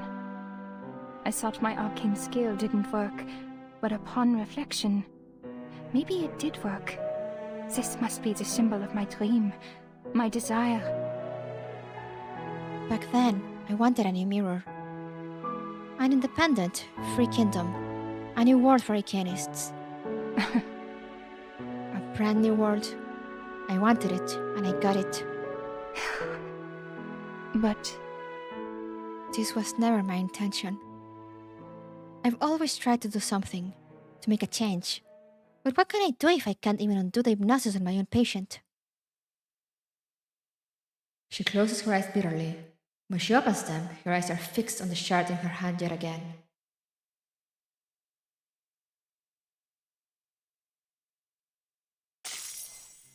Moments before, when she cast her arcane skill, a mirror appeared in it.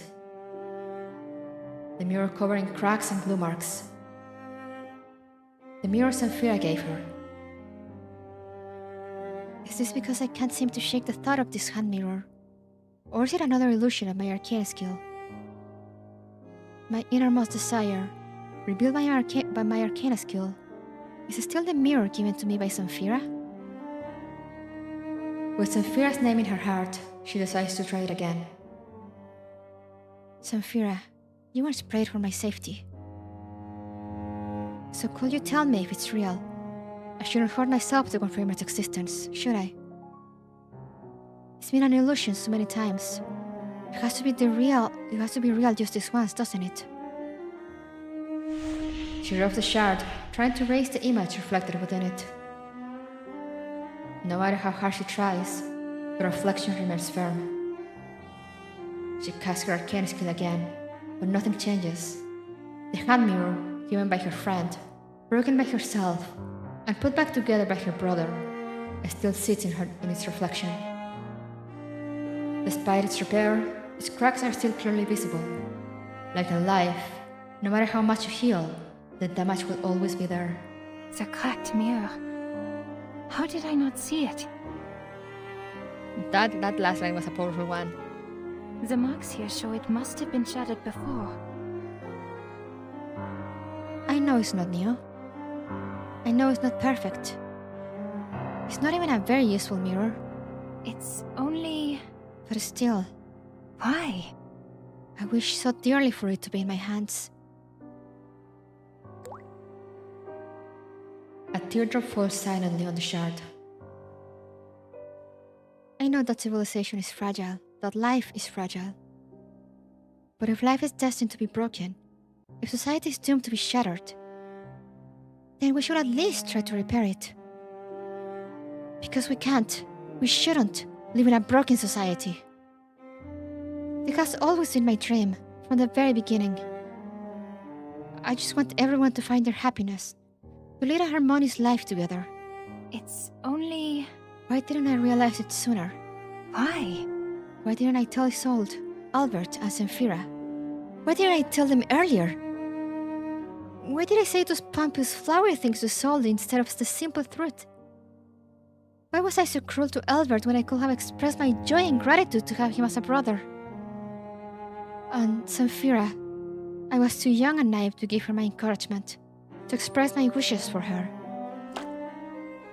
Teardrops rained down on the shard, running on its surface, and gathering in the cracks of the hand mirror within. Why? Couldn't I fix Vienna in the way Albert fixed this mirror for me?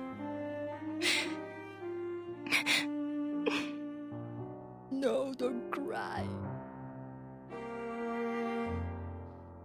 She's managed to regain her arcane skill, but it's not enough to fill the hollow in her heart. Her friend can no longer hear her confession. The only thing left is this reflection of her gift. The prophecy of Zemfira. So then this mirror will not bring us disaster. Rather, it has already protected us from one. She gave me this blessing, yet I lost her mirror. I lost the whole of Vienna. If only they could be here with me. If only I could touch this mirror again.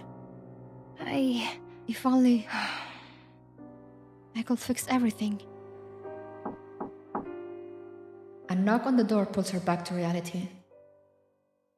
Miss Kakania! May I ask? We've been informed that you applied for an arcane skill experiment. We're here to take you to the field. Are you ready? What? Oh dear. I completely forgot. Naturally. I've been spending so much time blaming myself that I ignored the most important thing. The thing that can be done by me, and only me. I should piece the shutters together and mend it. To bring together the broken pieces, to fix the mistake I made.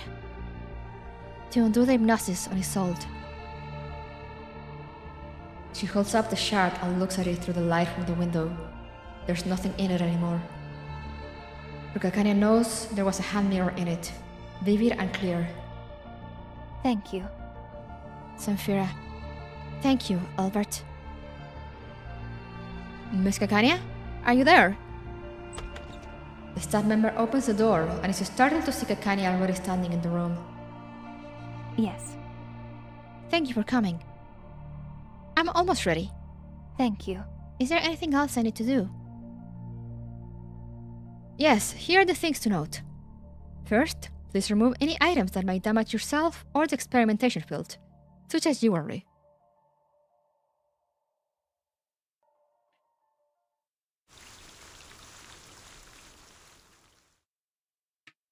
Jewelry, like the one Isolde gave her. And I'm gonna go to the last one, the story of tomorrow. That has a hopeful title. Joint Committee of SF. I'm very sorry. I didn't... What did you say? Do not worry. It's okay. I'll repeat it for you. Please pay attention this time.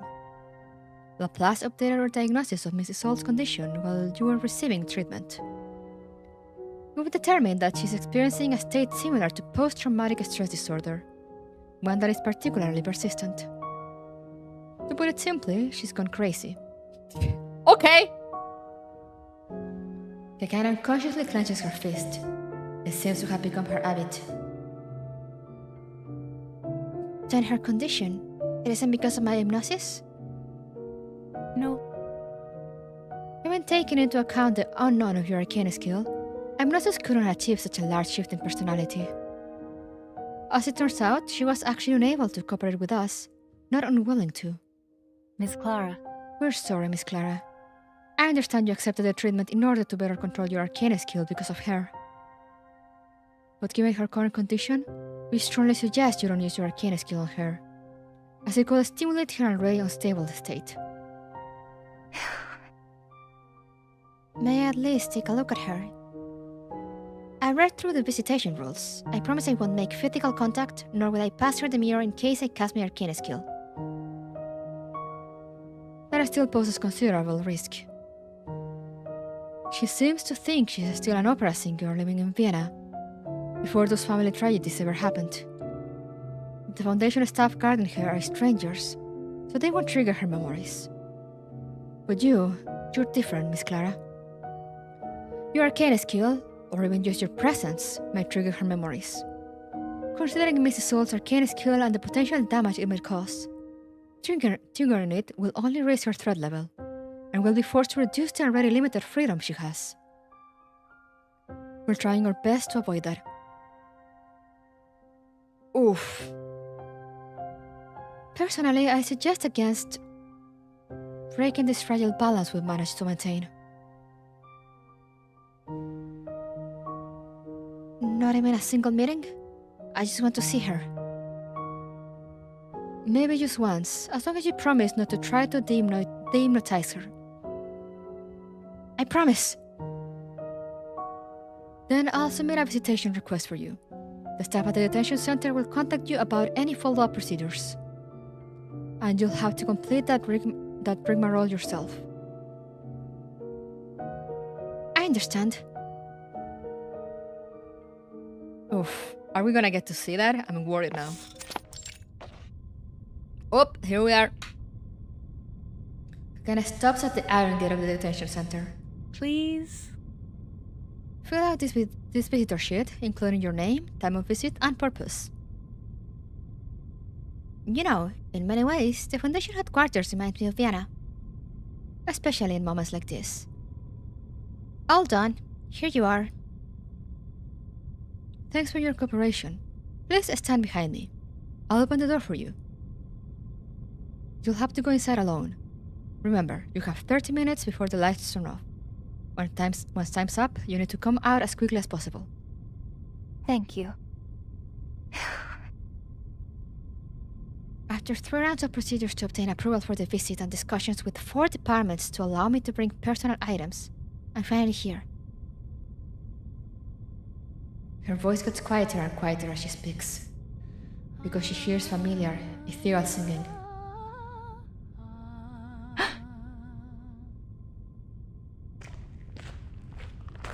Enthralled, she makes her way to its source.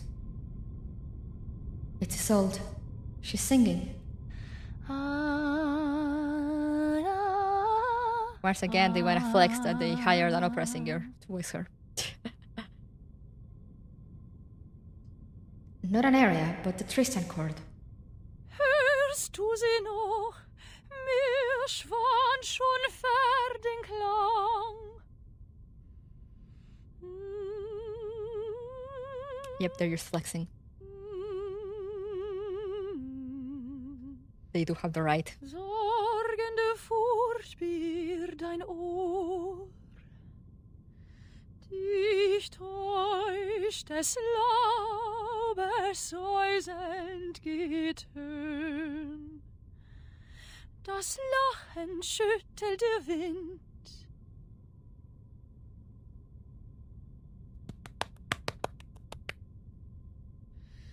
Oh, it goes on.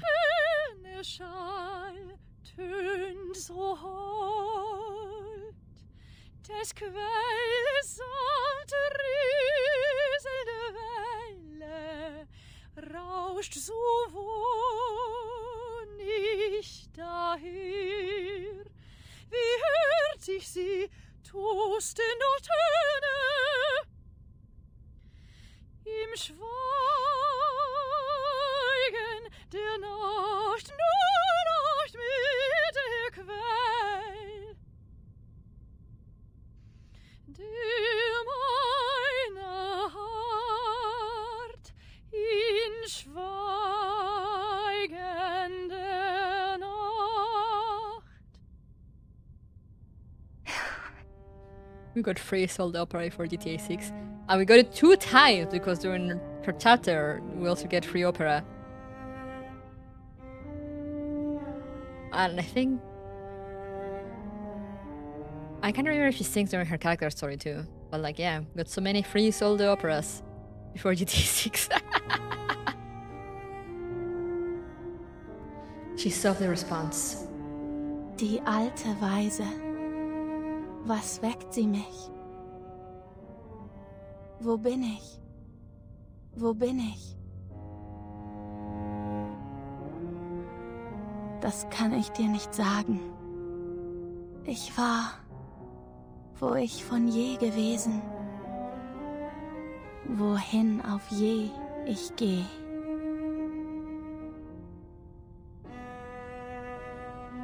She stops, taking a table mirror out of her bag. This table mirror has attended countless treatments, including assaults. Its cracks are clear to see. This belongs to you, Isolde. Auf Wiedersehen. The stand makes a noise as she puts the mirror on the marble floor, yet it doesn't wake the lucid tremor.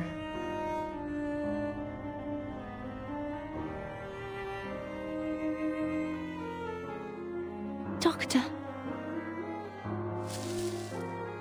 Listen, the fallen leaves rustle when you step on them.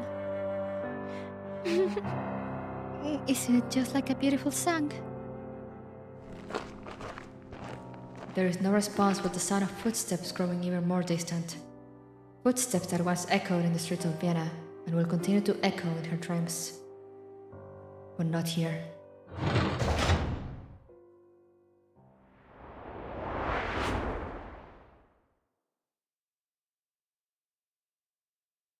You said you had a personal opinion on Isolde's condition.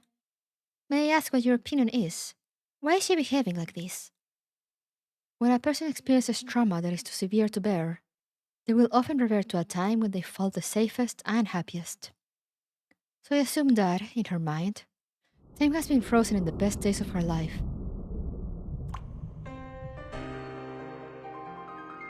Wenn du bereits eine Entscheidung getroffen hast und denkst, dass ich schuldig bin,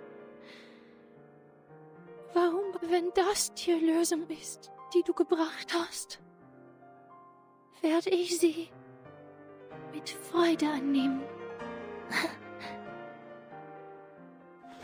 Ach, Doktor, e lucevano le stelle.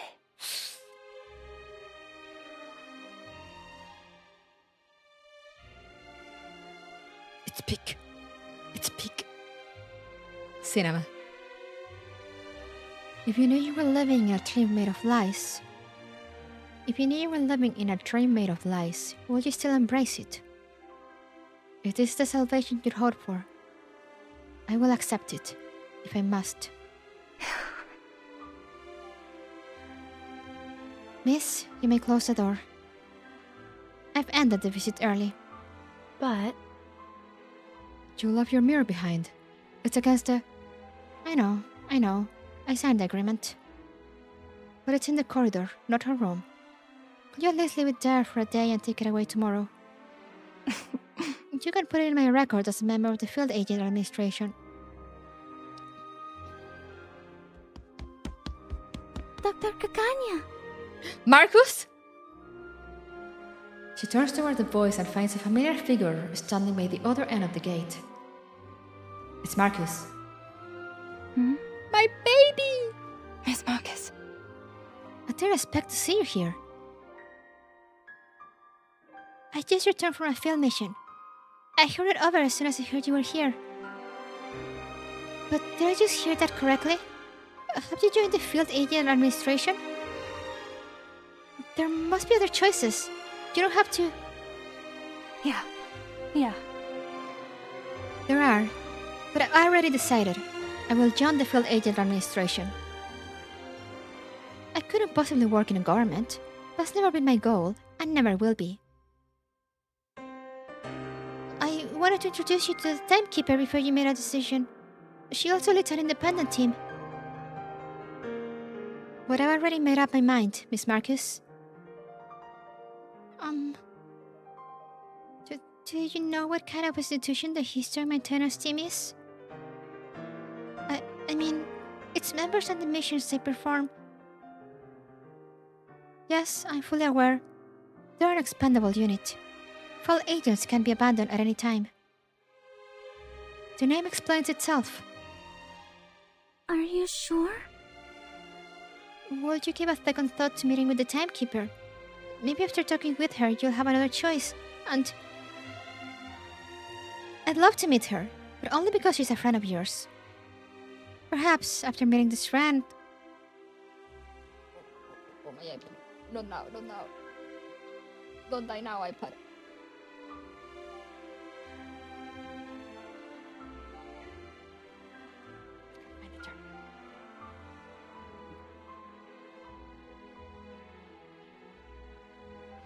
Perhaps after meeting this friend who can forecast the storm, we can finally bid farewell to our old era and welcome this new one. I suppose your mind's made up then.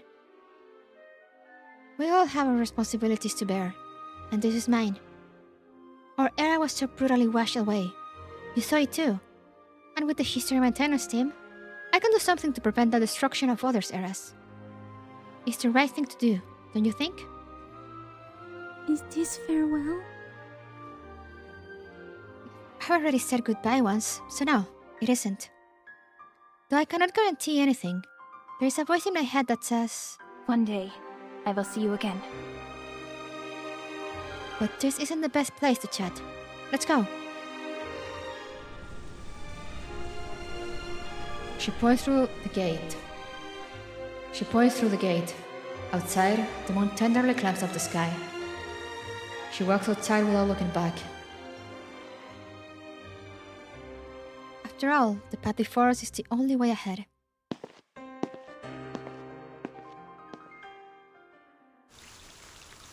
The end. Oh, I love Kakania. Man, that was great.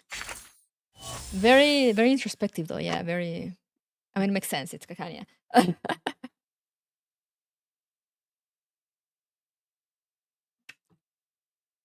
Kakania, my beloved. I need more Isokania. I think they have interactions in the wilderness, don't they? Right, let me... Gonna jump back to chatting right away because I don't have that much time. If my stream deck decides to work, there we go.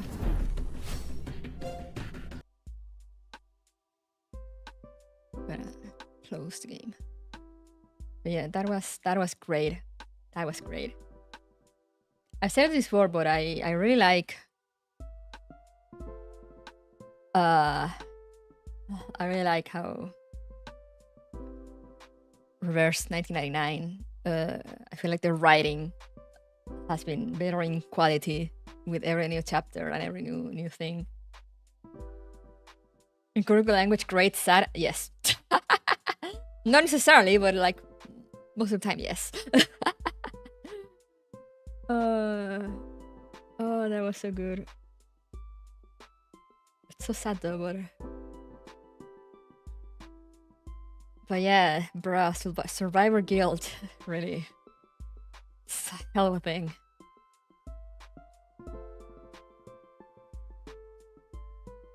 Well, all she wanted was to help, and now she's feeling guilty for pretty much all of Vienna. Like, it's not your fault, Kakania. My heart, my soul, yeah. We got pulled into two different kind of emotions in this almost 5 hours. Then a great Sunday, I'd say. But yeah.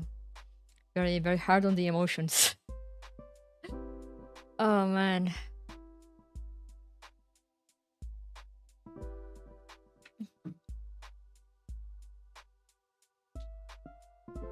Ah man. It's great. I'm really loving the writing. The Lucy one was the one that got me the most, though I was legit tearing up at the end. I don't know if you could hear my voice cracking as I was trying to read. Like, human progress. My heart. But Kakania one I loved. So because I really like Kakania, and you know, seeing her here, like trying to deal with all this. It's kind of an experience. Like when she asked the psychiatrist, like, "Oh, what are you doing? Like, I do this differently," and the psychiatrist is like, "Oh yeah, psychoanalysis has gone like a far way since the 19th century." And Kakania is like, "Oh, right, I'm not in my era anymore." It's kind of like, damn, like imagine having to adapt, imagine surviving that and then having to adapt to the fact that the world had actually progressed way past you, and now you're taken out of your era and you have to get thrown into this world that we haven't been told with. I don't think we've been told with which era we're in now. But it's like, you know, when you go to Laplace, they're still like 1999, like right at the turn of the century, and probably more because, you know, time hasn't really been like reversed in the Foundation that much. Like the Blossom technology, yeah, but like they have all the science and scientific progress up to 1999, and then, you know, there's been another 7 years for them to like progress more, but on their end only. But still, I like, damn. It's like, imagine like something happens and suddenly you're thrown into the future and you're like, what do you mean things are like this now? Like, holy fuck. Oh, poor Kakania. I think it was really well executed too, everything. It's great reading. Some great reading time. But yeah, with that, I think we're gonna cut this chat short so I can start getting ready to go pick up my sister. So yeah, as always, the schedule coming either later today or tomorrow. I think my sister wants to use the PS5 today. She wants to play Final Fantasy 16. So there's chances I'll upload the schedule in a few hours, since I'll probably get back onto the computer to let her play.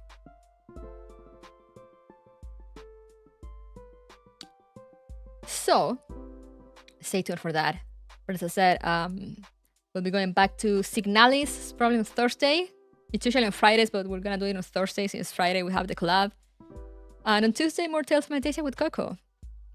Then next Saturday, Reverse collabs, and on Sunday, I guess we continue the Narrow Cloud State Kit event.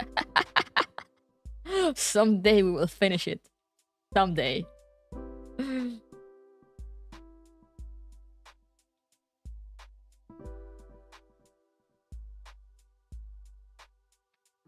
I'm gonna make progress on that before Cartesian Theater. Cartesian Theater should be coming soon, right? Because next week they have like the login event that they do before events. So maybe like the week after the next. So I guess we'll get a chance to finish chapter 3 of Reverse Collabs before having to pause for a bit. Which is actually not too bad, you know, like I'd rather pause it in between chapters than in the middle of a chapter. But we'll see. As then it will all depend on when the new event drops.